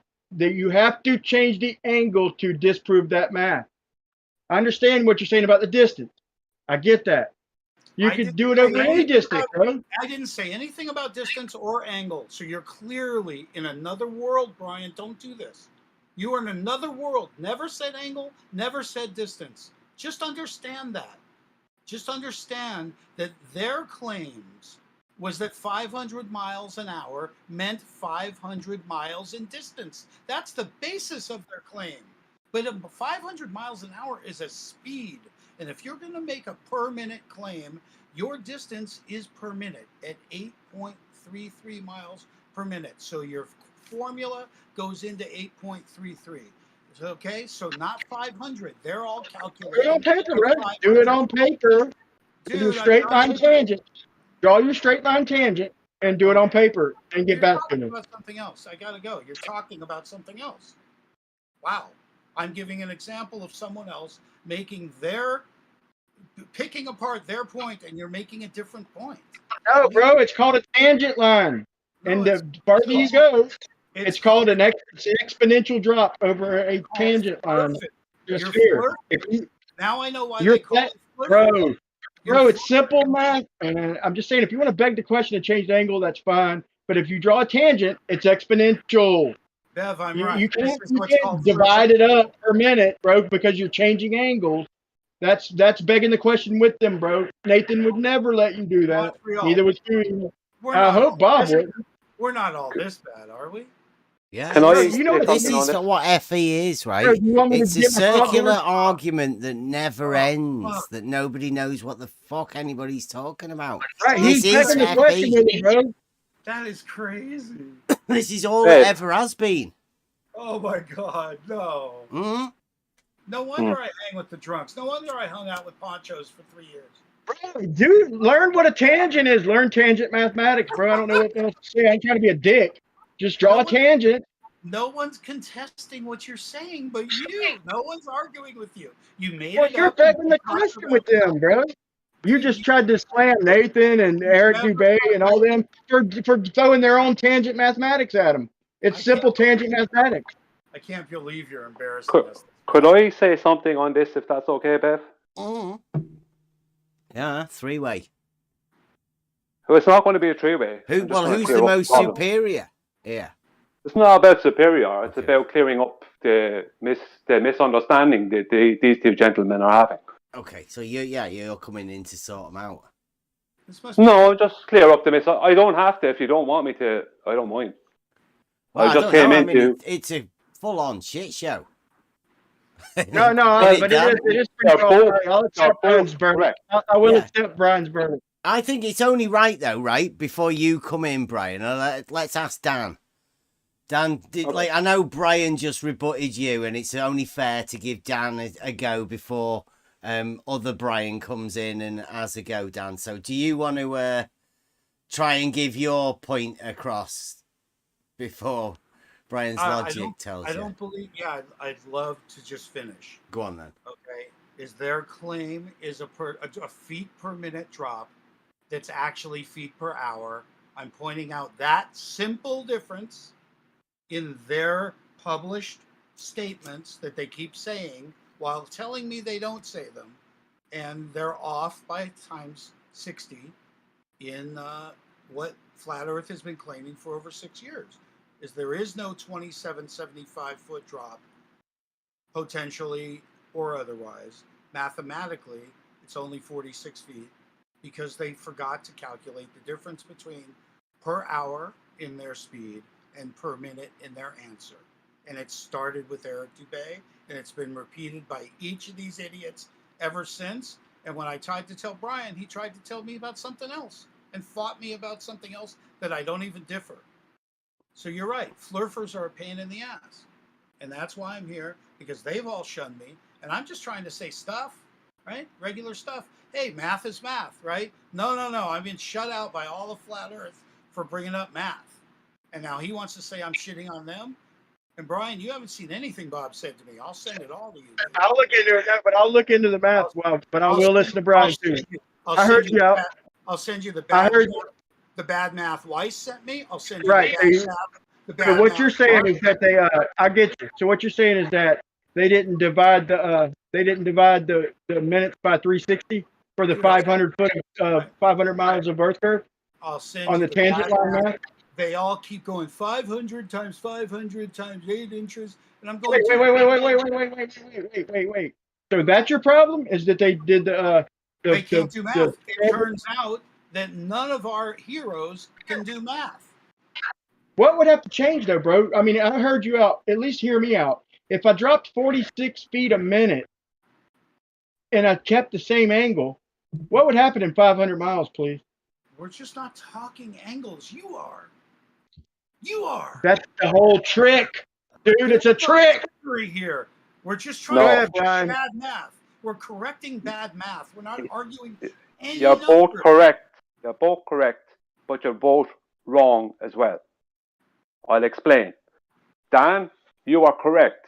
They are giving out bad maths for years. It is incorrect what they're saying. Right? Brian, you are correct that it's about the angle and the degree angle. But both of you are coming at it from the wrong, I'm going to pardon the pun, angle. The real debunking of their claim, the official claim, is the lift effect itself. As why does the plane need to have a nose up position to fly horizontally? It has to have a nose up position. It's not so much it has to have a nose up position. The nose up is caused by the lift effect itself. The chord line of the wings, the thrust causing lift, which causes the plane to be at an angle above horizontal. If you want to hold 100% positive lift, if you're flying a commercial airliner and you're flying at cruising altitude, to hold 100% positive lift, you have to fly with the nose above horizontal. It's not so much that you have to. It's like if you're flying at cruising speed at cruising altitude, then your nose is going to be of the aircraft is going to be between 3 and 5 degrees above horizontal. Anything below horizontal is a descent, officially a descent. The only wing that can hold any positive lift below horizontal is a cambered wing. It will hold about 60% positive lift at 2 degrees below horizontal. Anything past 2 degrees, the amount of lift it holds goes from 60% to 50 to 40 to 30 to 10. It doesn't matter, because once it goes past 2 degrees, it won't have any more positive lift. But it doesn't matter because 2 degrees below horizontal is a descent.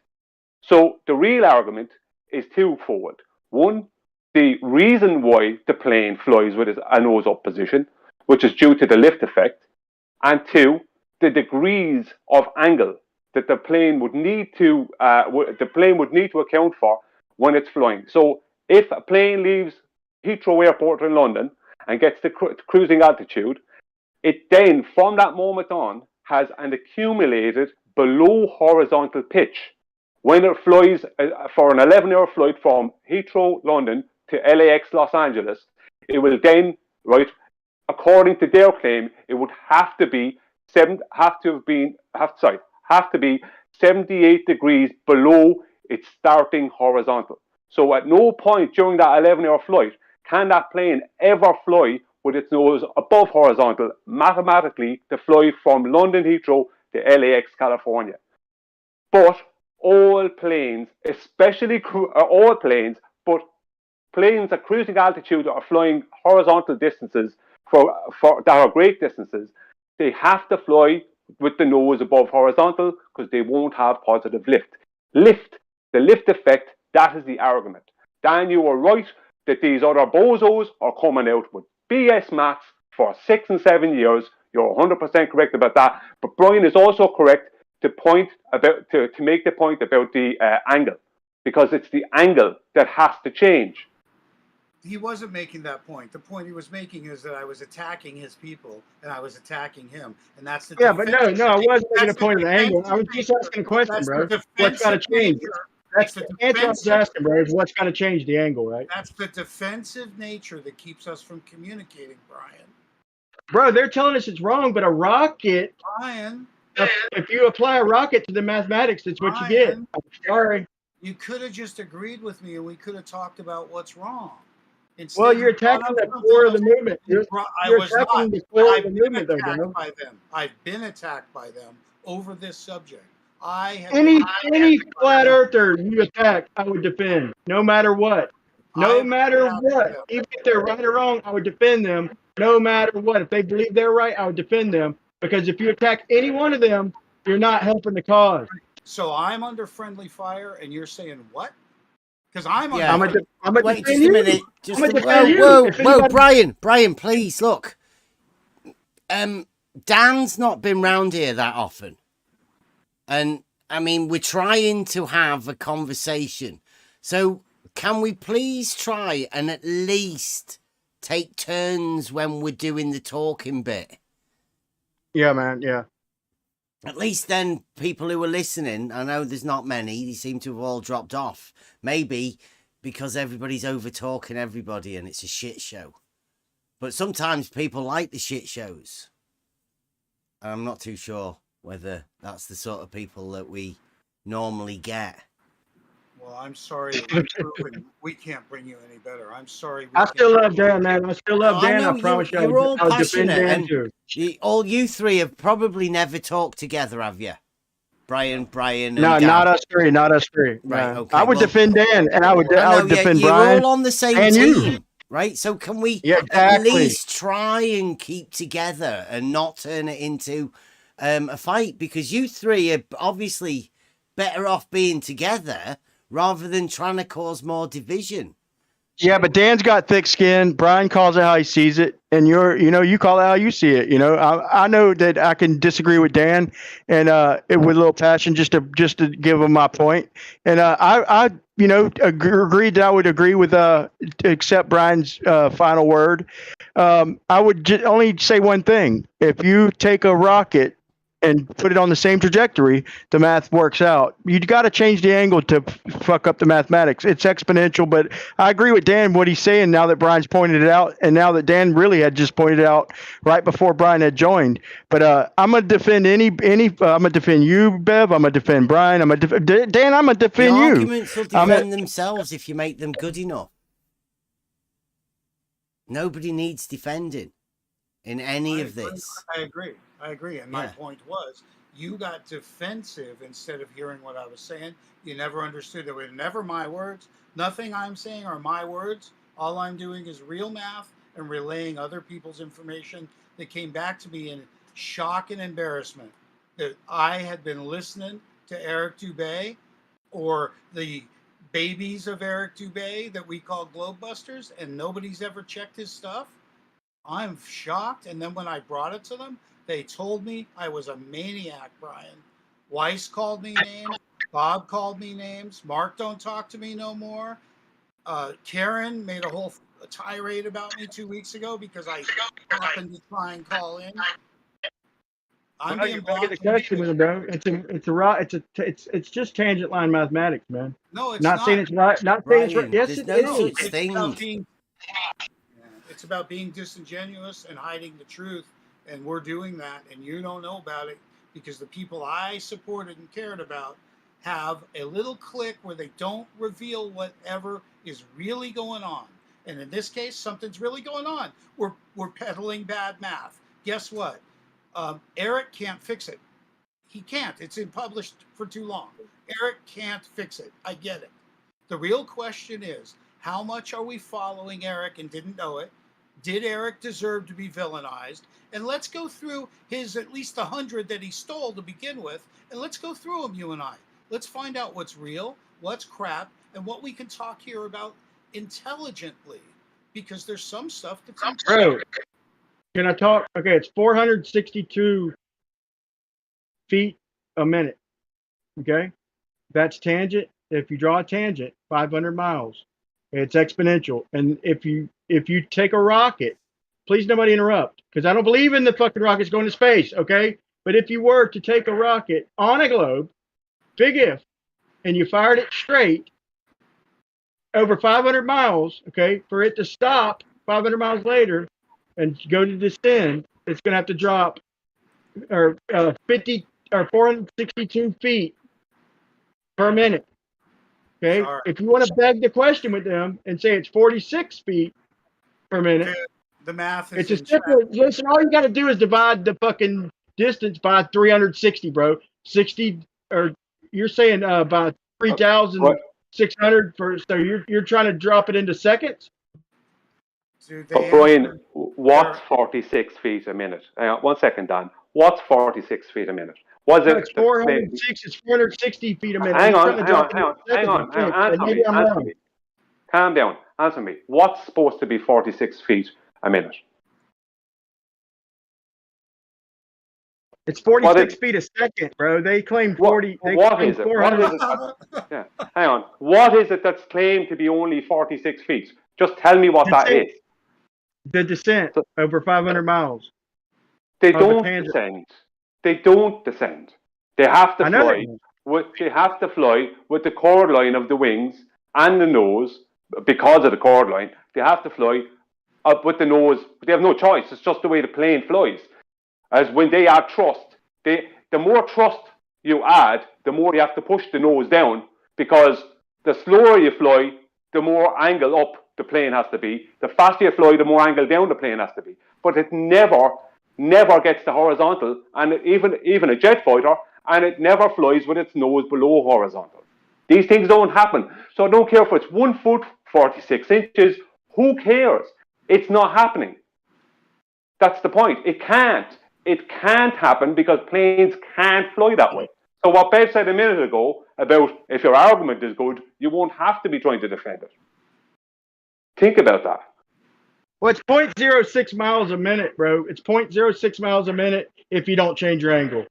Okay, I'm just saying, if you don't change your angle, it's 0.06 miles a minute, which is 460 something miles a minute. He was saying like for 46 miles. Like I'm asking him, like, are you talking about a second? Did they claim 46 miles? You're both begging the question at that stage when you're talking about this. There would have to be an accumulated from the minute they get the cruising altitude. With a commercial airliner, a Qantas or whatever. From the minute they get the cruising altitude, there would have to be an accumulated below horizontal pitch that the plane would have to have. Like a tangent, yeah, like a tangent line, right? Exactly. It has to have the below horizontal pitch. So work in pitches and degrees, because it would mean that the pilot going from London to Los Angeles would end up 78 degrees below horizontal from the starting point of horizontal. They never do that. They fly above with the nose above horizontal. Anything below horizontal is officially a descent. So if I didn't change angles, that's where I'd wind up, though, right? After 500 miles, if I didn't change angles. No, you'd end up in the ground very fast, because as soon as you're anything below horizontal, you're officially descending. Officially. No, I mean, if I keep my 3-degree pitch and I fly level and I don't nose down, then I'm going to I'm going to get higher and higher off of a curved surface, correct? What's going to happen is you're going to fly horizontally over an essentially horizontal plane. That's what's going to happen. You won't fly off out into anywhere. Don't even think about that. None of that happens because it can't happen. Forget about all that. That's the problem. You're that's a little Oh, come on. Don't forget about it now. You've just spent half an hour talking about it. That's a little too neutral, bro. That's a little too neutral for everybody. It's very boring. Well, it is what it is. I mean, if we go by what you're saying, Brian, then yes, you would end up flying. If you were flying around a sphere Earth with a radius of 3959 miles, then yes, you would very quickly end up gaining altitude. Very quickly end up gaining altitude, and then before you know it, you'd end up in a position where the cabin pressure would kill everyone, because it would have to escape, because the outside pressure would get so low, the inside pressure and the outside pressure would be at such a differential that the inside pressure would just escape out. It would cause structural damage to the plane, and everyone would die before you'd ever get to space. All right, now we're getting more exciting. All right, not so boring anymore. No, because that's why people get jet lag. A lot of people don't even know it. That's why people get jet lag, because the internals of the plane is kept at about 11 to 12 psi. The reason they keep it at 11 to 12 psi, I think the cabins can be slightly higher by it. The reason they keep the internals of the cabin where all the passengers are 11 to 12 psi is because if they keep it at 14.7, which is the average at sea level, what will happen is the internal structure of the plane starts becoming compromised, because the external pressure is too low. I mean, the differential is too great. So as a kind of a happy medium, they keep it at 11 or 12 psi. But if they brought it any lower than that, people would be going unconscious and having all kinds of health problems. So that's another thing about airplanes, that they have to keep it at a certain point within the cabin, the air pressure at a certain point within the cabin. They can't give you the pressure you're used to at sea level, but they also can't bring it too low, because people would die or get sick or pass out or whatever. I just don't like the dirty, rotten fucking trick they pulled and getting us to beg the question that their angle is constantly changing. Because if the angle doesn't change, it's simple fucking arithmetic. You know, they've got all the all the flat earthers to beg the question with them and say, yeah, on their model, yeah, you'd be changing angles and shit. Because if you didn't change angles, it's simple fucking arithmetic, bro. It's very, very simple fucking can I ask you a mathematics. question? No. So I don't This like is the very dirty simple. rotten trick they told, bro. I know, I understand that, but listen to this. Can you violate horizontal?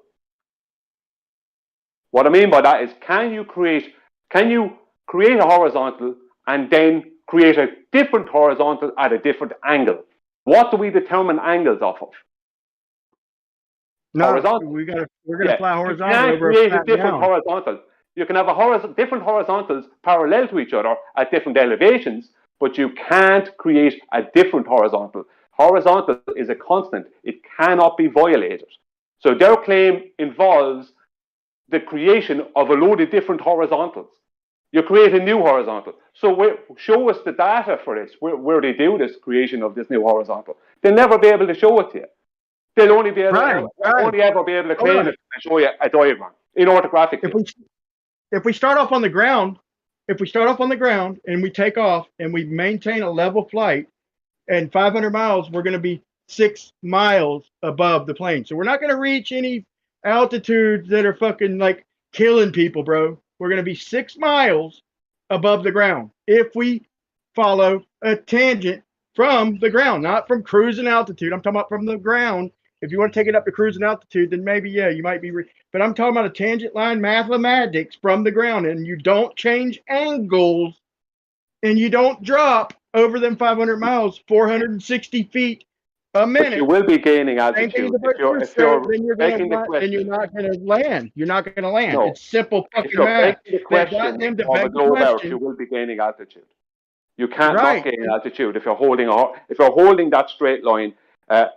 Then you can't not gain altitude if you were flying around the globe. It would be impossible. So they've confused them. They've tricked people like Dan and them to take their simple mathematics. I don't think he's tricked. He's not tricked. He's just, from what I heard, he is tricked, bro. he's just pointing out where the maths is wrong.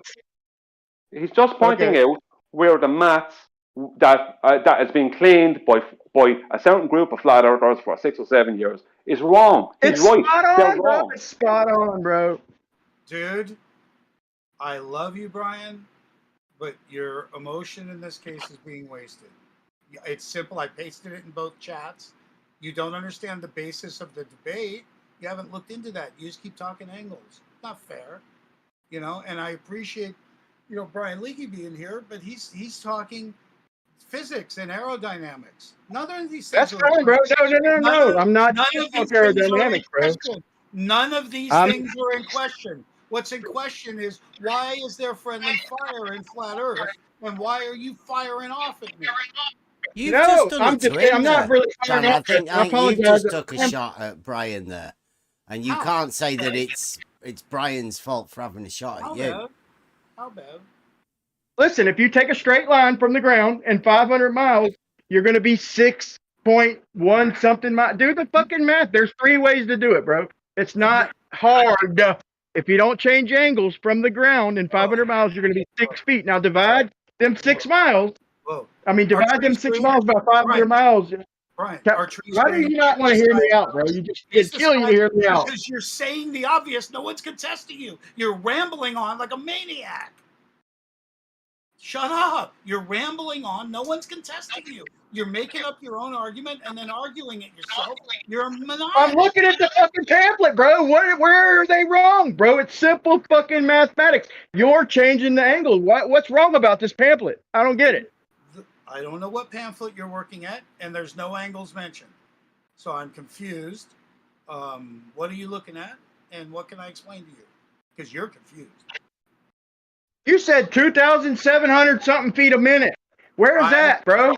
Okay, it's in the chat. There's a picture of Weiss saying it. Bob says it.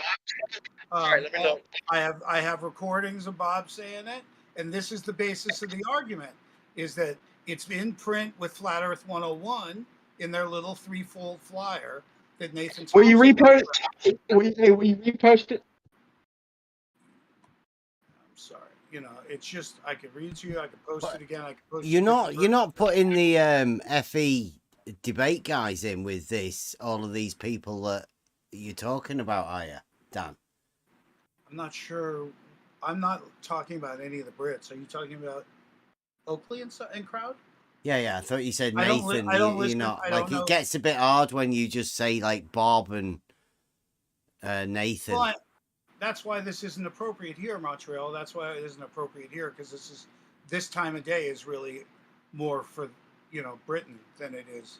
No, Dan, I can assure you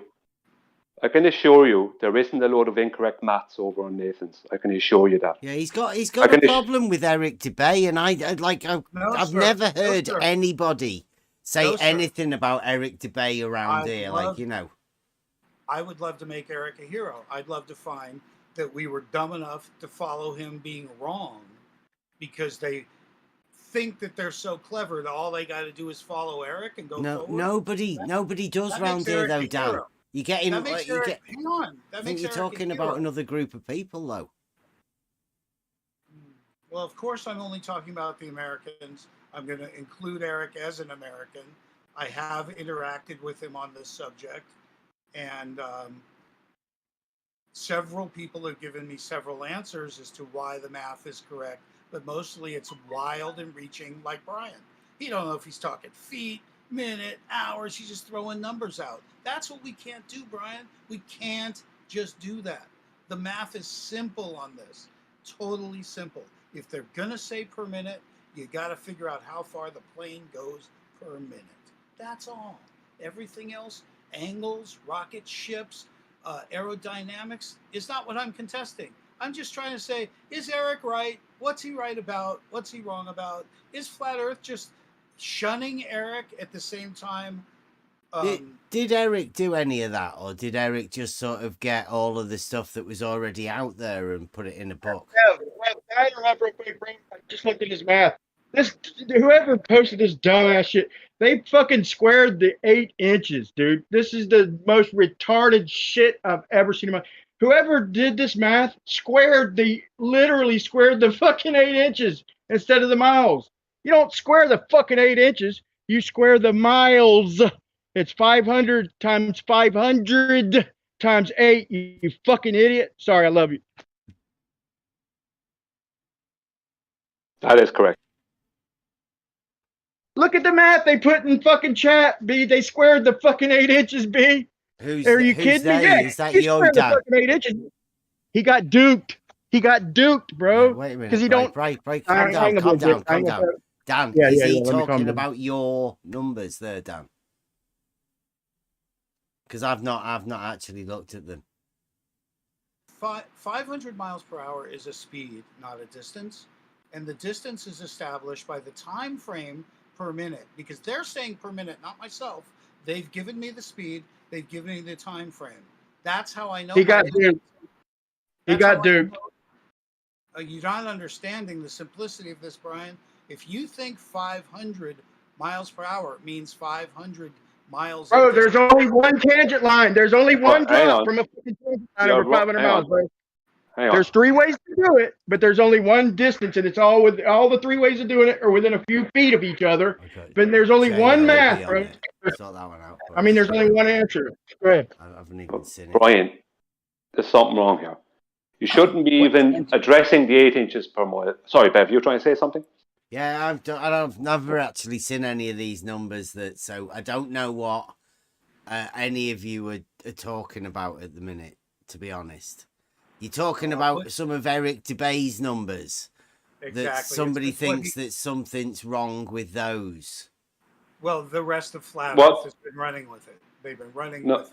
No, we haven't. No, we haven't. Not in Nathan's, we haven't. We've never ran with incorrect maths. Right. No.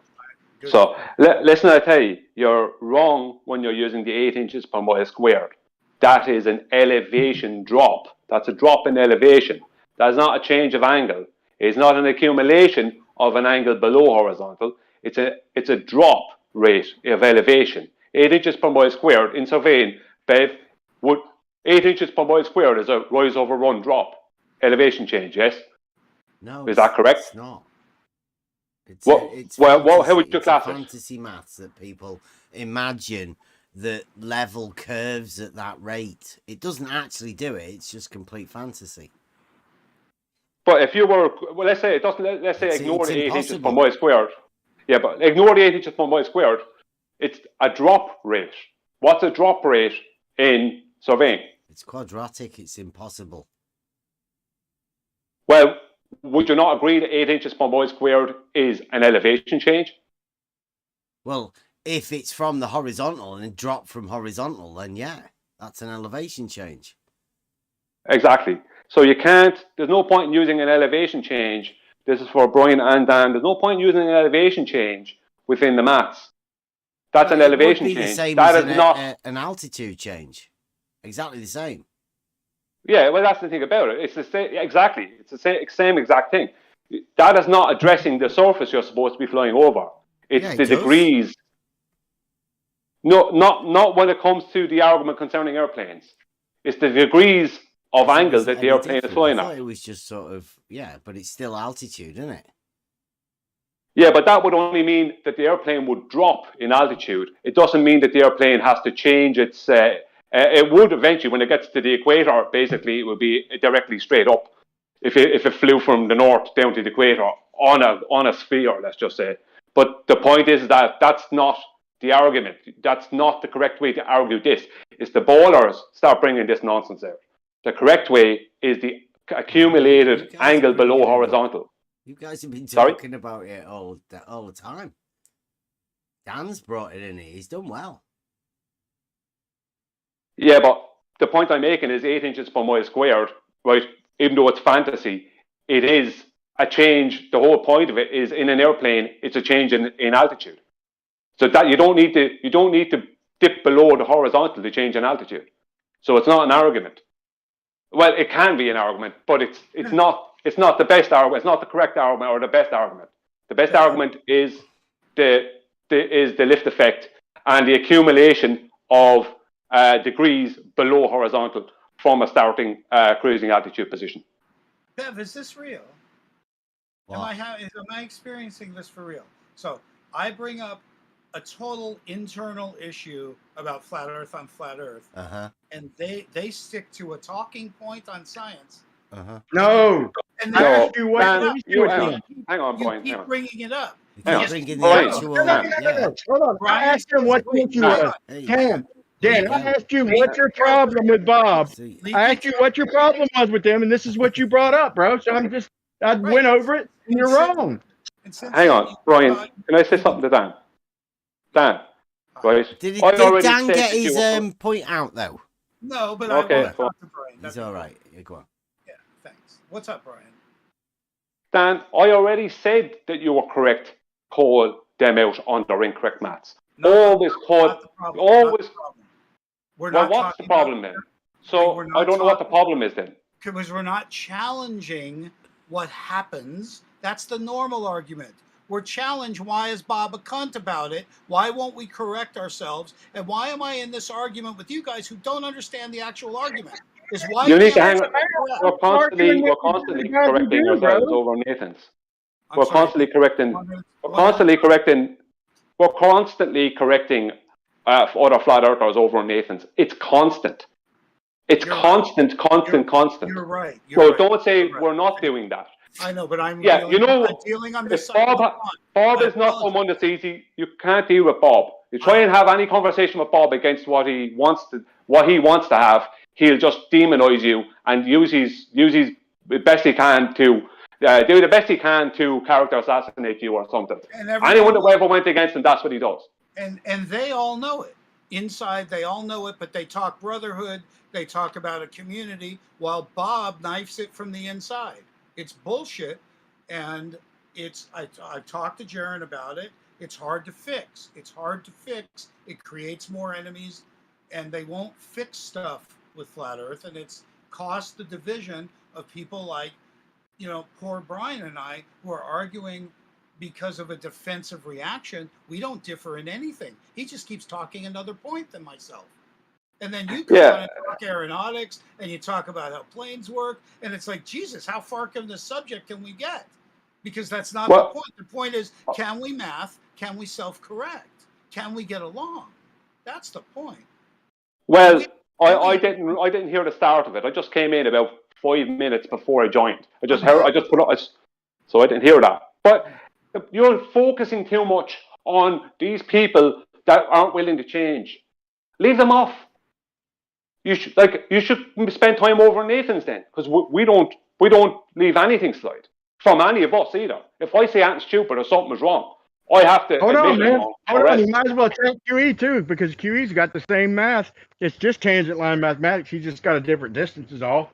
If you want to just go ahead and attack QE too. Look, do you understand the math? QE Dan, let me ask he you. just The fucked reason up I the brought this up, accommodation. hold on, B. The reason I brought this up is because I asked him, why did y'all have a falling out? What did they do? And this was his answer. This was what the falling out was over, was the mathematics. So I double checked the fucking math. That's not I understand his point, but he doesn't understand mine, That's bro. not the falling out. The And falling out that he's talking about. Told you there's plenty of private stuff too. I just didn't bring it up, did I? Told you I'd tell you that on the side, didn't I? Didn't I? Yeah, this was your told one you like it didn't tangible belong proof. here. Yeah. I told you it didn't belong here, and so I told you what did belong here. So you don't have the whole picture. You're being lame. You're defensive instead of hearing the information I have. Is please let's not go forward with flat earth stuff that's bullshit. You know, and I have the same problem. Let's say, for instance, just to bring it up, a good example, great example, is that railguns shoot straight, therefore it's flat earth. Well, guess what? They target straight. They shoot like any artillery with an arc. So we have to be correct. If we're going to say density, we have to say relative density. We have to be accurate. We can't be stupid, and we can't. Are you sure that railgun shoot with an jumping in arc? on The whole shit you point don't of the understand, railgun bro. is that it doesn't have an arc. That's the whole point of it. Not that I use it not that I'm using it as a great defense, but the whole point of it is that it doesn't have an arc. The whole point of the railgun is that it has such force behind it that the projectile moves in a straight line. And he's right. If you get it, hold on, he's right. And if you give it an exclusion zone, if you aim up and give it an exclusion zone, you're going to leave out like 40 miles that you're not going to be able to drop down and hit, bro. If you don't understand the math, why are you fucking arguing it, bro? Why are you calling Bob Nodell and Eric Dubay? If you don't even understand the math, you're posting, bro. That's all I'm saying. Brian, Bob Nodell How many pictures of a railgun am I going to send you right now at a pitch? How many do you want to see at a pitch? Just how many? Oh, Dan, I want to see how your math makes more sense. I'm not seeing how it makes more sense. I'm not saying theirs makes sense, but even just on your original claim, I'd like it to make sense. I mean, you do realize that 500 miles per hour is a speed, not a distance, right? It's distance, and it is the distance traveled. It's how you get the miles per hour. No, it's a speed. Yeah, but holding that speed will give you 500 miles of distance. That's the point he's trying to make. The only equation I've entered so far is my speed. Correct? 500 miles per hour. Because you don't understand. No, speed is establish the equation. The speed.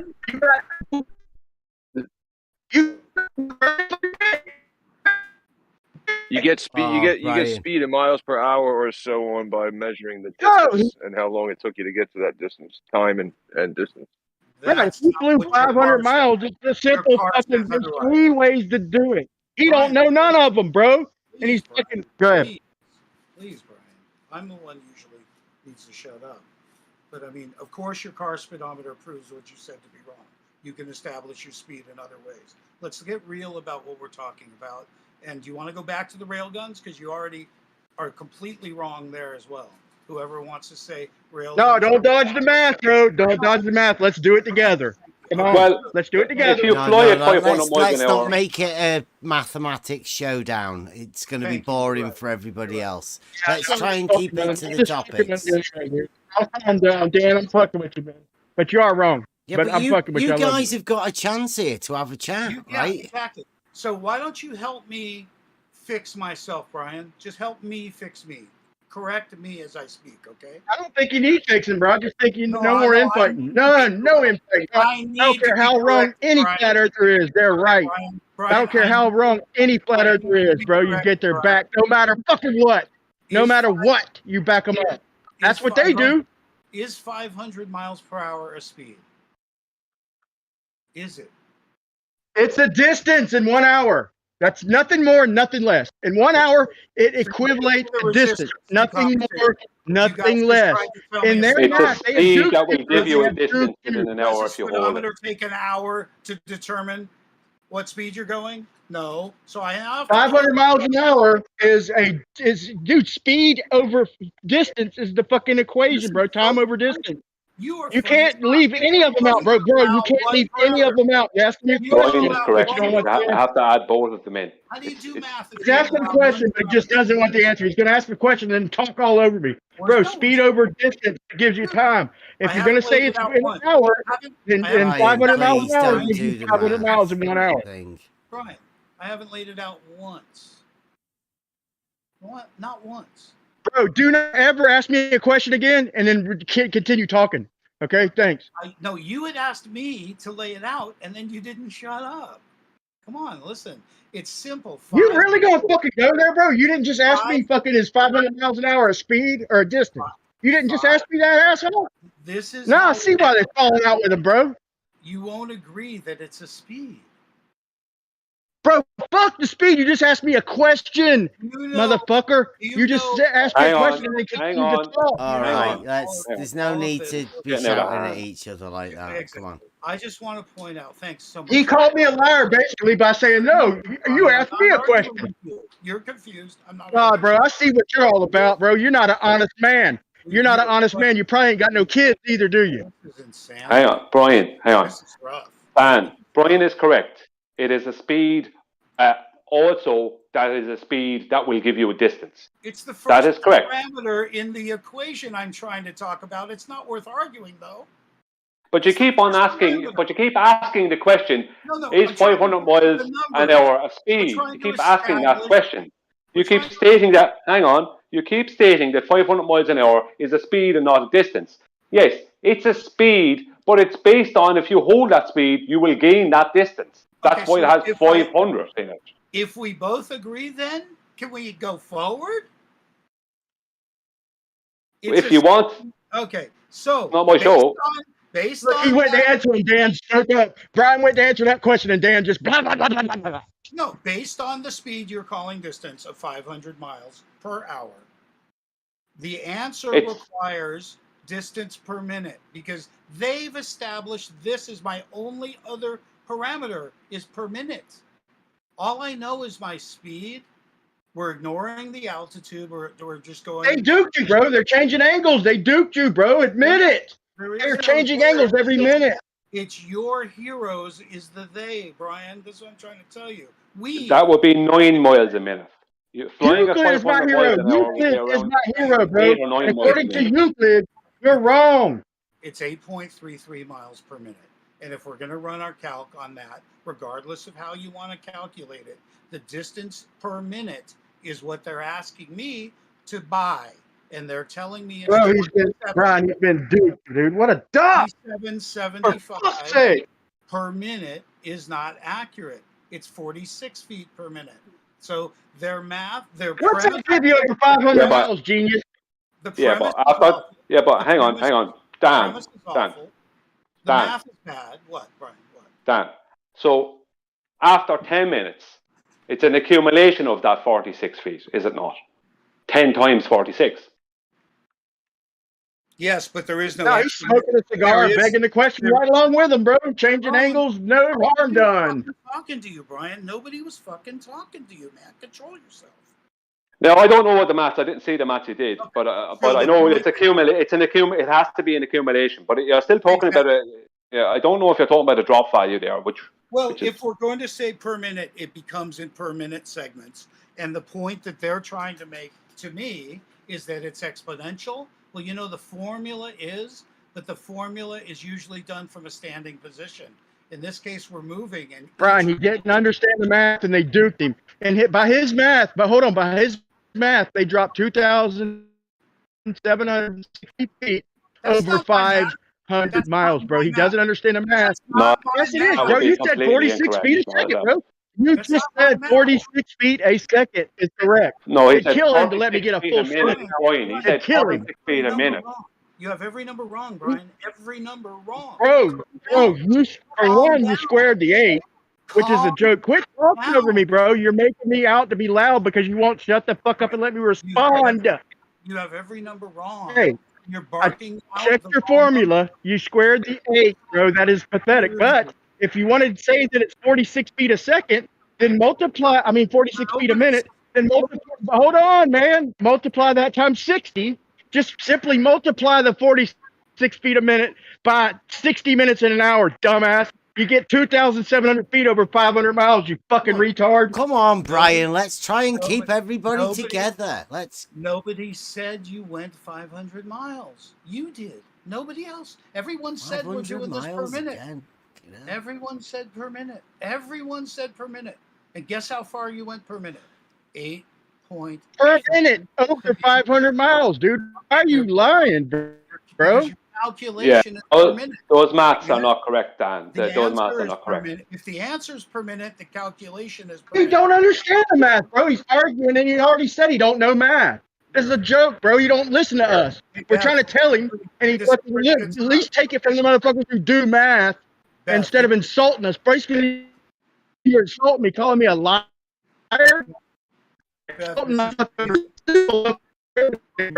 Brian, you have to amazing. stop pacing around. Truly amazing. I've never heard anything like it. I should have, but I've never heard anything like it. I've never heard anyone so far off. How you know I'm pacing around, bro? How you know I'm pacing around? You're new into this, Dan. You but I love this guy. I can't believe he's retarded. I'm flipping out. I can't believe it. I'm flipping out, Bev. I'm telling you. Sweet and sour won't really work around here. But just how can he keep bringing up a different point and never hear what I say? It's like completely deaf. He's completely deaf. It's insanity. Do you not think that he could be saying exactly the same thing about what you're saying? Because the stuff he's saying is stuff I know. See, I know, but he thinks the same about what you're saying as well. I bet I can guarantee you. Well, he's trying to accuse me of attacking when I'm being openly attacked publicly. You can go see it all day long, but he's saying I'm the one that's up someone's ass when in fact I can prove any time of day because I've Bro, they would never attack me with that bullshit. They would never attack me with that bullshit, bro. Ever. Let me tell you. They know that you don't know math, bro, so they got away with it. They would never attack me or Brian's logic. They would never attack QE or Brian's logic and Bev with that crap, bro. They know that you don't know mathematics. I'm sorry. Are you aware of their claim at all? Just so we're not off base. And while you're looking that up, bro, yes, you're trying to say per minute. I listened to your claim. I looked at your formula. They squared the fucking inches. Brian, I'm not. You posted. Brian, let me talk. I'm trying. He posted the fucking formula, Brian, bro. come It's on. wrong. He just shouted at you. Just All let right, him come on, say bro. some. Come on. Let me say something. I've worked at this type of distance, 8 and 9 miles, because of my salt and sea work. I've fired lasers at these distances. And at some 9 miles, I'm well aware of the expectation of it to be, in the 30, 40, 50 feet range, because this is what we know. For instance, it's 10 miles is 66 feet. So the idea that 8.33 miles would have 2,775 feet is beyond absurd, because I know the expectation within 10 miles. It's no more than 66 feet at 10 miles, because that's what we know. So the expectation and the claim that there's a drop per minute of 2,775 feet is impossible, because there isn't that much room in the curvature of the supposed Earth. So you're absolutely off base in all ways. I'm telling you that in all earnest, because I think you're one of the greatest voices and minds to continue to be able to fight. Many of us can't fight. You're still fighting. You're highly appreciated. For you to pretend I'm your enemy and go off. Dan. What? Are you talking about 46 feet a minute as a drop rate? Mathematically, if we're on a globe, yes. As a drop rate. But they're saying Right. 20. So 46 feet by 60 is what? 46 feet by 60. That's not. Hang on. 46 feet by 60. Right? It's per minute. Bro, So he's not going to answer you, Brian. Brian, he's not going to answer you. Leave me off. 46 feet by 60 minutes. Right? You don't it's know. 2,000. Leave me say it, Brian, please. 46 feet by 60 minutes is 2,760 feet. But then to get the drop rate from that, hang on, leave me speak, because if you're claiming, leave me speak. You switched from minutes to hour right there and didn't notice. You switched. I didn't switch from anything to anything. Converted, bro. He mathematically converted it. Your math are wrong, Dan. Shut up and listen, Dan. Yeah. Brian. Sorry, like it only needs one of you. You do. If Brian's logic is talking, Brian, he doesn't need a cheerleader. Pretty sure. I'd have been, but Bev, I'd have loved to have said 4.5 miles, but I had to multiply it times 60 to get it to the minute, and he's just acting like the math never happened, dude. He doesn't understand math at all. But he won't listen. It's like arguing with a donkey, bro. It's literally like arguing with a fucking mule who doesn't understand. Brian. Yeah, the drop rate, Dan. The drop. Sorry, Bev. No, it's okay. It's okay. Brian, you gotta calm down, buddy. Please. No. I don't want to mute you. No, not you, Brian. I'm talking to Brian Lee. Yeah, but I'm talking to you, so you address me, okay, while I'm talking to you. Right? 2,760, right? That's 2,760 miles. That'll be 2,760 feet. That's 46 feet. 46 feet per 60 gives you 2,760. You have to multiply that then by itself, right? Which gives you 7,617,600, right? Then hang on, right? Then you multiply that by 8, and that gives you 60. Brian, you don't understand that method, Brian. One second, Brian, please review it, or else I'm just going to drop, right? So you end up with accumulated 60 million inches, 940,800 inches. Then you divide that by 12 to get your feet. And you end up with over 5 miles of drop. Yeah, 6 miles actually. Is it? So, well, dude, he didn't understand my method. How's he going to understand that fucking method? I didn't convert the feet to miles. Yeah, the claim is per minute. No, you didn't, bro. I know you didn't, bro. You averaged it out. Yeah, Durban, that was close. I did it with the calculator, bro, and he still wouldn't listen. The claim is per minute. I don't think you guys understand the problem. The claim is per minute. Bro, you don't get it. If you don't change the angle, if you don't change the angle, you don't change the descent rate, bro. Period. You don't understand that, but you should. Let me explain something. I know what Doorbusters did, right? What they did is they took an accumulated amount over the distance of a flight, and then they divide that up. Then divide that up into minutes, as opposed to it being an accumulated amount. Right. They took the potential and then pretended that there was no adjustment when using the math backwards, yet there would have been adjustments every minute per claim. So they never would have gotten to that potential. So they can't use that number. Thank you. End of story. No, incorrect. There would be adjustments. The adjustments every minute would accumulate. It was an accumulated amount of adjustments. Thank you. But their claim was that it's exponential. In fact, every 8.33 miles would be another 46 feet because the formula was accounted for within that frame. So what I was told by Weiss was... Oh, you're a hardhead motherfucker. Boy, you're a hardhead motherfucker. I was told by Weiss... You're a good hardhead motherfucker. I was told by Weiss... If you was my son, I'd beat your ass, boy. I was told by Weiss that there were no 1 minute segments in an aircraft flight. I have a picture of him sitting where he says there's 2 minute segments. You let them beg the question and change the angle, boy. If you was one of my sons, I'd bend you over my knee and beat your fucking ass until you understood, until you learn how to listen. You would be beating my ass over the word angle, which I never contested or mentioned. You can't change the height if you don't change the angle. Are you fucking kidding me? No. You're begging the question with them. You're changing the angle every minute.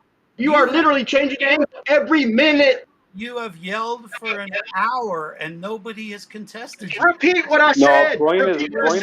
So mathematics involved an angle change every minute. Of course. So what the fuck is he saying? That doesn't happen. That doesn't happen, Dan. Nowhere does that happen. No pilot does Not the that. point. The point, yeah, thank you. Whoever said that is my hero. The point is, if somebody in the street came back to me when I'm bitching, hey, the earth is flat, and they go, I like you guys a lot, but you got to get your math right. And I go over the math, I'd expect Brian to just kind of hear me without yelling at me. I did. I went over your math, Well, bro. your Wrong. maths, doing their it maths, again. and your maths are wrong. You're doing it They're again. both wrong. Well, That's the Somebody problem. do the math and It's post not it up. my math. It's not my math. What I'm saying. It is if you're stating it publicly. What you're stating is globebusters are wrong, right? And they are wrong in the way that they portrayed it. Yes, just like if Eric Dubray portrayed it that way, he's also wrong. But your maths are also wrong as well. I'm not doing No, that. just use a fucking look. You could use 8 inches a mile squared. You could use arc length. You could use a Pythagorean fucking triangle. There's multiple ways you could do it, dude. You're gonna get the same fucking answer, and he ain't on the answer. He's wrong. He got duped. Bro. He got duped. He's got them. He's begging the question with them. He don't want me to talk. Every time I go to talk, this is what he does. I'm gonna leave.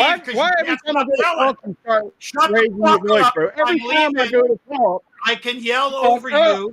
Can't you talk like a fucking human being? I just listened for 5 minutes, bro. I go to comment, I go to respond, and you won't shut the fuck up. Thank you, Bev. Thank you, Bev. It was nice coming. It was nice seeing you, Brian Leakey. I heard great things about you. Look forward to talking to you. Fuck off, dude. You're a fucking piece of shit divider. I befriended Oakley, but I don't hang out because it's just too You are a piece of shit divider. Come back when you want harmony, when you or take a math class, bro.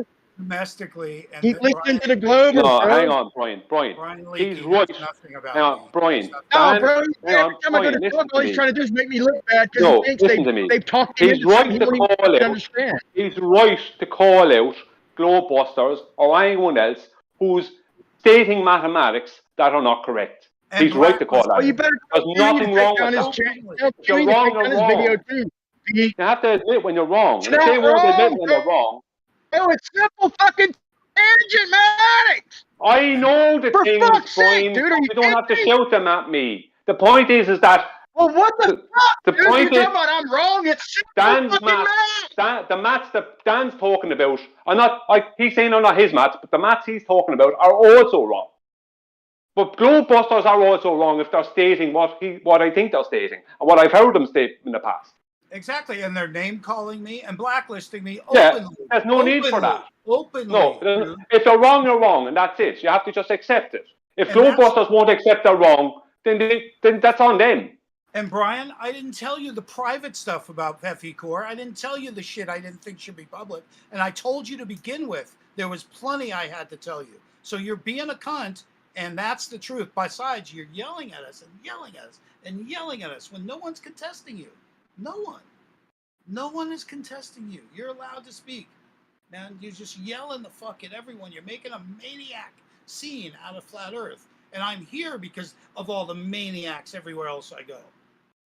I came here to see you, and you just fucking turned on me like it was important. It's fucked up. Thank you for coming, Brian Leakey. Like I said, I hear nice things about you all the time. The British scene is different than I befriended Oakley just so he knew. I befriended Riley because Bob told me I should go suck Riley's dick. I didn't even know who Riley was. Bob told me to suck Riley's dick. Do you understand the weird sexual implications? I already have my own. That's interesting.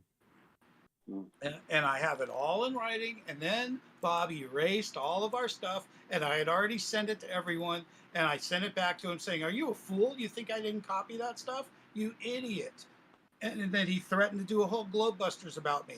And I got a hold of him that morning, and I said, "I hope you've got your fucking big boy suit ready to go." And he backed off because he is a bully, and just like Brian Leakey said, everyone knows it. And that's Brian logic. You're mixing me up with the other Brian. The other Brian is Brian Leakey and Brian's logic.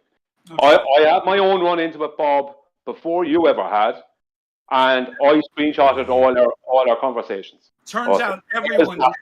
Bob is a nasty person to deal with, right? Bob is a nasty person to deal with. But if you focus too much on Bob, you'll end up being that's all you'll focus on. Right. So Bob is not. He's not someone you can deal with. He's not someone you can have a conversation with. You can't tell him he's wrong. It's impossible. So I tried to make the guy a hero by giving him some bad Eric math. And I go, Bob, here's some great shit. You're going to look like a hero. And he goes, don't tell me what to do. And I go, well, isn't this your job? He goes, don't tell me what my job is. And I go, well, isn't this what Globebusters does? And that's where it all started. That's when he used FE Core against me. That's when I found out some really nasty shit about FE Core.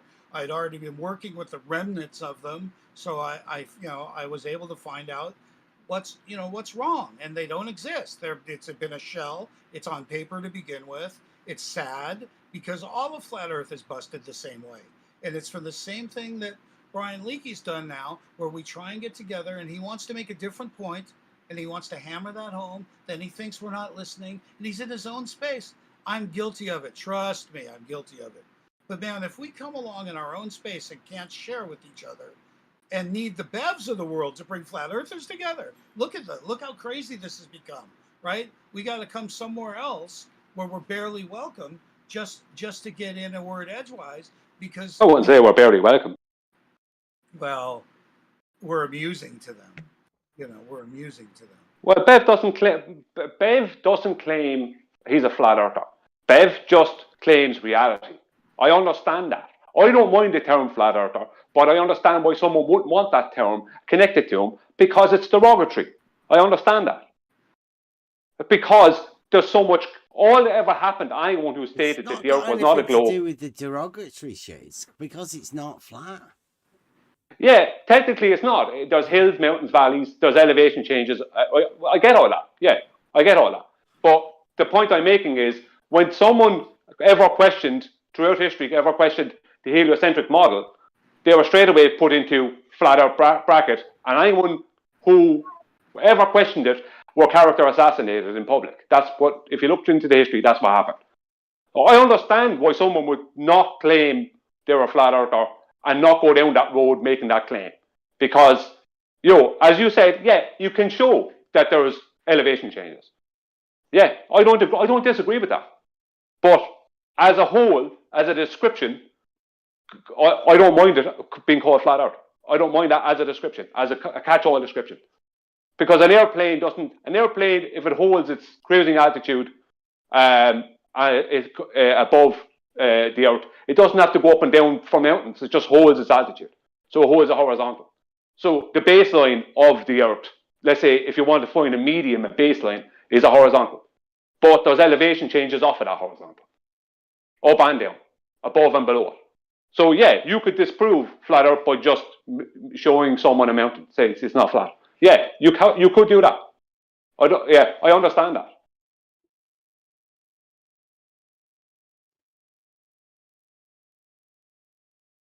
Well, thanks for being Thanks, Bev.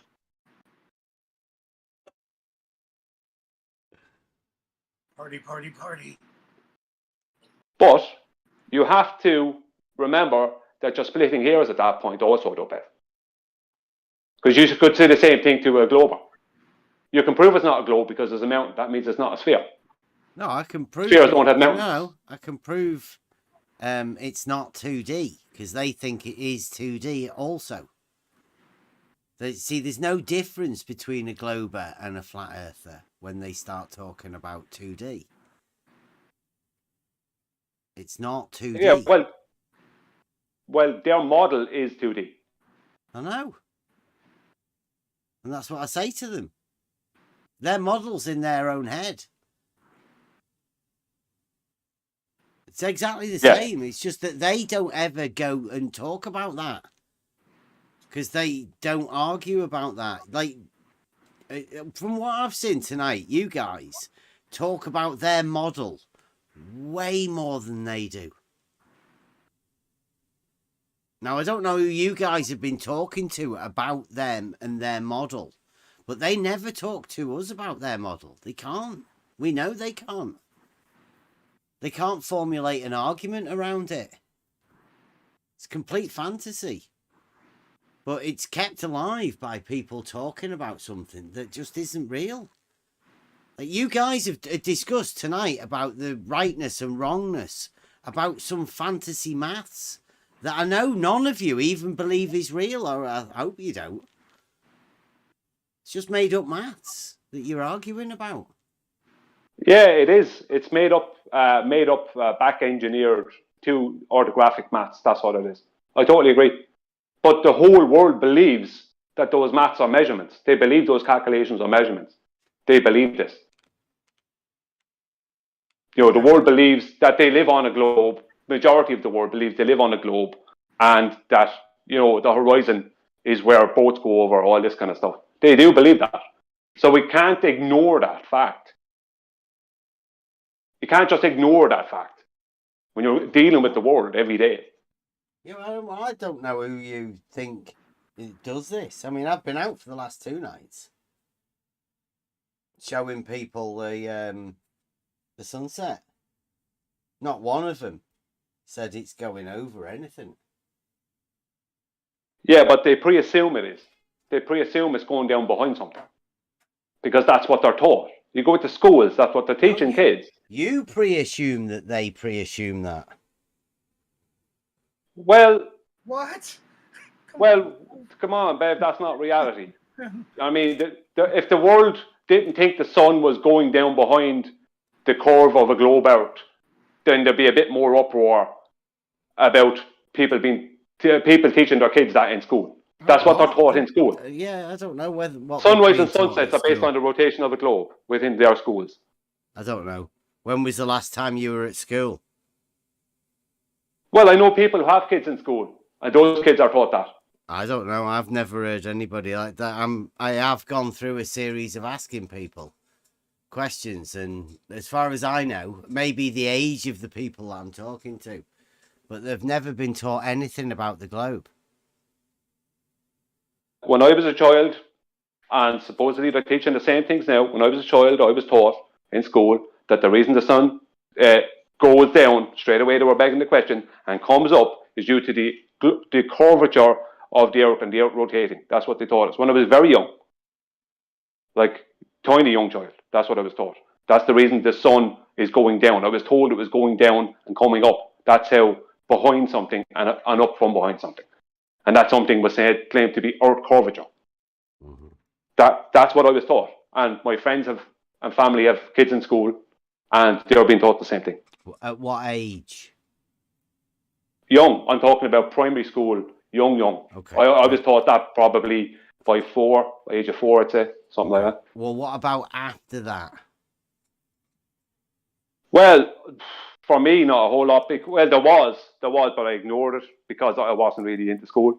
But for other people... What about all of the stuff that you're talking about now? Like, you know, all of this stuff that obviously you and the guys have all become, dare I say it, experts. Because there is no subject globe. Is there? And there's no topics globe.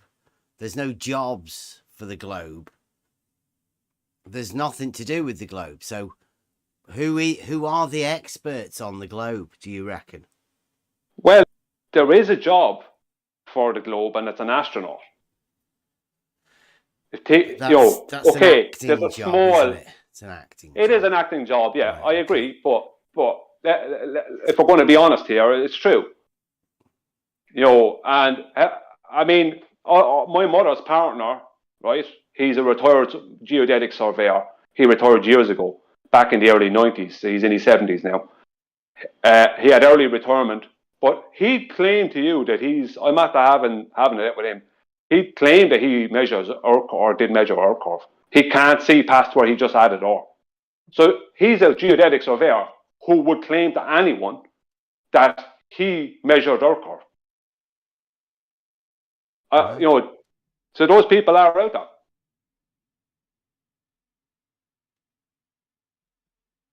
Yeah.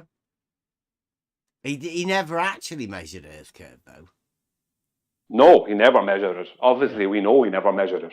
But in his mind, he measured it because he added or after he did his measurements. He just measured elevation changes and different things like that, and angles, and then afterwards he added or into his final measurements. Because that's the way he was taught to do it, and that's what he did. And he retired just as GPS was even becoming a part of it. So he doesn't know anything about any of the GPS stuff. He never dealt with that. Everything he did was on paper and the older system. But there you go. There's someone who believes that he has a globe job. And just, it's true. He does. He's still, like, I can't talk to him about it at all. It becomes an argument.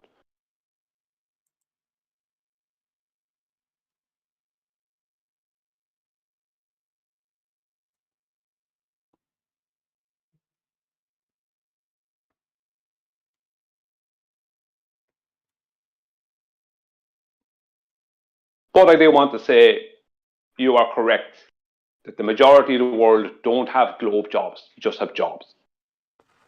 And what really you're trying to do is get people to just deal with reality. Is that correct or incorrect? Yeah. Well, there is only reality. But people can believe in fantasy. People definitely do believe in fantasy. It's obvious. I mean, the way I see it is the people, I can't speak for who you're dealing with, even though some of them might be the same people from time to time. The people that we'll be dealing with over in Nathan's, we're getting to a point where we're going to win an argument against a crowd of lunatics, because that's how it feels.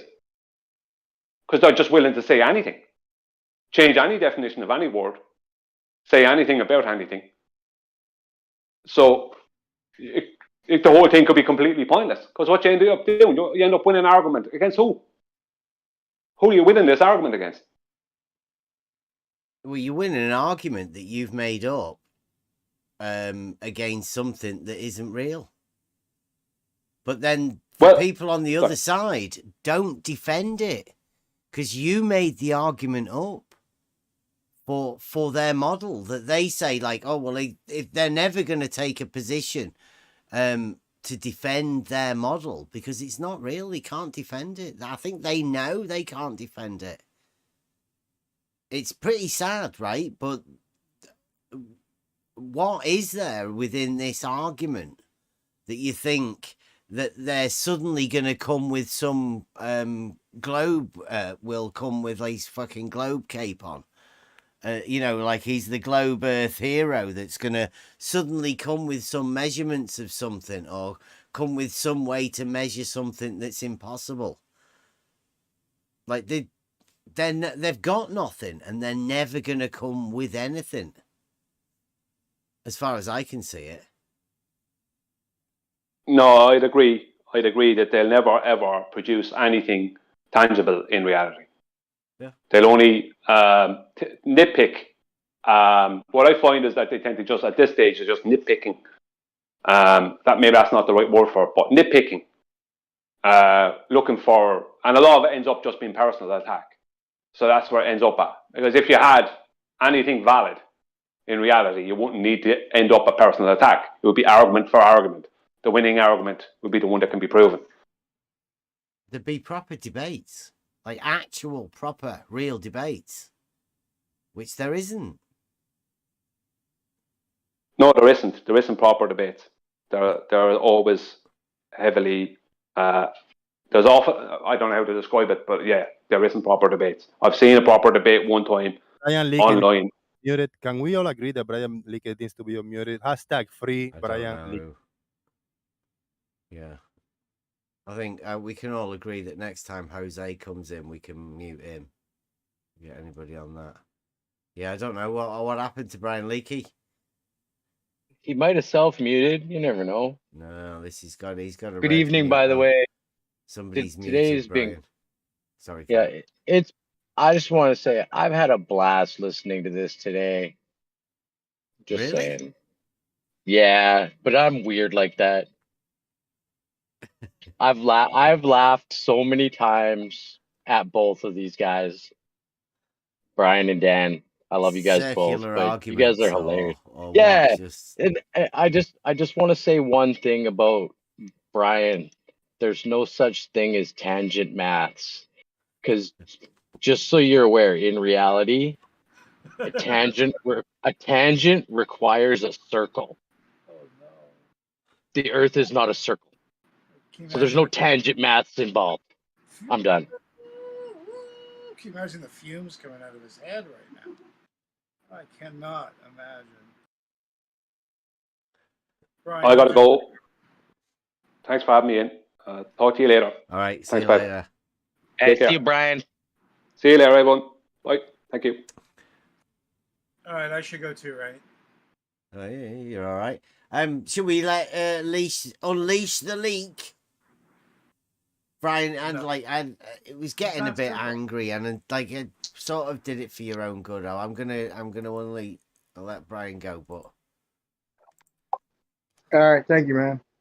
Yeah, maybe it was for my own good, dude. I only yell. I mean, anybody could listen to me for hours and hours and hours. I only yell, man, when people like call me out, like I'm lying, and talk over me when I. As people were saying in the chat, Brian, like whenever you do Yeah, that, you lose Shout out the to Brian argument. Leakey. It's no Thank you, good. guys.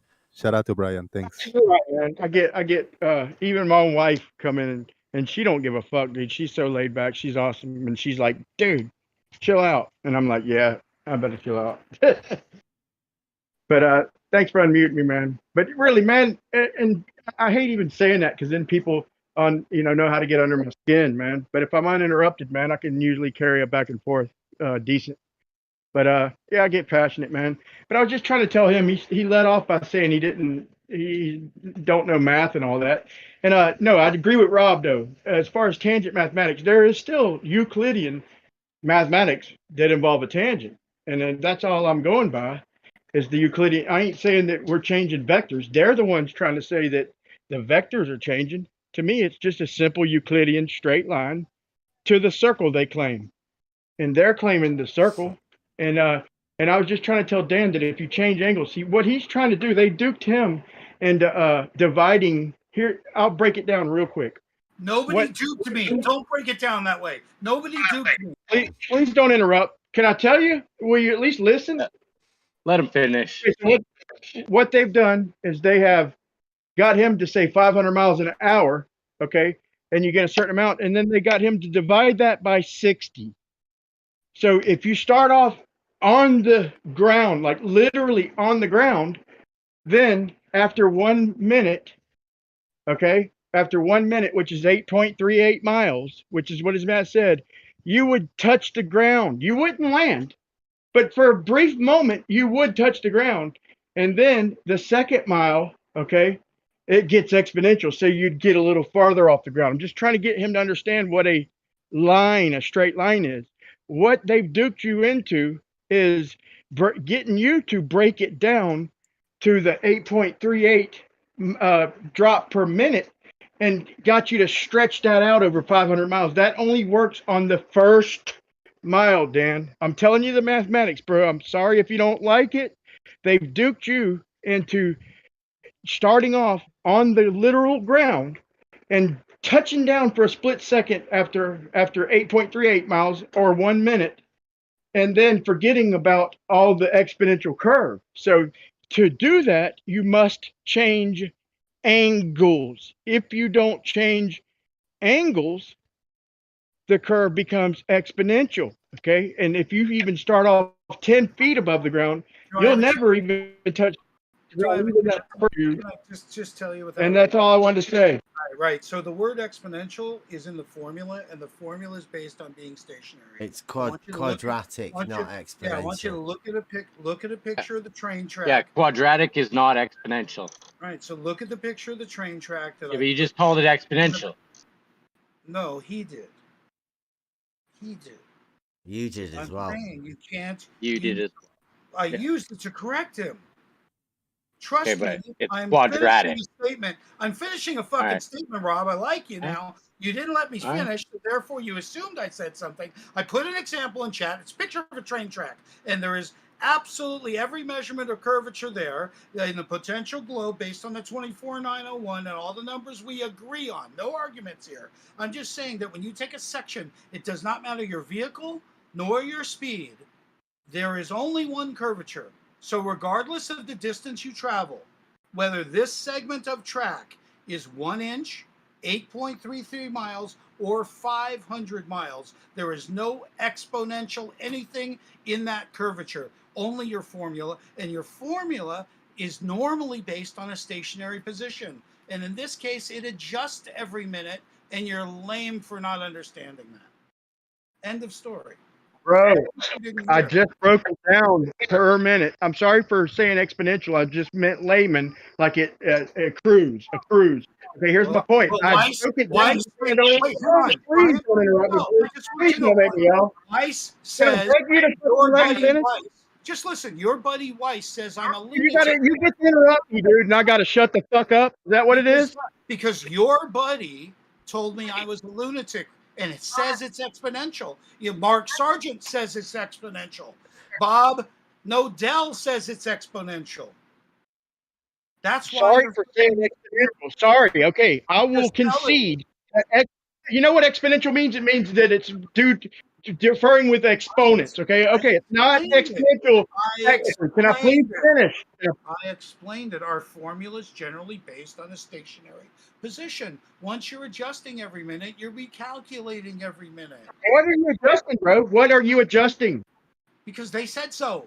They want me doing. No, I'm asking you. What are you adjusting, please? Just simple question. They're asking for a 2775 foot adjustment per minute. No, you just said they're adjusting, and I demand you tell me what they're adjusting. I told you exactly what everyone's saying. No, you have not. You just said they're adjusting, and I'm asking you point blank, no tricks. What are they adjusting? You don't know. So just let me finish my point. You said I don't understand. Okay, now per minute, I broke it. It's not my claim. For fuck's sake. Every time I go to talk, that's what he does. He makes me look like the asshole, too. It's not my claim. You're asking me to justify someone else's claim while I just shot you made a claim, and all of your love affair with the potatoes. Now You're professional, bro. They all say exponential. I'll show you in writing. Why does it kill you to let me get my point in, bro? I'll show you Weiss's bad math. I'll show you Mark's bad math. I'll show you Bob's bad math. And then what are you going to tell me? You're going to tell me that 500 miles an hour isn't a speed. 500 miles an hour, it's not a speed, it's a distance. Now, shut the fuck up. You can't have one without the other. Can I please talk? Now, let me respond, please, without you interrupting. You're a professional and making me look bad. I just want to get my point out. You don't have to agree with it. But at least let me get my point out, please. You're an embarrassment for Flat Earth right now. Okay, now you're saying they're all math is wrong. You said I don't understand the miles per minute. You can't have the miles. Dan, be quiet or I'm going to mute you. Let him finish his sentence. Thank you, SE. Just mute him for a minute. Please. Okay. Now, you said I don't understand that it's per minute. I told you it's 8.38 miles per minute if you don't change your angle, which is what I thought you would know. But you're saying Mark Sargent. I'm not sticking up for any of their maths. I'm just telling you the ways to do the math. And I'm not saying that the vectors change. We live on a ball. I will concede that exponential, yeah. There's no exponents. So technically that's wrong. I meant accruing. And you will skip the ground, but if you keep the same angle, okay, you can draw it on a Euclidean circle, okay, then it's going to accrue. There is only a circle. There's no need to call it a Euclidean circle. I don't know how it's to get through to this guy. He thinks I'm using some trickery. He's been duped because what they did is they got him to just break it down. You can't have, what he's saying is it's per 1 minute. You can't have miles without the hour. You can't have speed without miles and per hour. So okay, let him respond now, Brian. Let him respond. Real quick, this is my whole point. If they make a claim miles per hour, he's claiming 46 feet per minute. That gives you roughly half a mile and 500 miles. He wants to work it out. He's been duped. He's been duped. Okay, show him the courtesy now. We heard you, bro. Show him the courtesy. All right, fair enough. Go ahead, Dan. Thank you.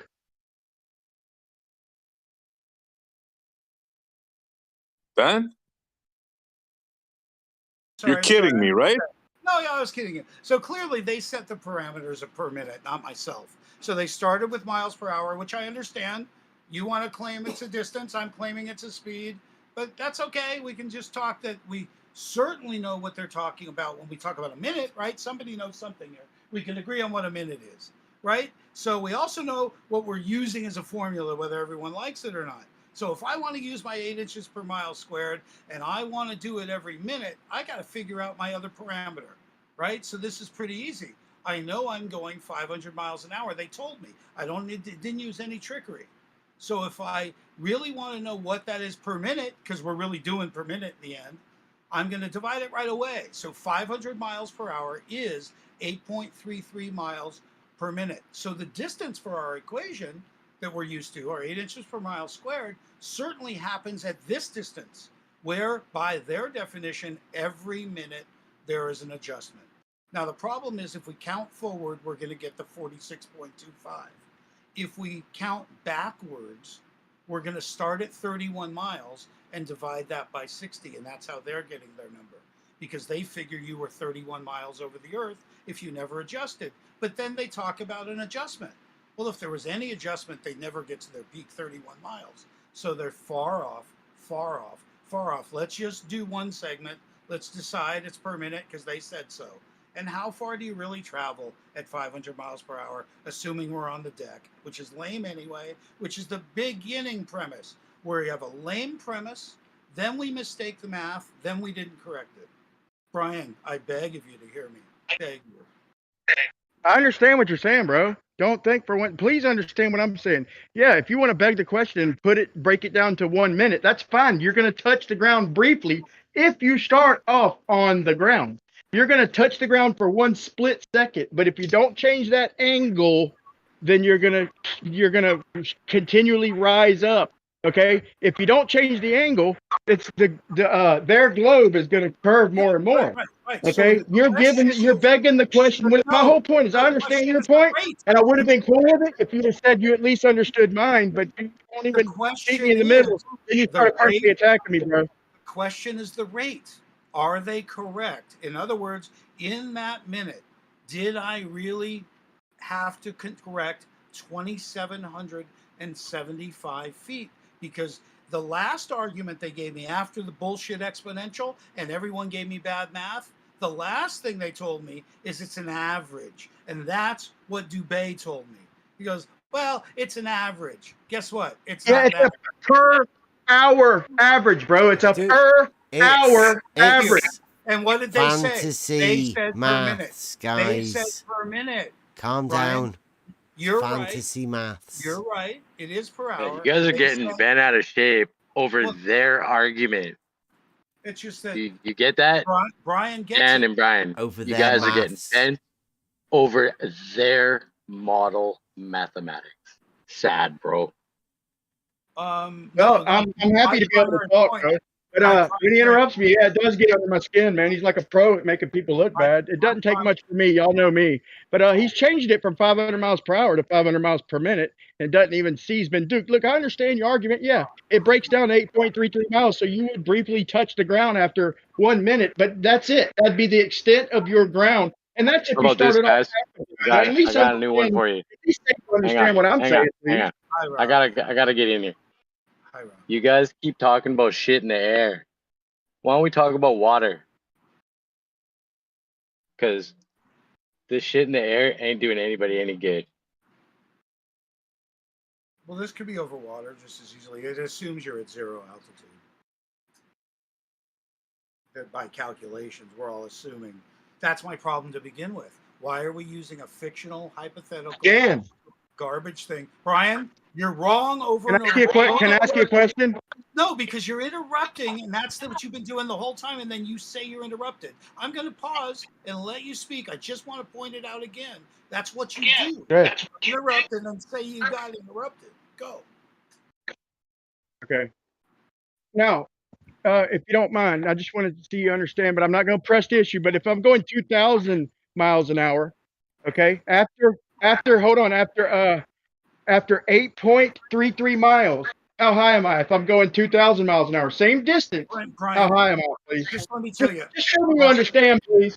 No. So you understand my beef isn't with you. I got lots of docs to send you. My beef isn't with you. My claims aren't mine. Understand You don't know, do you, bud? Understand that, Brian. The claims aren't mine. I have plenty of things to send you that I didn't say. Just answer the question, professional. If I'm going 2,000 miles an hour over 8.33 miles, what's my height, genius? The same height as when you started. Don't help him, Rob. He didn't have a clue. That's the whole thing I'm trying to point out. If he'd at least concede, all he had to do was say, I understand what you're saying. I don't agree with you, but I understand what you're saying. Then that's all I said to begin with is, look, I don't agree. You're saying it's per minute. I understand what you're saying. I just don't agree with it. He's telling me I don't understand. I don't know math, and I'm fucking dumb as Mark Sargent. Do you know the difference between a minute and an hour? You know that, right? Who said miles per minute? What? They said Who ever said miles per minute? They said feet per minute. They switched it to per minute. Yeah. Hang on, Dan. Quit daying everybody. Let's get our own arguments. Yeah, okay, Rob, you're so right, and that's the real point. There is no argument in this particular math because it's the summary behind it, it's the defense behind it, it's the argument. The defense that Brian is doing against this information is not he's intent that I'm a negative aspect when this is basic stuff. He doesn't understand their claim. My problem isn't math. The problem is the claim, and he doesn't understand. They're claiming per minute. The math says per hour. Let's fix it. It goes back to Right. I don't understand. We don't need to fix their claims that are wrong. We don't need to fix their claims that are wrong. All right. Well, I do, and I'm trying. I got stuff to do. I got to go, guys. Thanks a lot. It was a lot of fun. And Brian, I'm really sorry. Got lots of stuff to show you, Brian. Lots of stuff. Anytime you dog any flat earther, I'm gonna defend him. Just so you know. Yeah. Okay. So thanks, Rob. Look forward to talking to you again. Bye, Montreal. Take care, Bev. Thanks a lot, Brian Lee. Good night, man. Look forward to us getting along. I really do. Thanks for popping in. Bye, Bev. Hashtag same team. Asking. Forgot you asking. Sorry. Bye.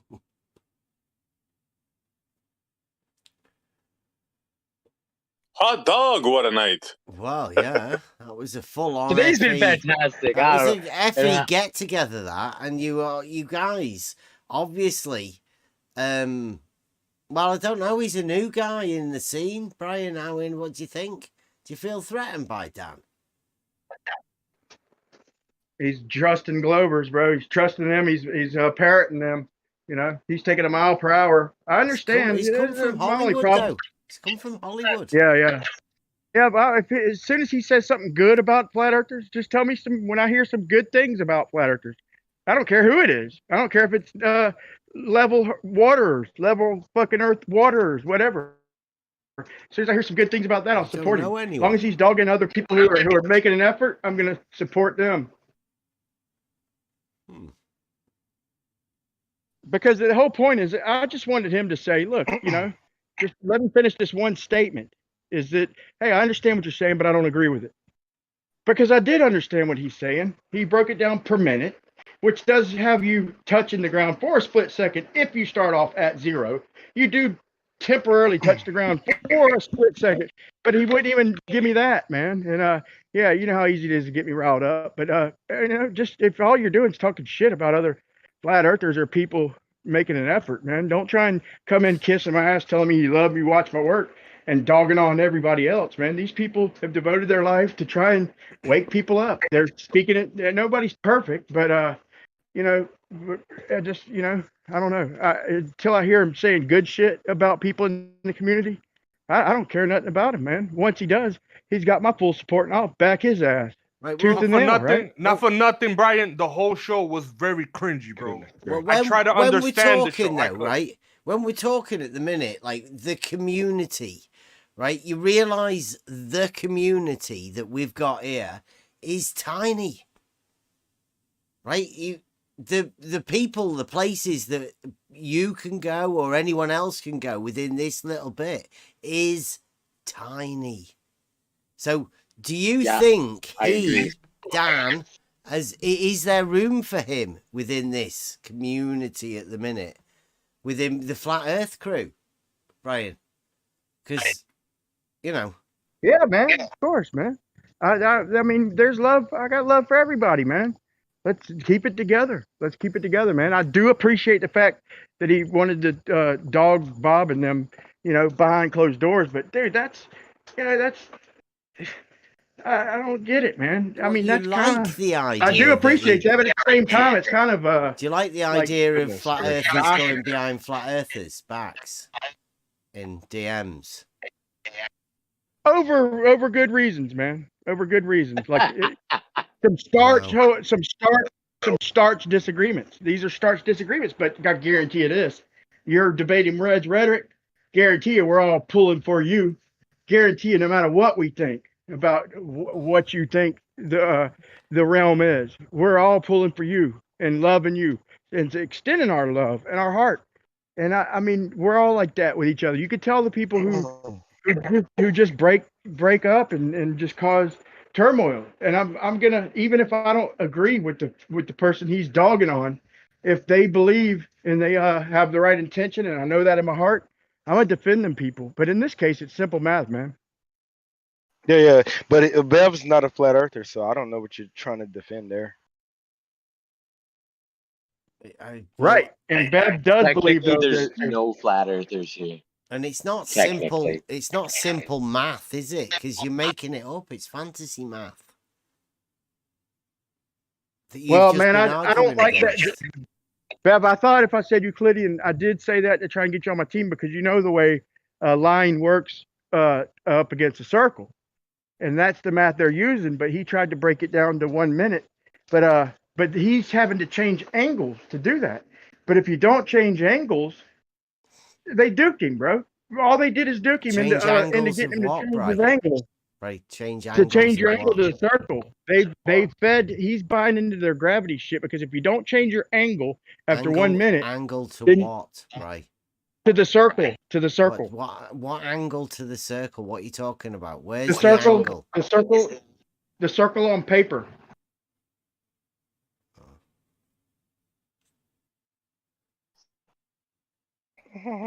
So you're doing Euclidean math on paper? Yes. Swear to God. For their model. Yeah, and if they're going to feed me a circle in that mathematics, I'm going to hold them to it. Right. Do you think that's but their model gets into book 3. I know what they did, the dirty, rotten trick, and they get him. They have literally, since he doesn't understand the math, they have literally changed his angle without him even realizing it. That's what's just killing me inside it. No, bro. You say since he doesn't understand the math, and then you're going to talk about some fantasy math that you do understand, but also since when is Euclidean math fantasy math? Well, they don't have Euclidean. Euclidean's not math. It's geometry. Yeah, they don't have it. So why are you using something that they don't have in order for you to prove that you know their maths better than they do? Because they'll not defend it, and you're arguing with another flat earther about it. He's not a flat earther, bro. What? Dan is a flat earther.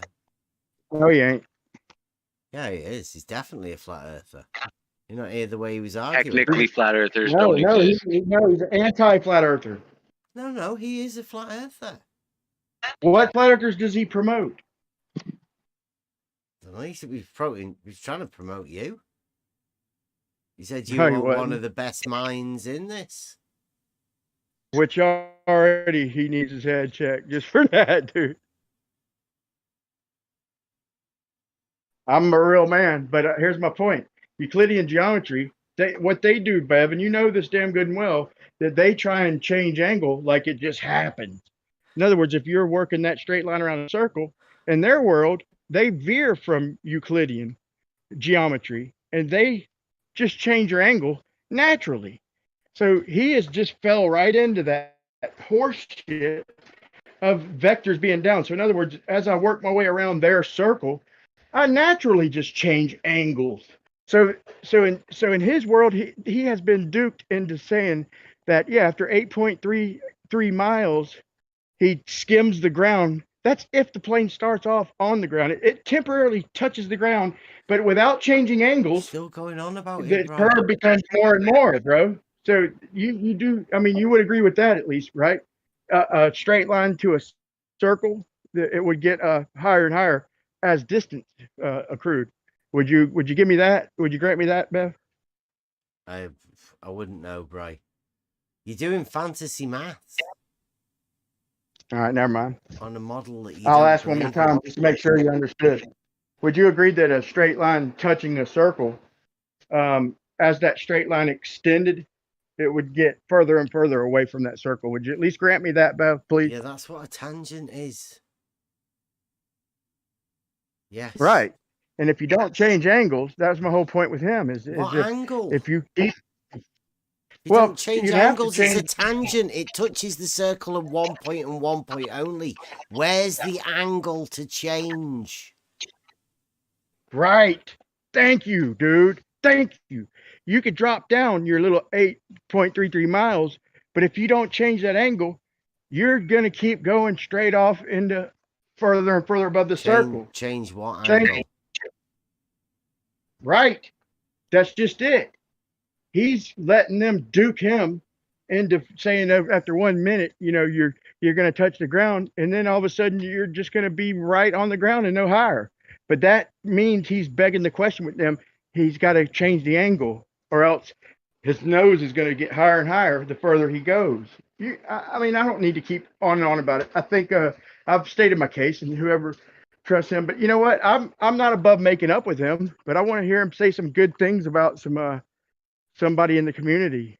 He as far as I could see, he just brings turmoil.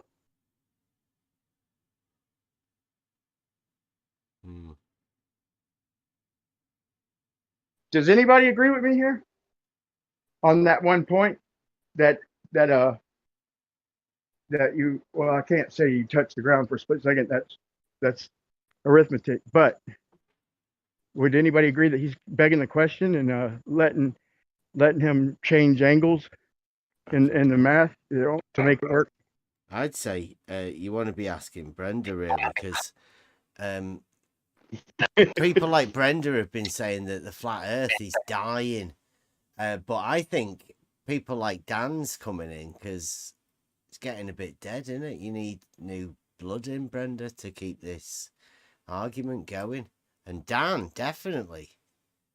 You'll like a bit of that because he's going against Bob, which is always a good look for FE, isn't it? To go against the other FE guys. That'll definitely win favour with the Globe crew. They might be willing to talk to him then to get him to go against the other FE guys because it'll look good like that.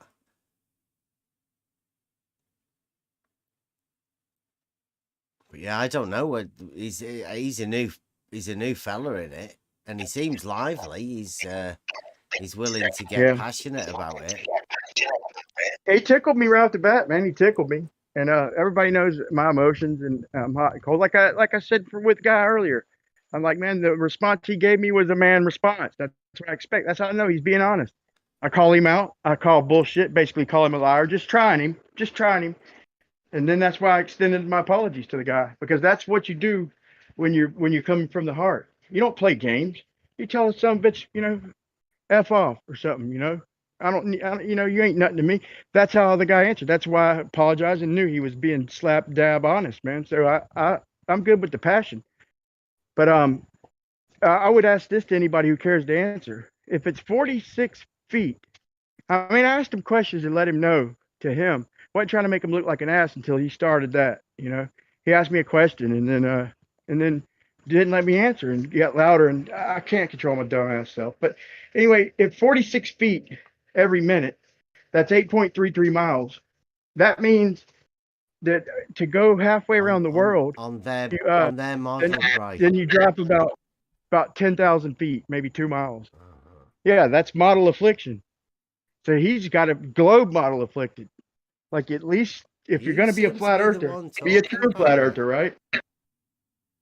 I've never done any of the calculations necessary. But you understand them in your head. I understand that there's no need to do them, even in my head. Have you got some speaker on there? You make a good point too, man. You make a good point about not being able to do nothing with angle. It's like, look, if you don't know the distance I've had this argument with them, and they hate to admit it. They will never admit it, but it's the truth.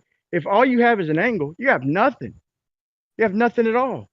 You have to have a distance, and if you already have the distance, then you're already there at whatever is in question to measure the size of whatever it is in question. That's why they dodge you like the plague, because you don't veer off from the basics. And the basics, you clip them, you cut their shins off. And it's I mean, that's why we like watching you, man. I'm not gonna kiss much ass, but dude, that's straight from the heart. Straight from the heart. Like, you don't let them beg the question. Like, look, an angle is nothing. You can't do shit with an angle.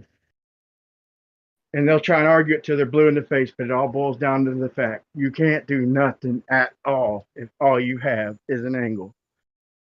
So I think that's one of the least used terms in the whole movement. Like, we need to bring that point up more and more, because some of them understand the math, most of them don't. But anyway, I'm not going to beg the question about them curving me around a ball. If we're going to be on a ball, they're going to have to do the math as if I'm flying a straight line over the ball. That's how they use their math with everything else. With all their measurements, they try and call it a straight line, tangent math. So I just try and hold them to it. And he let them beg the question. He's right if you're going to just say 1 minute, because here's the math. 500, but here's the main point I was trying to make out of all this. You can't have miles per hour without miles or an hour or a portion of an hour. He's let them beg the question and let them change angles. That's all I was trying to get him to say. Change and now to what shut angle? up. You keep saying it. What angle? Okay, if you start off on the ground and go in a straight line and you drop down 8.33 feet, 40, I'm sorry. If you go in a straight line on a circle, I'm not saying on a globe, on a circle. A straight line on a circle. If you leave that circle, if the circle is 2,400 miles, now just beg with me. Okay, if you leave the ground from that circle in a straight line, okay, in other words, 90 degrees from overhead, if you go horizontal and leave that circle going 500 miles per hour and 8.33 miles, if you drop 46 feet, you'll skim the ground. If you keep that trajectory, the next mile, you'll be about 14 feet above the ground. Keep that same trajectory, and the next mile, you'll be about 55 or some, that's a guess, but it's an approximation, like about 55 feet above the ground. And then the next mile, in other words, to change that, you have to change the angle. So they say gravity changes your angle. So my point is, he has literally let them use gravity to change his angle to get him to make the math work. He has literally begged the question of their gravity. Like, who says that? I'm just confused. I hope I'm making sense. Using the globe to argue the globe? He is, yeah. He just had an aporia blip because I asked him what angle, and he went into another like a scripted thing about right. Well, I never said globe. I wanted to keep it on a circle, man. Right? What didn't you just say, You Brian? said beg with me, and then you were showing beg with me this thing, and then showing how he was wrong. So it was like you were begging the question within begging the question. I don't know. Thanks, man. I appreciate it, bro. Thanks, man. Why don't you just say the tilt of the airplane? Isn't that what you mean, Brian? Yeah, the angle of the horizontal. If it doesn't change, Pitch, is it? What is it called? The pitch? I'm not an airplane pitch. dude. So. Yeah, the pitch. Thank you, Montreal. Why don't you just say that, man? I'm being careful, man, so I don't get shot. Yeah, okay. Well, the pitch, if I start off on a horizontal line, if the ground were shaped like a circle, I'm not saying it is, because I don't think it is, but if it were, and it was shaped like a circle for however many miles, then that, if I didn't change my pitch, I'd get higher and higher off that ground. Sure. But if I started 1 foot off the ground and went horizontal for at 500 miles per hour over 8.33 miles, then I wouldn't even touch the ground.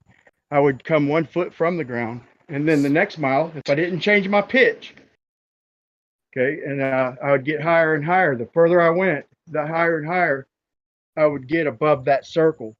So were you arguing with him that his view of the globe was wrong compared to FE as opposed to your view of the globe compared to FE? I'm trying to let him know that he has literally like joined forces with gravity. They have a concept that your vector changes as you go around a circle. I don't agree with that. He's begging the question. Different fantasy maths, right? You were arguing a mathematical model that neither of you were. Well, I don't know whether you agree with it or whether you've formulated it in your own minds, but that's what you were arguing. I think Buster's right. Is that what you're getting at, Buster? Yeah, I mean, yeah. I just try not to let them duke me, man. I don't want them to be able to talk me into. I mean, next thing you know, I'll be. They've talked you into skateboarding. making a fantasy model of maths of your own. Well, what's you're the fantasy about a arguing straight with? line to a circle? You build things right. I appreciate it, bro. You're Thank you practical. too, You man. build Thanks, things man. right. You build things right.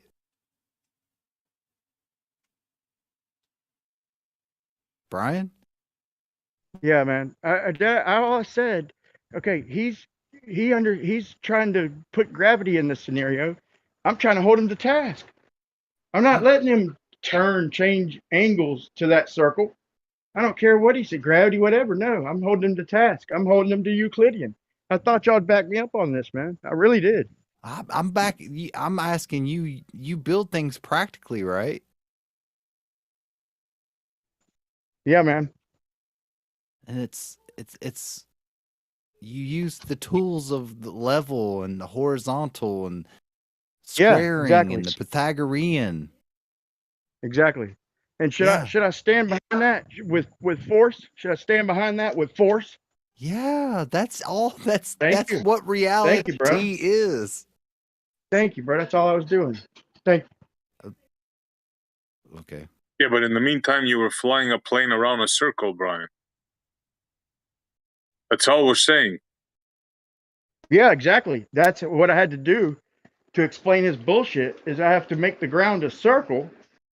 Okay, the way he's explaining it, to follow his mathematics, I have to make the ground a circle. No. There's no. There's a definition within a water level that it says it maintains an even altitude. Good. Good. Well, we all agree. So if his pitch doesn't change, he's going to get higher and higher above that circle. If the ground he's flying over is circular, big if, but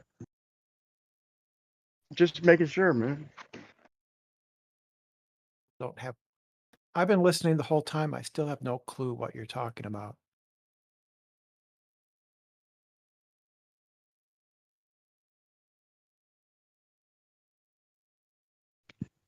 Did you hear Dan? There you go, Bray. Look, see, Yeah, you and Dan have been talking about fantasy maths, and Brenda still hasn't got a fucking clue what you were talking about. Hey, Bev, you don't want to back me up, and I'm trying my best. I want to just inform you now, Bray. I want to inform you now that maths that you've been talking about, even Brenda doesn't know what it is. What's fantastic about a straight line up against a circle, Bev? Please. What's fantastic is that Brenda's just I want to told you know. that she doesn't know what it is. You just mocked me, and maybe I'm wrong. Maybe you were supporting me. You're about to defend it. Well done. Well, I get the idea. What's fantastical, please, about a straight line to a circle? what's fantasy about that? You just said my math was fantasy. Don't even know what that means. Are you talking about an airplane? No, I'm asking Bev. He just said my math was fantastical. I'm you're asking him not. so because I want to learn. Because if I am, then I definitely need to correct this shit. I'm being a little bit of a smart, but I'm being serious at the same time. Like if there's no mathematics that measures straight lines to circles. So you're not. So you're not talking. So I don't spread more bullshit. You're not talking about airplanes then. Not talking about airplanes, right? See the I have no clue. I have no see clue. the confusion here, Brian? Somebody Yeah, thinks bro, you're I'm talking about trying an like hell airplane, to- and somebody else thinks you're talking about maybe, circles and lines. Well, let me be clear. A straight line to a circle. Is there mathematics for that? And if it is it fantasy What do or you not? mean? 'Cause, What do you mean? You mean a tangent? what I mean is a straight line to a circle. I've You mean defined a the circle. tangent? Tangents are Euclidean, right? Everybody knows that. Yeah. Yeah. You mean a tangent? If I ascribe a length, a circumference to the circle, then I can do some mathematics with a tangent, right? Without No invoking fantasy, right? Do I have to invoke fantasy to do math for a straight line to a circle? It's a simple question. Do I have to invoke fantasy to do mathematics with a straight line touching a circle? I have no clue Anybody? what you're talking about. I have no clue. I have no clue what he's talking about. So he's asking you whether he needs to invoke a fantasy in order to be able to do some mathematics. No, just do the math, right?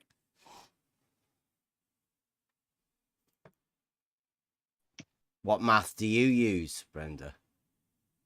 I don't need to do math day to day. There you go. See, Bri? If I need Brenda to doesn't measure even something, need to do it. You do it for her. Right. If I need to measure something, I just use a ruler. If I need to put up a picture on my wall, I use a level and a hammer. You use a level to put a picture on a wall. Of course. You level it first. What, the nail? Well, no, you sort of like hang it sort of first. You know the rule, measure twice, cut once, or in the case of pictures, you measure twice and then pound the hole into the wall. I just bang a nail into the wall and hang the picture up on it, mate. I'm not fussy about that. She takes a water level. She takes the two tubes and lines it up from a half mile away, and gets them and lines up the picture on the wall according to the level of water. Were you talking about? Were you talking about airplanes, Brian? Yeah, I was trying to stay grounded. I wasn't trying to go to any model. I was just going to stay grounded. a straight line in a circle. Yeah, I've been very careful. I hate being careful, dude. I hate tippy toeing, but for respect reasons, just out of respect, I'll tippy toe to try and be accurate because I know that means something to a lot of people, and I respect that. So if it being perfectly accurate means me tippy toeing, when I said exponential, that was wrong. There's no exponents involved. So I had to concede. So I'm tippy toeing. I'm trying to make sure that I'm accurate, and out of respect to hosts and my crowd and my camaraderie. And so that's why I'm using a straight line to a circle to try to describe this. I'm just trying to make sure that we're all on the same page, that's not fantasy, that we can all do math that involve a straight line touching a circle, calling it a tangent. Well, that is what a tangent is, a straight line that touches a circle at one point. That's what a tangent is. Is everybody else good with that? Is everybody else good with that so far? If I veer, then cut me off. 3, yeah. Thank you. Yeah, that's really the main approval I wanted. If I got Beth's approval, then I know I carry on. But okay, so if I start off, why are you starting off with a circle then? In this case, geometrically, for the math, just math for only. the math, right? Okay, but why are you starting off with a circle for math?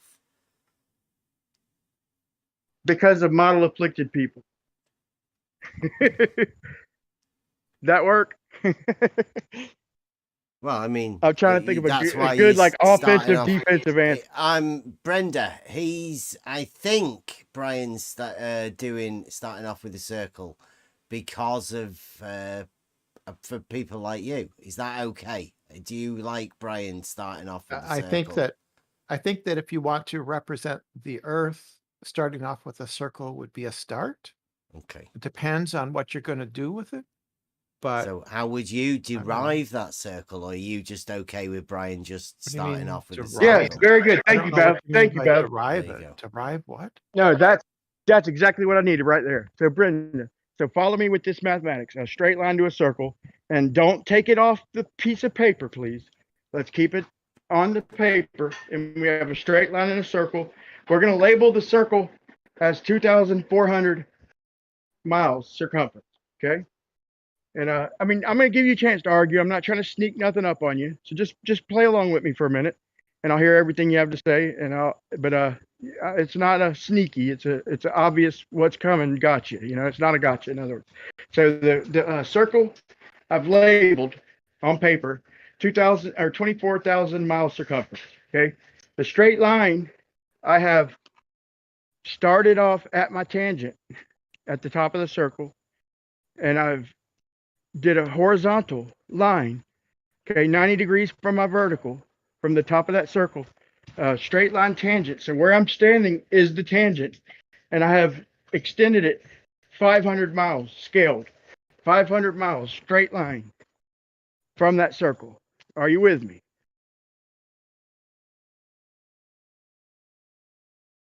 I guess so. You have a circle that's 2,400 miles in circumference. 24,000 miles. 24,000 miles in circumference, right? And you want to do what with that? I want it to be a circle, and I want to draw a tangent starting the line AB. We're going to call it line AB. Okay. No, in fact, we'll just call it AZ, just to be crazy. We're going to wing it. So line AZ is scaled to 500 miles straight line tangent on the top of that circle. You with me? Okay.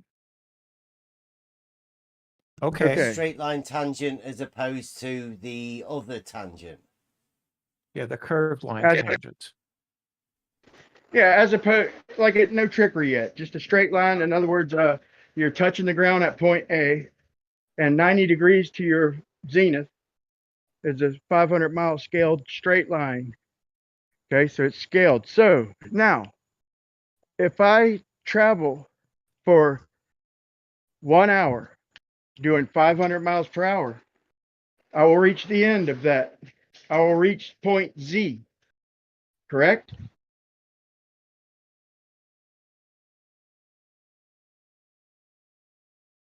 I guess so. Okay, now we could, so just for simplicity's sake, I could say this. I could say, so 500 times, I'm doing it actually as I say it, 500 times 500 times 8, okay, divided by 12, divided by, okay, that puts it in feet, divided by 5,280 to put it in miles. Okay, that puts me at 31 miles in height.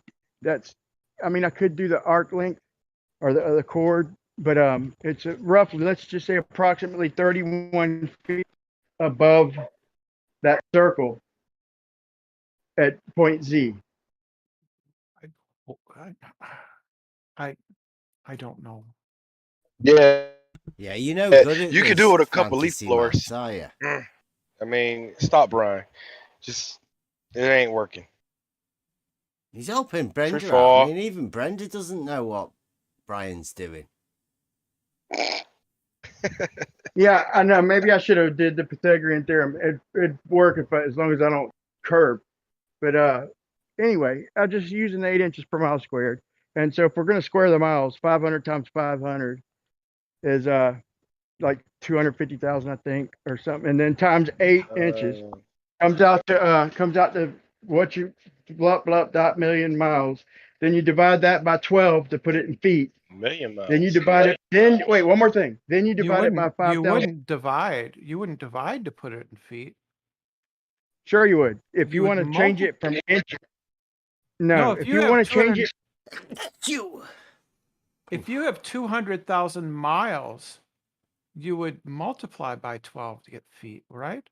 Yeah, I misspoke. Thank you. Well, there would be 5,000 feet, 5,000 feet per mile. So you'd have to multiply by 5,000, right? Yeah, I misspoke. So let me just do it as the calculator says. You're out by Pluto somewhere, as far as I know. Yeah, I know, right? Okay, so here you go. So 500 miles. We're going to do it with the calculator. So inches. Okay, 500. No, it is miles. So 500 miles times. So we're going to square the miles. So 500. But why are you squaring the miles? Should I stop or can I? I'm squaring the miles. Make sure you keep Brenda with you, because you're gonna let Brenda do this to me, dog? Yeah. Thanks, man. But you good, man? I just don't know. I just don't know why you're squaring the miles. Because the viewers to see how many more viewers we got left. Understand the brain dead here. Oh, for fuck's sake, dude! Thank y'all, man. Appreciate it. Yeah. Well, I would imagine they are all smoking cigarettes after the previous couple hours.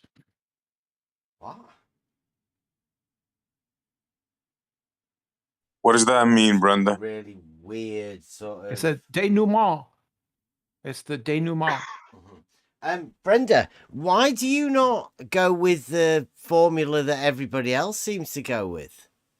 I mean, Brian was trying to be accommodating and give you the formula that most people go with. Do you not have a squared function to the miles? The formula for what? I don't know what we're doing. Drawing circles. The formula for my circle. It's the circle formula. It's the drop from tangent and the circle formula. Do you not know maths? But we had the circle. Do you not know the circle and tangent ratio of the formula? But we had the circle as 24,000 miles in circumference. Yeah. Right, and perpendicular to Z. Perpendicular to Z. The distance from Z to the point below it, directly below it, would be 31.5 miles. What? What's Z? Below Z. Where is Z? What is this point Z? See, Brenda, I think what Brian forgot to do right at the very beginning was you put a tangent on the top of the ball, right? And you can then say that's horizontal. And he's talking about the drop, like the vertical distance drop to the circumference of the circle from that horizontal line. What does that mean? The drop from the horizontal. Well, let's do it like this, Brenda. Let's do something you're more familiar with, Brenda. Do you want me to show you? It's only going to Brenda, let's do something. Brenda doesn't know what a circle is. He's probably more familiar with this. Let me use this, Bev. Okay, so let's do Pythagorean. No. Let's take 500. Let Bev finish. Yeah. Now I'm backing him up. I'm backing him up right here. So let's take 500. You can't back him up. What? You can't back him up. You got some bad maths. We're losing viewers. I'm gonna use Pythagorean. Okay. Why do I got bad maths, bro? Why you gotta come in and tell me I got bad maths? I mean, is it me personally? You just don't like? I didn't say that, dude. I said we're losing viewers listening to you. We're losing viewers. All right, I'll shut up, man. If I didn't come here to make y'all lose viewers. I promise you that, dog. Okay. Well, maybe if you drew it out, maybe if you made a video where you drew it out, use GeoBra. People like using that. Maybe if I'm not welcome here, man, I'll say this one last thing. If we're gonna do Pythagorean, say 500 squared times, if we're gonna put a radius to this circle, I was trying to avoid it. But if we're gonna use 3959, we're gonna square that. So 5,000 squared plus 3959 squared, okay, equals Z squared. So the square root of Z is the answer. Either way, you're gonna come within a few feet of 31.5 miles. We can do the arc length if y'all want to do it like that. I guess my math is bad, so I'll try a different math. There's a few different ways to do this, but Here either come the way, leaf talking blowers. about a circle and a straight line, then the end of that straight line is going to put you at 31.5 miles perpendicular to Z. There's no getting around it. How There's did you get no, 31 miles? Oh my gosh. just give you two Don't ask ways, him that. Brenda. So you have Just a give you two circle. methods. You want the third, Brenda? Do you want the third method? You want to do the arc length? No, the method for what? What is it you're calculating? I told him to sit down. He can't sit The down. height above the circle. The height that Z. The leaf blowers are going. The height above the circle? You are the one who said that A is the tangent. Straight line above the circle. So Z above the circle, perpendicular, is 31.5 miles. I'll even approximate it for you. Just say 31 miles. Is Z on the tangent line or is it on the circumference of the circle? Z's the other end of our straight line. Line AZ. Oh, okay. So And you Z is 500 miles. Okay, let me see. Let me try to steelman you. So you have a circle of circumference 2,400 miles. He's going to give you a hard on. And then you have a 24,000 miles, Brenda. 24,000 miles. 24,000 miles. And then you have a tangent at the point, at the top of the circle, and a line going straight to the right 500 miles. It stops at 500 miles. And then the question Point is, A. And then the question is, how high above the curvature of the circle is that point, right? Yeah, well, it's really a question. I'm just trying to get you to follow along. And point A is the tangent to the circle. That's where we're starting. No, I understood that. I understood. I already said that. I already got that part. The point A is the tangent at the top of the circle, and then we move along. We move along the tangent horizontally, 500 miles. And then we drop a line. Then we drop a line to the circumference of the circle. Very good. Yeah, very good. We drop a plumb bob. We want to know how high that point, that Z point is, right? Is that what we want? We know how high it is. Yeah, we know how high it is. We want you to just give us a check that it's 31.5. 8 inches per mile squared. So 8 inches per mile squared. Right. It's either way you do it, it's 31.5 miles roughly. Okay. You can do it 8 inches per mile. You can use Pythagorean. You can use arc length. Okay. You can even use radians if you want to do it. There's multiple ways to do it. You're going to get 31.5 miles if you think so or not, Brenda. I'm not even to my point. If you just play along with the simple shit, we can get to my point. So I think I got it so far. You can definitely play with Brenda. So I think we got it so far. We have a tangent at the top of the circle, and we've gone 500 miles to the right following that tangent, and then we drop a line to the circle, and that line is 31 miles above the circumference, right? Yeah, my plumb line's 31.5 miles above that's my. What you say. Okay. All right, then we're done. Right? That's what we wanted to know. We're done, right? No. that's all the information. So that's what we have. Now there's ways to break this up, and here's where the whole argument came in with Dan. As Dan was saying, Dan is not even here no more. Why? Yeah, I know. That's why I'm being here no more. Well, I'm being neutral and saying his. You're not being neutral about talking about somebody that's not here. Well, dude, am I talking about him or am I talking about his argument? Hold on. Somebody's not here. You want to bring them back into this conversation? They're not even here. He left the equation, bro. He left the equation. Okay, so cool. So why would you talk about somebody that's not even here? I'm not. I'll talk about his equation if you just let me slide for just a minute, dude. Just a minute. I'm not gonna dog. Yeah, Dan. just go. I'm gonna hit the leaf blower. I'm actually gonna steelman. I'm gonna actually steelman him, dude, so everybody will understand what he's taught, where he was coming from. You ready to poke him too? All right, go ahead. No, I'm actually gonna steelman Dan, so everybody will know where he's coming from. He had a point. It's I just wish not you had a show. I could come there and be on your show just as well. Anyway, his point was it all started with him saying, I said, what did they do wrong? He said they were wrong about some shit. And I was like, what? because I mean, I wasn't defending him at this point. And then he's talking about the math, the tangent math.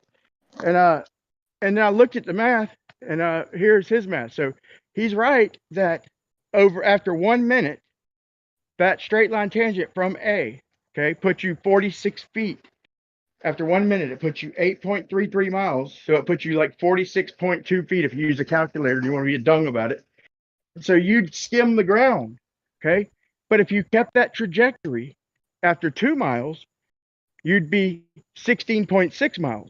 So you'd be like 120 something feet. So you'd skim the ground after that first mile. He let them. No. That's my whole point. Brian, after 2 miles, after 2 miles, you'd be what? What is it? About 16.6 miles, Brenda. No, after 2 miles. After 2 minutes, Brenda. After 2 minutes? Yes. What? We're traveling miles per hour. After 1 minute, why? We're 8.3 because that's the way miles per hour work. So what speed are you going, Brian? 500 miles per hour is the speed they reference. Well, then it would take us an hour. It would take us an hour to get to point Z then, right? Very good. It would take us an hour to get to point Z. So now I want to give his explanation. So at least I'm fair to Dan. And so the point is if we only traveled for 1 minute, then we got to divide 500 by 60, by the 60 minutes. We get 8.33, or I think it's 8.38, but let's say 8.3 miles. So in 1 minute, we traveled 8.3 miles, which gives a drop of 46 feet. Okay, so if we started from the ground after 1 mile, if we keep the same angle, we skim the ground. Okay, we literally skim the ground. If we're dropping 46 feet per minute, we are 42 feet. 46. We skim the ground after 1 mile. But after the second mile, it's 16.6. I mean, after the second minute, it's 16.6 miles. So the drop is more like I think it's like 140 feet. So take away the 42 or the 46, and then take away another 46. That's 102. So that puts us about, let's just say 50 feet above the ground. Then the third minute, it's going to put us like a few hundred feet above the ground. It's exponential. So we will literally skim the ground that first minute if we drop 42 feet per minute. But if we don't change angles, we're going to get slowly and surely higher and higher above that circle that's on paper. We're going to get higher and higher. So he has literally let them butt heads against Dubé and Globebusters and all of them after he admitted he didn't really understand the math by letting them change angles. It's the trick we're all familiar with. They change angles without specifying that they changed angles, just because they're saying that gravity changed angles on that damn circle. And I'm like, hold on, no, I'm not changing angles. You're not specifying changing angles. I'm following the straight line tangent, and I'm following the math that dictates that I learned growing up. They want to say, no, well, you curved around that circle. You know, why ain't you counting that? Because why should I count that? That's not horizontal. That's not a straight line. That's not a tangent. I mean, I'm trying to relate to everybody. I hope somebody will back me up, and I'll shut up. Just somebody back me up a little bit, even if it's fucking sarcastic. I don't really know what you're doing, Brian. You have gone over the same thing quite a few times all night. Like you're trying to explain something, but I don't get it. To me, it's fantasy maths, but Brenda should be backing it up. Brenda, come on, help Brian out. No, they try to explain it to you all the time, man. I don't know what he's trying to prove. He's trying to explain your model for you. And you seem like oblivious to understand what the fuck he's going on about, which is surprising. This isn't our because this isn't our model. This isn't our model. What is he talking about? You don't have a circle? Of course we do. Oh, well, there you go then. So that's what he started off with, the circle. Yeah. Yeah, there you go. Right. And as he correctly says that after 500 miles, you'd be, 31 point something above the circumference. Okay. Right. But 31.5 miles. But I don't know what. So what's the So his significance maths of is that? good then. There you go, Brian. Is that what you were after? Bit of backing up. You wanted it. There That you is go. exactly Brenda right. gave it Thank you. y'all. Yeah, Thank y'all what very does much. that prove? But what does that prove? Okay, here's what it proves. Here's what it proves. You If and I only Brian drop 40 agree, Brenda. That's what it means. What? At I didn't last, hear you. Brian and Brenda, mutual agreement about the circle. We'll see. So let's see who agrees. So if we drop 46 feet per mile, and those 500 miles, 46 minutes, 46 feet per 8.33 miles, that's going to give us 2,640 feet. So that's going to leave us 6 miles in the air from that tangent. So if we only drop 46 feet every minute, we're going to be 6 miles in the air. Can't do it That's linear, the point. though, What can is he you, talking Brenda? about? We're 31 miles. He's trying to We're do 31 something miles linear in the there, air. Brenda. Is that right? Yeah, 31 miles. Yeah, you're going to be at point Z. You're going to be 31 miles about in the air. Right, 31 miles. Very good. Yeah. And that's Okay. a bit, that what's that? Is that that's a bit high, that, isn't it? It just sounds a little That's bit a bit high. high. That's a bit high. Yeah. I don't know if you could breathe at that height, but maybe. I don't think you can, right? Well, it's only fantasy anyway, isn't it? So you can imagine you could, couldn't you? Yeah. If you're in a plane, maybe you got oxygen with you. Okay. But what is this supposed to show, Brian? I don't get it. He just explained your model to you. It's simple math. We take and the you agreed with him. If we take the, That's it. yeah, if we take the 31.5 miles. Yeah, that's okay, Brian. That's it. Done. All Brian came in here was to explain to you, Brenda, your model based around the circle, and it looks like. Well, let me make my summary. Let me make my closing statement. It's amazing. My closing statement. This isn't our model. This isn't our model. I don't Take know your what he's victory talking lap. Yeah, go on. Go ahead, Brian. No, well. there's no victory lap yet. These are my closing statements. So who agrees with these closing statements? So if we multiply 31.5 times 5,280, that's to put it in feet. Okay, that's going to give us our total feet. And then we divide them feet by 60 to break it down into minutes. We get 2,700. We get 2,000. Yeah, to put it in minutes, we get 2,772 feet per minute. So if we drop from that tangent, if we drop 2,772 feet per minute, then we will touch ground after 500 miles. What do you reckon, Brenda? I don't know what the fuck he's talking about now. Talking about your model. If you convert 31.57 miles to feet, you get 166,000 feet. Right. Now divide that by 60 minutes. Why? Because we're traveling for an hour.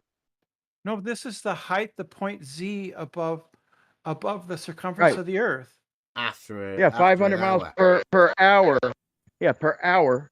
So we don't want the instant speed. We want you just give us the per hour drop. Okay. Now divide it by 60. It's just going to be somewhere on that line, right? Can you not just measure the line and then divide the line by 60? Was that not the way you do it? Like do it geometrically? Was that the way you do it, Brenda? How would you do it? What am I doing this for? I don't know what it's for. Know, to entertain Brian. Come on, do it. Oh, okay. Yeah, if you can't follow along, then 31. So 31.5 miles. That's point Z on that horizontal, right? That's tangent to the top. Right. Now we'll let's put it in feet. That's easy. That's 166,000. It's 106. I don't. Why the fuck do you need to I'm talk listening. over me? I'm listening. 166,000. Go ahead. No, Brenda just said at the top. Holy fuck. Top of a circle. The top of the circle is at 0. Is that allowed? Point A is at 0. Point Z is at 31.5 miles or 166 24,000 and 689 feet. Right? So what? Very good. Now, so that's after 1 hour. After 1 hour, we are the exact feet above A you just said, which was 27,000. Wait, what was it again? Wait. What? Yeah, I know you did. Hold on. From the Point top. A, point A is at 0. Point Z is at 166,000 feet. Right. Yeah, point A is at the top. 689 feet. That's Right. point Z, right? Okay. A is at 0. Yeah. A is at 0 elevation. Point Z Yes. is at 166,000 or 31 miles, 31 and a half miles above, 31 and a half above miles. the earth. On the same horizontal, Spot on. right? That is Right. right. That's spot on. So per minute, we could break down per minute. What? And we could break down the drop if we wanted to do it like that. What? We could do it like that. Per minute what? What it would take if we dropped a certain amount of feet per minute to touch the ground from that tangent. Could we, if we've traveled could we 60 minutes. drop parachutists off and then like use how far the parachutists Well, a have to go? parachutist would slow down, right? That's the whole point of the parachute, is so you don't hit the No, just hit the hard. distance. I think that's what he's talking about. The Well, distance. the distance that is they- 31 miles. Not after 31 a and a minute. half.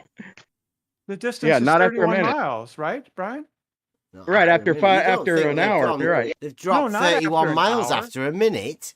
Brenda, no, not. I They don't don't know how- drop 31 miles every minute on your I don't model. know how long. You I don't don't know know. how long. I don't know how long it See? would take to It's fall. a good job we've got 31 Brian miles. here then. But why do we want to know Why how are you long timing takes? it? Why nobody said anything about how long? That's Well, Brian ridiculous, did. Brenda. Brian did. No, Brian said after a minute, the drop is what he's talking about. The vertical drop from the horizontal. After a minute, not an hour, because we know what the distance is after an hour, don't we, on your model? It's 31 miles. We've all been over that. I'm not even really listening, but I definitely heard 31-mile drop I after definitely an hour. heard that too. Hour. Well, we're going But we straight talk, horizontal. Brian's now talking about a minute. It takes a little bit of maths. How would you do it? How would you work that out? Why would I do this? What am I doing this Just to for? challenge yourself for maths, for your model maths. Do you not do Not this really- all the time? I'm not really I interested. imagine you, Rumpus, and George all getting together. Oh, and Jesse, all getting together and doing all of this sort of stuff. Do you not? Is that not what you do? No, of course not. No. See, Brian does. Brian and Dan. That's the sort of Well, thing they what is like to this do when supposed they to- get together. What is this supposed to demonstrate? Probably that Brian knows a lot more about your model than you do. This isn't Seems our like model. it. This Well, isn't our that's model. what Brian thinks your model is. Have you never told him? This If you've never told Brian what your model is, how is Brian meant to know? He's just doing his best. I think he's done a good job at trying to work out what your model is. Will you not put him right and tell him what your model actually is then? With regards to what? I don't know, to his circle and his straight line that he's doing. The circumference of the Earth is approximately 24,000 miles, That's right? what he did. Yeah. Okay. He was playing in your ballpark with that your Yeah, but balls. I don't know what the horizontal line is. Nobody travels in horizontal lines. This is just People a tangent travel. line. Now you could just put a tangent line on a circle. Yeah, airplanes don't go fly tangent to the Earth. But in order for you to do it, you'd have to make it relative to something, wouldn't you? Airplanes Mm-hmm. fly level to the Earth. They don't fly tangent. Well, you definitely know tangent, right? I'll agree with you Right. on that. And I'll Yeah. also agree with you with level. Airplanes do not travel tangent to a point. They travel level. Well, let's say we measure a star at 7.2 degrees, and we travel straight for that star in a straight line. So it's a straight line distance, and it's 7.2 degrees. And whether we reach the star or not, after 500 miles traveling toward that star at 7.2 degrees, we will be 31.5 approximately distance perpendicular No, above. we'd be higher. We'd be higher. No, we wouldn't. Yeah, we would at 7.2 degrees because the For 1 hour, 1 hour of travel. It would have to be at 0 degrees to get there to be 31, because that's what point A is. Right. We don't reach the it's 0 star. degrees. We don't reach it, Brendan. We travel toward it for 1 hour, and then we stop at. But if it's at an elevation of 7.2 degrees, then it's not going to be 31.5 miles above the Earth, right? Because the tangent isn't tilted 7 degrees. A tangent is 0 degrees.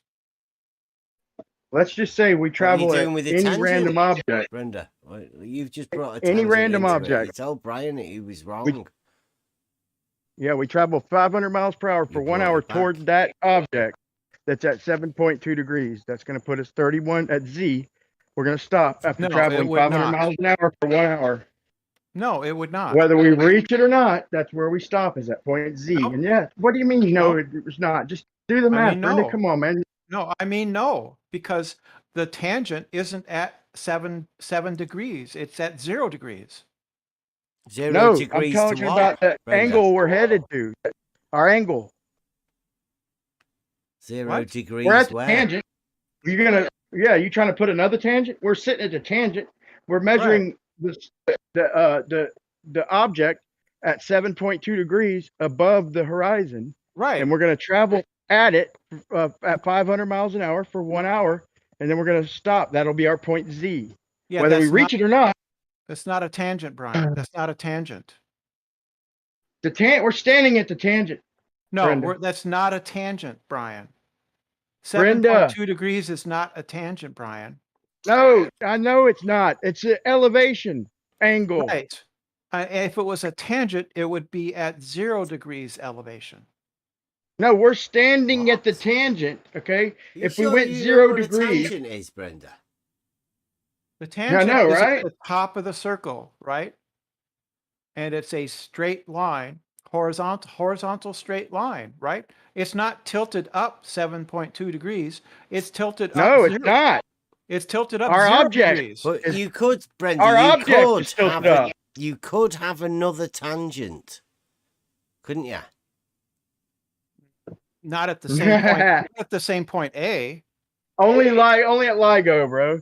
Here's the point. We're standing at the tangent. We're measuring an angle at whatever object it is. It could be Santa Claus, 7.2 degrees above 0 degrees.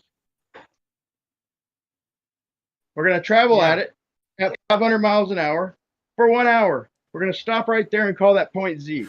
That's going to put us 31.5 miles above. That's wrong. That's wrong. God. Well, that's just wrong. do the math and get. I'll wait for It's wrong. It's just wrong because you're 7.2 degrees above the tangent, right? So you're above the tangent. So it'd be more than 31.5. No, my object is freaking a zigadillion miles away. Holy shit. Why are you saying it's above? How many miles per degree is it now? You said it was 7.2 degrees above, right? In elevation. Above 0. Yes. The tangent is 0. So it's above the tangent. Therefore, it would be you would be higher above the Earth. I'm going to head towards it for 1 hour, traveling 500 miles an hour. Right. Yes. So you would be higher than 31.5 miles. Okay, so it's not 69 miles per degree anymore. Tell me when they changed it, please. What are you talking about? What are you talking about? You're changing the subject. Am I? Or is it 69 miles per degree? So can I take the 500 miles and divide that by 69? What? The way your model tells me to do and get 7.2. What does that have to do with anything? That's the angle. I'm not got to my point yet. As soon as I get to my point, you can give me a legitimate argument. Right now, you're just making yourself look like an idiot. I'm sure I am. I'm sure. Absolutely. He's right. That's one of the times I will agree with Brian tonight. Total Definitely, idiot. Brenda. Complete idiot, right? Brian, you need sleep. Straight up, you need sleep.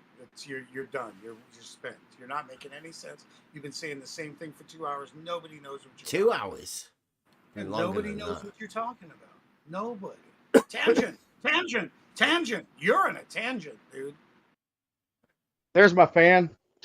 I gave you a ton of stuff in messages. I got everything, the same as well. that you have just to even talk to me, and then I have more stuff if you want. But you'll see what I'm talking about. Really will. I think it would help, Brian, if you just drew this on a sheet of grid paper or graph paper or on GeoBra and then make a video about it. Then maybe somebody could respond to it because it's really hard. Is it really hard to divide 500 by 69 and get 7.2? Wow, that's exhausting. I need sleep. Brian, I mean, to be honest, I'm a better arguer at this. The 500 miles an hour is a speed, not a distance. Get a grip. The distance is established by the time. Don't you know? Can you have the distance? Can you have 500 miles per hour without miles in an hour? Brian, my speedometer tells me my speed without having to go an hour. You know that. Stop arguing that. We can establish. But can you figure right?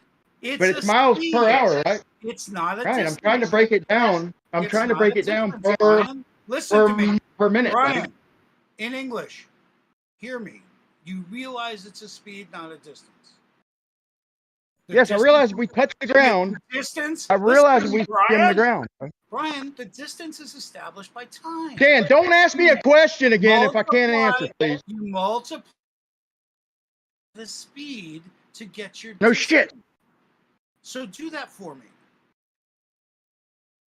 Okay, please don't ask me a question and interrupt. Please let me answer the simple question. Thank you. The answer's per minute. Remember that. Per minute. Okay, you want to answer it again? Ask it one more time so I can answer non-interrupted, please. Not my question. Remember that.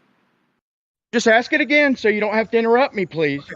Can you explain why you know it's 46.25 feet per minute, but Globebusters is blackballing me for saying it's 27.77 because they're up Eric's ass and they can't? Here's why. Math?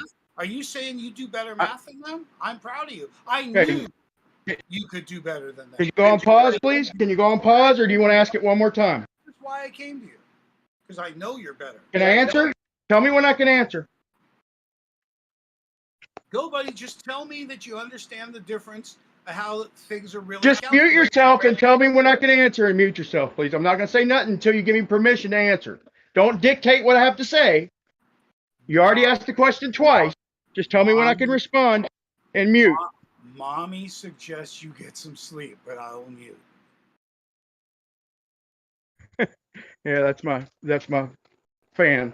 Okay, so after 1 minute, if you start off at the ground, I was already bringing this up in your behalf. If you start off at the ground and you drop 50 or 46 feet, after 1 minute, you will temporarily skim the ground. You won't be able to land because you'll only skim the ground. After 2 minutes, you'll be 16.6 miles, which puts you at closer to 200 feet. Okay, it's about 150 feet. So take away the 46 and add another 46, which puts you at 102. So after the second minute, you'll be almost 50 feet above the ground. You won't even skim the ground. After the third mile, you'll be 24.9 miles. Okay, so you're gonna keep accruing height. If you don't change angles, you're gonna get higher and higher. But you will temporarily skim the ground after 1 minute. But that's only if you start off your calculation at 0 degrees. Okay, but if you want to take the 500 miles per hour, because you can't have miles per hour without the time of an hour or a constituent part of that hour along with the miles.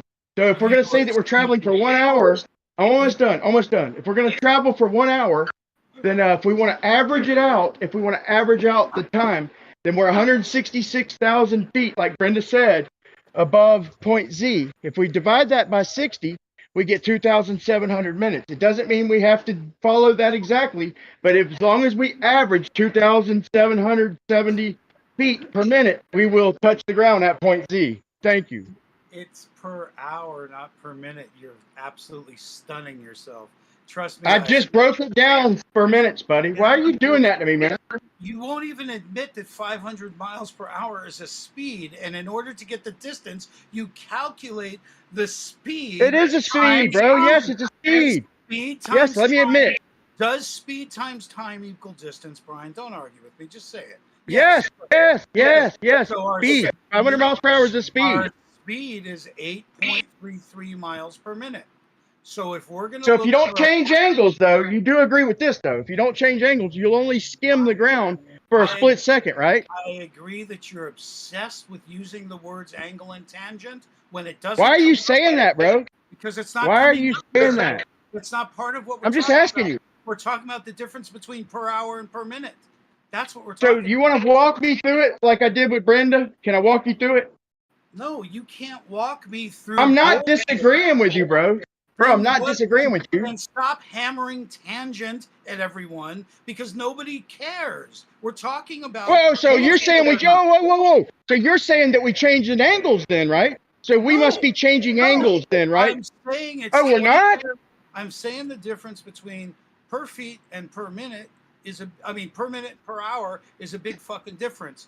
And that's what Dan, we did it. We broke it down, Dan. We broke it down for the hour. We broke it down for the minute. Hang on. I heard you again say exponential. Now, I told you. No, I conceded exponential's wrong. No, but I heard you say it since, and I want you to know with all my No, you haven't. With all no, my you haven't, heart, because I conceded. With all my heart, I will show you Mark, Bob, and Weiss saying to me the same thing. It's exponential. Yeah, you're right. That's the wrong word. I concede again. Okay, I concede again. I'm not blaming you. I'm just trying to tell you what I came up against was everyone fudging it, faking it, and then backing it up by shit canning me. This is not okay. Cool. So once again, I concede that exponential. There's no exponent. So that was the wrong word. I will never say exponential again with that because I was dead wrong. What I meant to say. I meant to get the point across. We're not fighting you, damn it. Would you listen? We're not fighting you. No, you're interrupting me. Because I'm trying to tell you what's really going on, and you think I'm against the people that are against you. I think you don't know math, bro. You've made it very obvious. Dude. I'm about to punk you as soon as you let me talk. I haven't broken down any math except what you've heard. Again, is you won't even accept 500 miles per hour as a speed. Yes, I did, bro. Yes, I do. Once again, I do concede. There is nowhere that mentions an hour in time anywhere. No. Once again, I concede that I concede. So you're pretending it travels an hour. That's so you won't let me concede that 500 miles per hour is a speed, not a time, not a distance. I concede. So please quit saying that I won't agree with that. With any per minute adjustment, it never would get to the exponential number of 31 miles. 31 miles never existed. You can't count backwards using it. It never existed because of the very tangent adjustments you want to make. That's adjustments. What do you mean? What adjustments are we making, please? Whatever the fuck you say, dude. It never. No, I'm asking you. You just said adjustments. Please tell me what adjustments, please. You're fucking brain dead, man. I'm out. You just said we're making adjustments. Sorry asking. I'm sorry asking a lot. Sorry. Okay, please quit claiming that I'm claiming. Dude, I've listened to you. Shut up. I typed everything into your message. Everything, dude. Look it up. Figure it out. Really, figure it out. You're just trying to make me look bad. That's all you're doing. Okay. Like you haven't fucking said the same thing for 3 hours straight that nobody cares about. Why won't you let me concede to you? Dude, I'm just trying to tell you, if it was 27.75 per minute, they'd drive straight in the ground. You understand? Why won't you let me concede, though? You keep saying skimming the ground, skimming the ground, skimming the ground. Grinding into the ground is different than skimming on the ground. I'm asking you, why won't you let me concede to you? Because I was never against you, Brian. Was never against you. Well, may I please concede so you quit claiming? Of course. Stop saying I'm not a flat earther without looking me up. I sent you everything. Okay. It's not okay. Cool. Let's see. Let's see. Accusations are just like Bob. If you have any respect for me, at all, you'll let me concede these 2 points so you quit using them against me, and I will make it clear that I understand. Okay, I understand that exponential was wrong. I will not use that again. I will not say that, and I will there's no exponents in the Earth curve mathematics. I will not use that again. Okay, and also 500 miles per hour. I agree that That is a rate of speed. That's speed. That has nothing to do with distance, except for if you traveled 500 miles per hour, in an hour, you'd be 500 miles. Can we agree to that? You can if this shit all you want. There's adjustments that never make that happen. We're talking about adjusting every minute. That's their claim. What adjustments? What adjustments, please? It's not my what claim. Adjustments? 2775. No, yes, it is. You keep saying we're making adjustments. What adjustments? Eric made the claim, not me, dude. You could call it what you want. It's measured in No, feet. you're claiming that It's adjustments measured, need to be made. measured in feet per minute by their standards. I just conceded to you, but you won't concede to me that you're wrong about, or either tell me the adjustments you keep speaking of. You keep talking about adjustments. Please specify the adjustment. It's not my claim. Are you insane? I want to understand what adjustment. Stop. Yes, maybe. It's not my. I just claim. want to understand, It's bud. claim. It's Weiss's claim. I gave you pictures of them saying it, not me. It's Can you teach me so I understand, please? What adjustments? If you don't tell me the adjustments, then how can I understand? I want to understand, but you got to tell me these adjustments you keep talking about. What adjustments, please? They're still measured in feet per minute, motherfucker. Are you keeping me in the blue on purpose, bro? Are you keeping me ignorant on purpose, or will you tell me what adjustments you're talking about, please? I obviously don't have any more information than I was given, do I? You keep claiming that they're making adjustments. I just want to know what adjustments. Dude, I'm fighting your argument, not mine. I didn't make the claim. How can I be on the same page with you when you won't fill me in on what adjustments you're speaking of? Are you capable of understanding 2,777 feet per minute drop? Do those words compute to a way you can absorb it? Because you got an absorption problem, Brian. Well, I want to understand, bud, but you keep speaking to these adjustments. I just want to know what. That's all, bro. I'm sorry I'm getting aggravated, but you keep saying they're making adjustments, but you won't tell me what.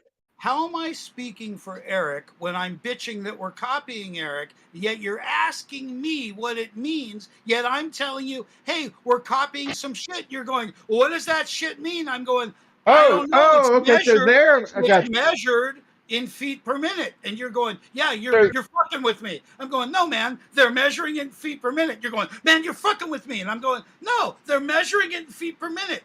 I don't know what you want from them or me. Oh, so somebody else is making adjustments, and you don't know what like you do. Fucking repeating yourself like you do. No. So somebody else is making adjustments, but you just don't know what the adjustments are. Is that what you're claiming? Be honest.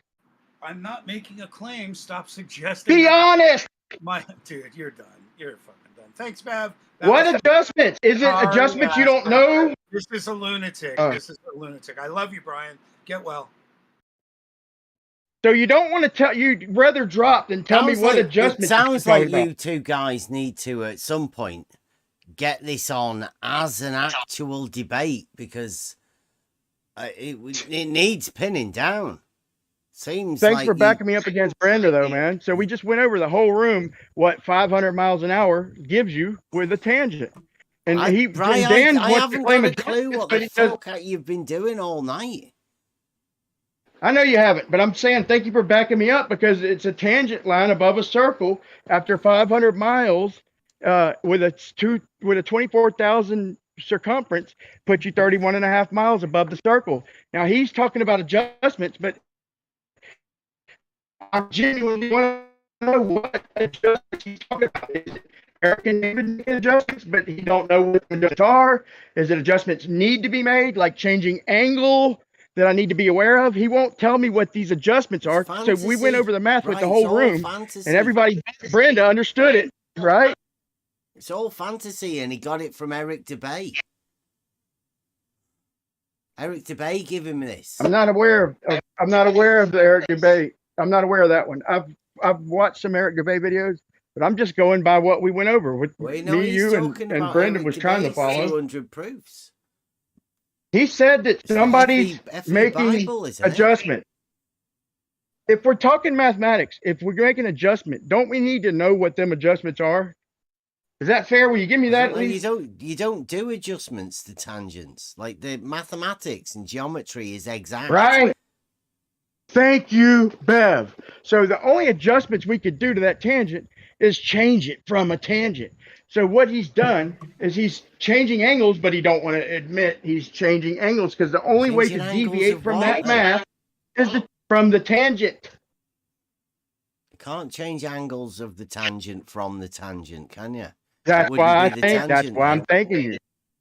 There's where we agree. So there's no adjustments to be made from a tangent, which is why he wouldn't answer, because and I've just really, if he's got an answer that I'm unaware of, that's fine. But he keeps saying that they're making adjustments. So who and what? Because I can't do the math properly if I don't know what the adjustment is. There's only one adjustment. You can adjust the speed. You can adjust the length of time travel, or you can adjust the angle. There's the only three things, unless you have some four-dimensional space-time shit. There's only four things you could change, or three things you could change in that equation of 500 miles per hour. You could change the time, the speed, or the angle. Right, I'm going to have to call this a night. Really, it's getting late. I get it, man. Nearly been going for 7 hours. Thanks for putting up with me, bro. I'm gonna I was fresh right when I joined, man, but I'm gonna get some sleep. Not because Dan told me to, because I got shit to do. But thanks for tolerating me. I'm gonna let you go and say your speak y'all's piece and all that. SC, thanks for backing me up. Y'all guys, thanks for tolerating me. I'm just trying to be genuine. As crazy as it sounds, I'm just trying to hold their feet to the fire. That's all. Love y'all, man. All right, cool. Thanks for popping in. Whew. Wow. Right, wind down. What a show. We've just been overtook by Flat Earth and Brenda. And I still don't know what the fuck that was about. Thanks a lot, though. Thanks for putting up with it. I think we could all agree that Flat Earth's a shit show. They're trying to work out what somebody else's model is. And when you get somebody else who actually has that model, supposedly, they don't even know what they're talking about because it's all been made up. It's a load of fantasy. There's nothing there. It's just a shit show.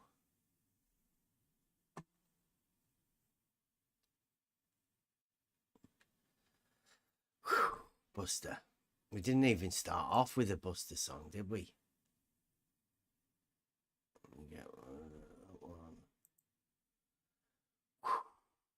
We went straight into this one head first. Yeah.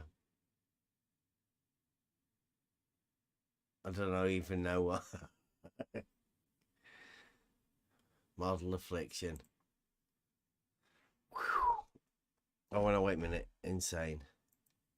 There you go. Absolutely insane. Thanks for joining us. Might be back over the weekend. Might not be. I'll be doing another Fata Morgana tomorrow, hopefully. So, see you later.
Let's see if I can do this early in the morning.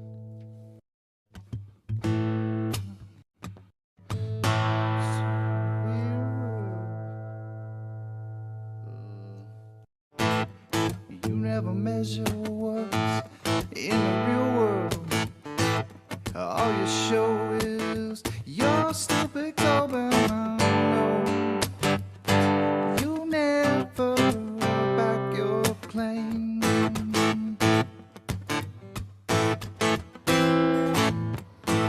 Your world is full of illusions, contradiction between fact and fiction. I know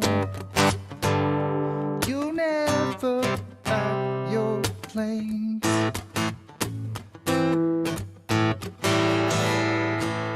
It's like driving the wrong way down a one-way street.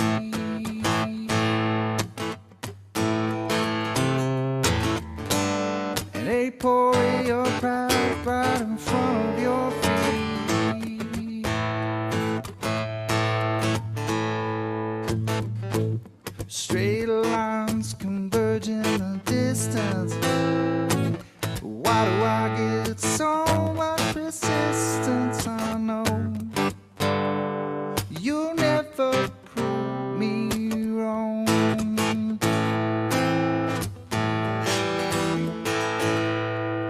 All we get are physics deniers, pathologic compulsive lies. I know you never prove me wrong.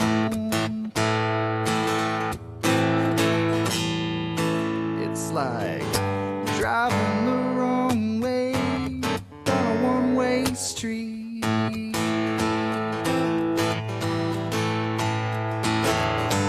And they pour your path right in front of your feet.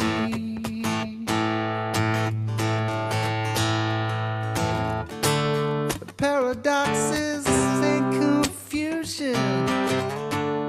Your mind is in delusion. We all know you're insane. We all know you're insane.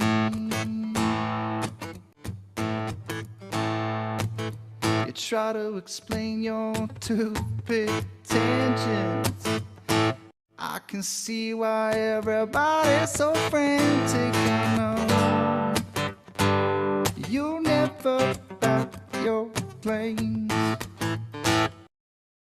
It's like driving the wrong way down a one-way street. And they pour your path right in front of your feet.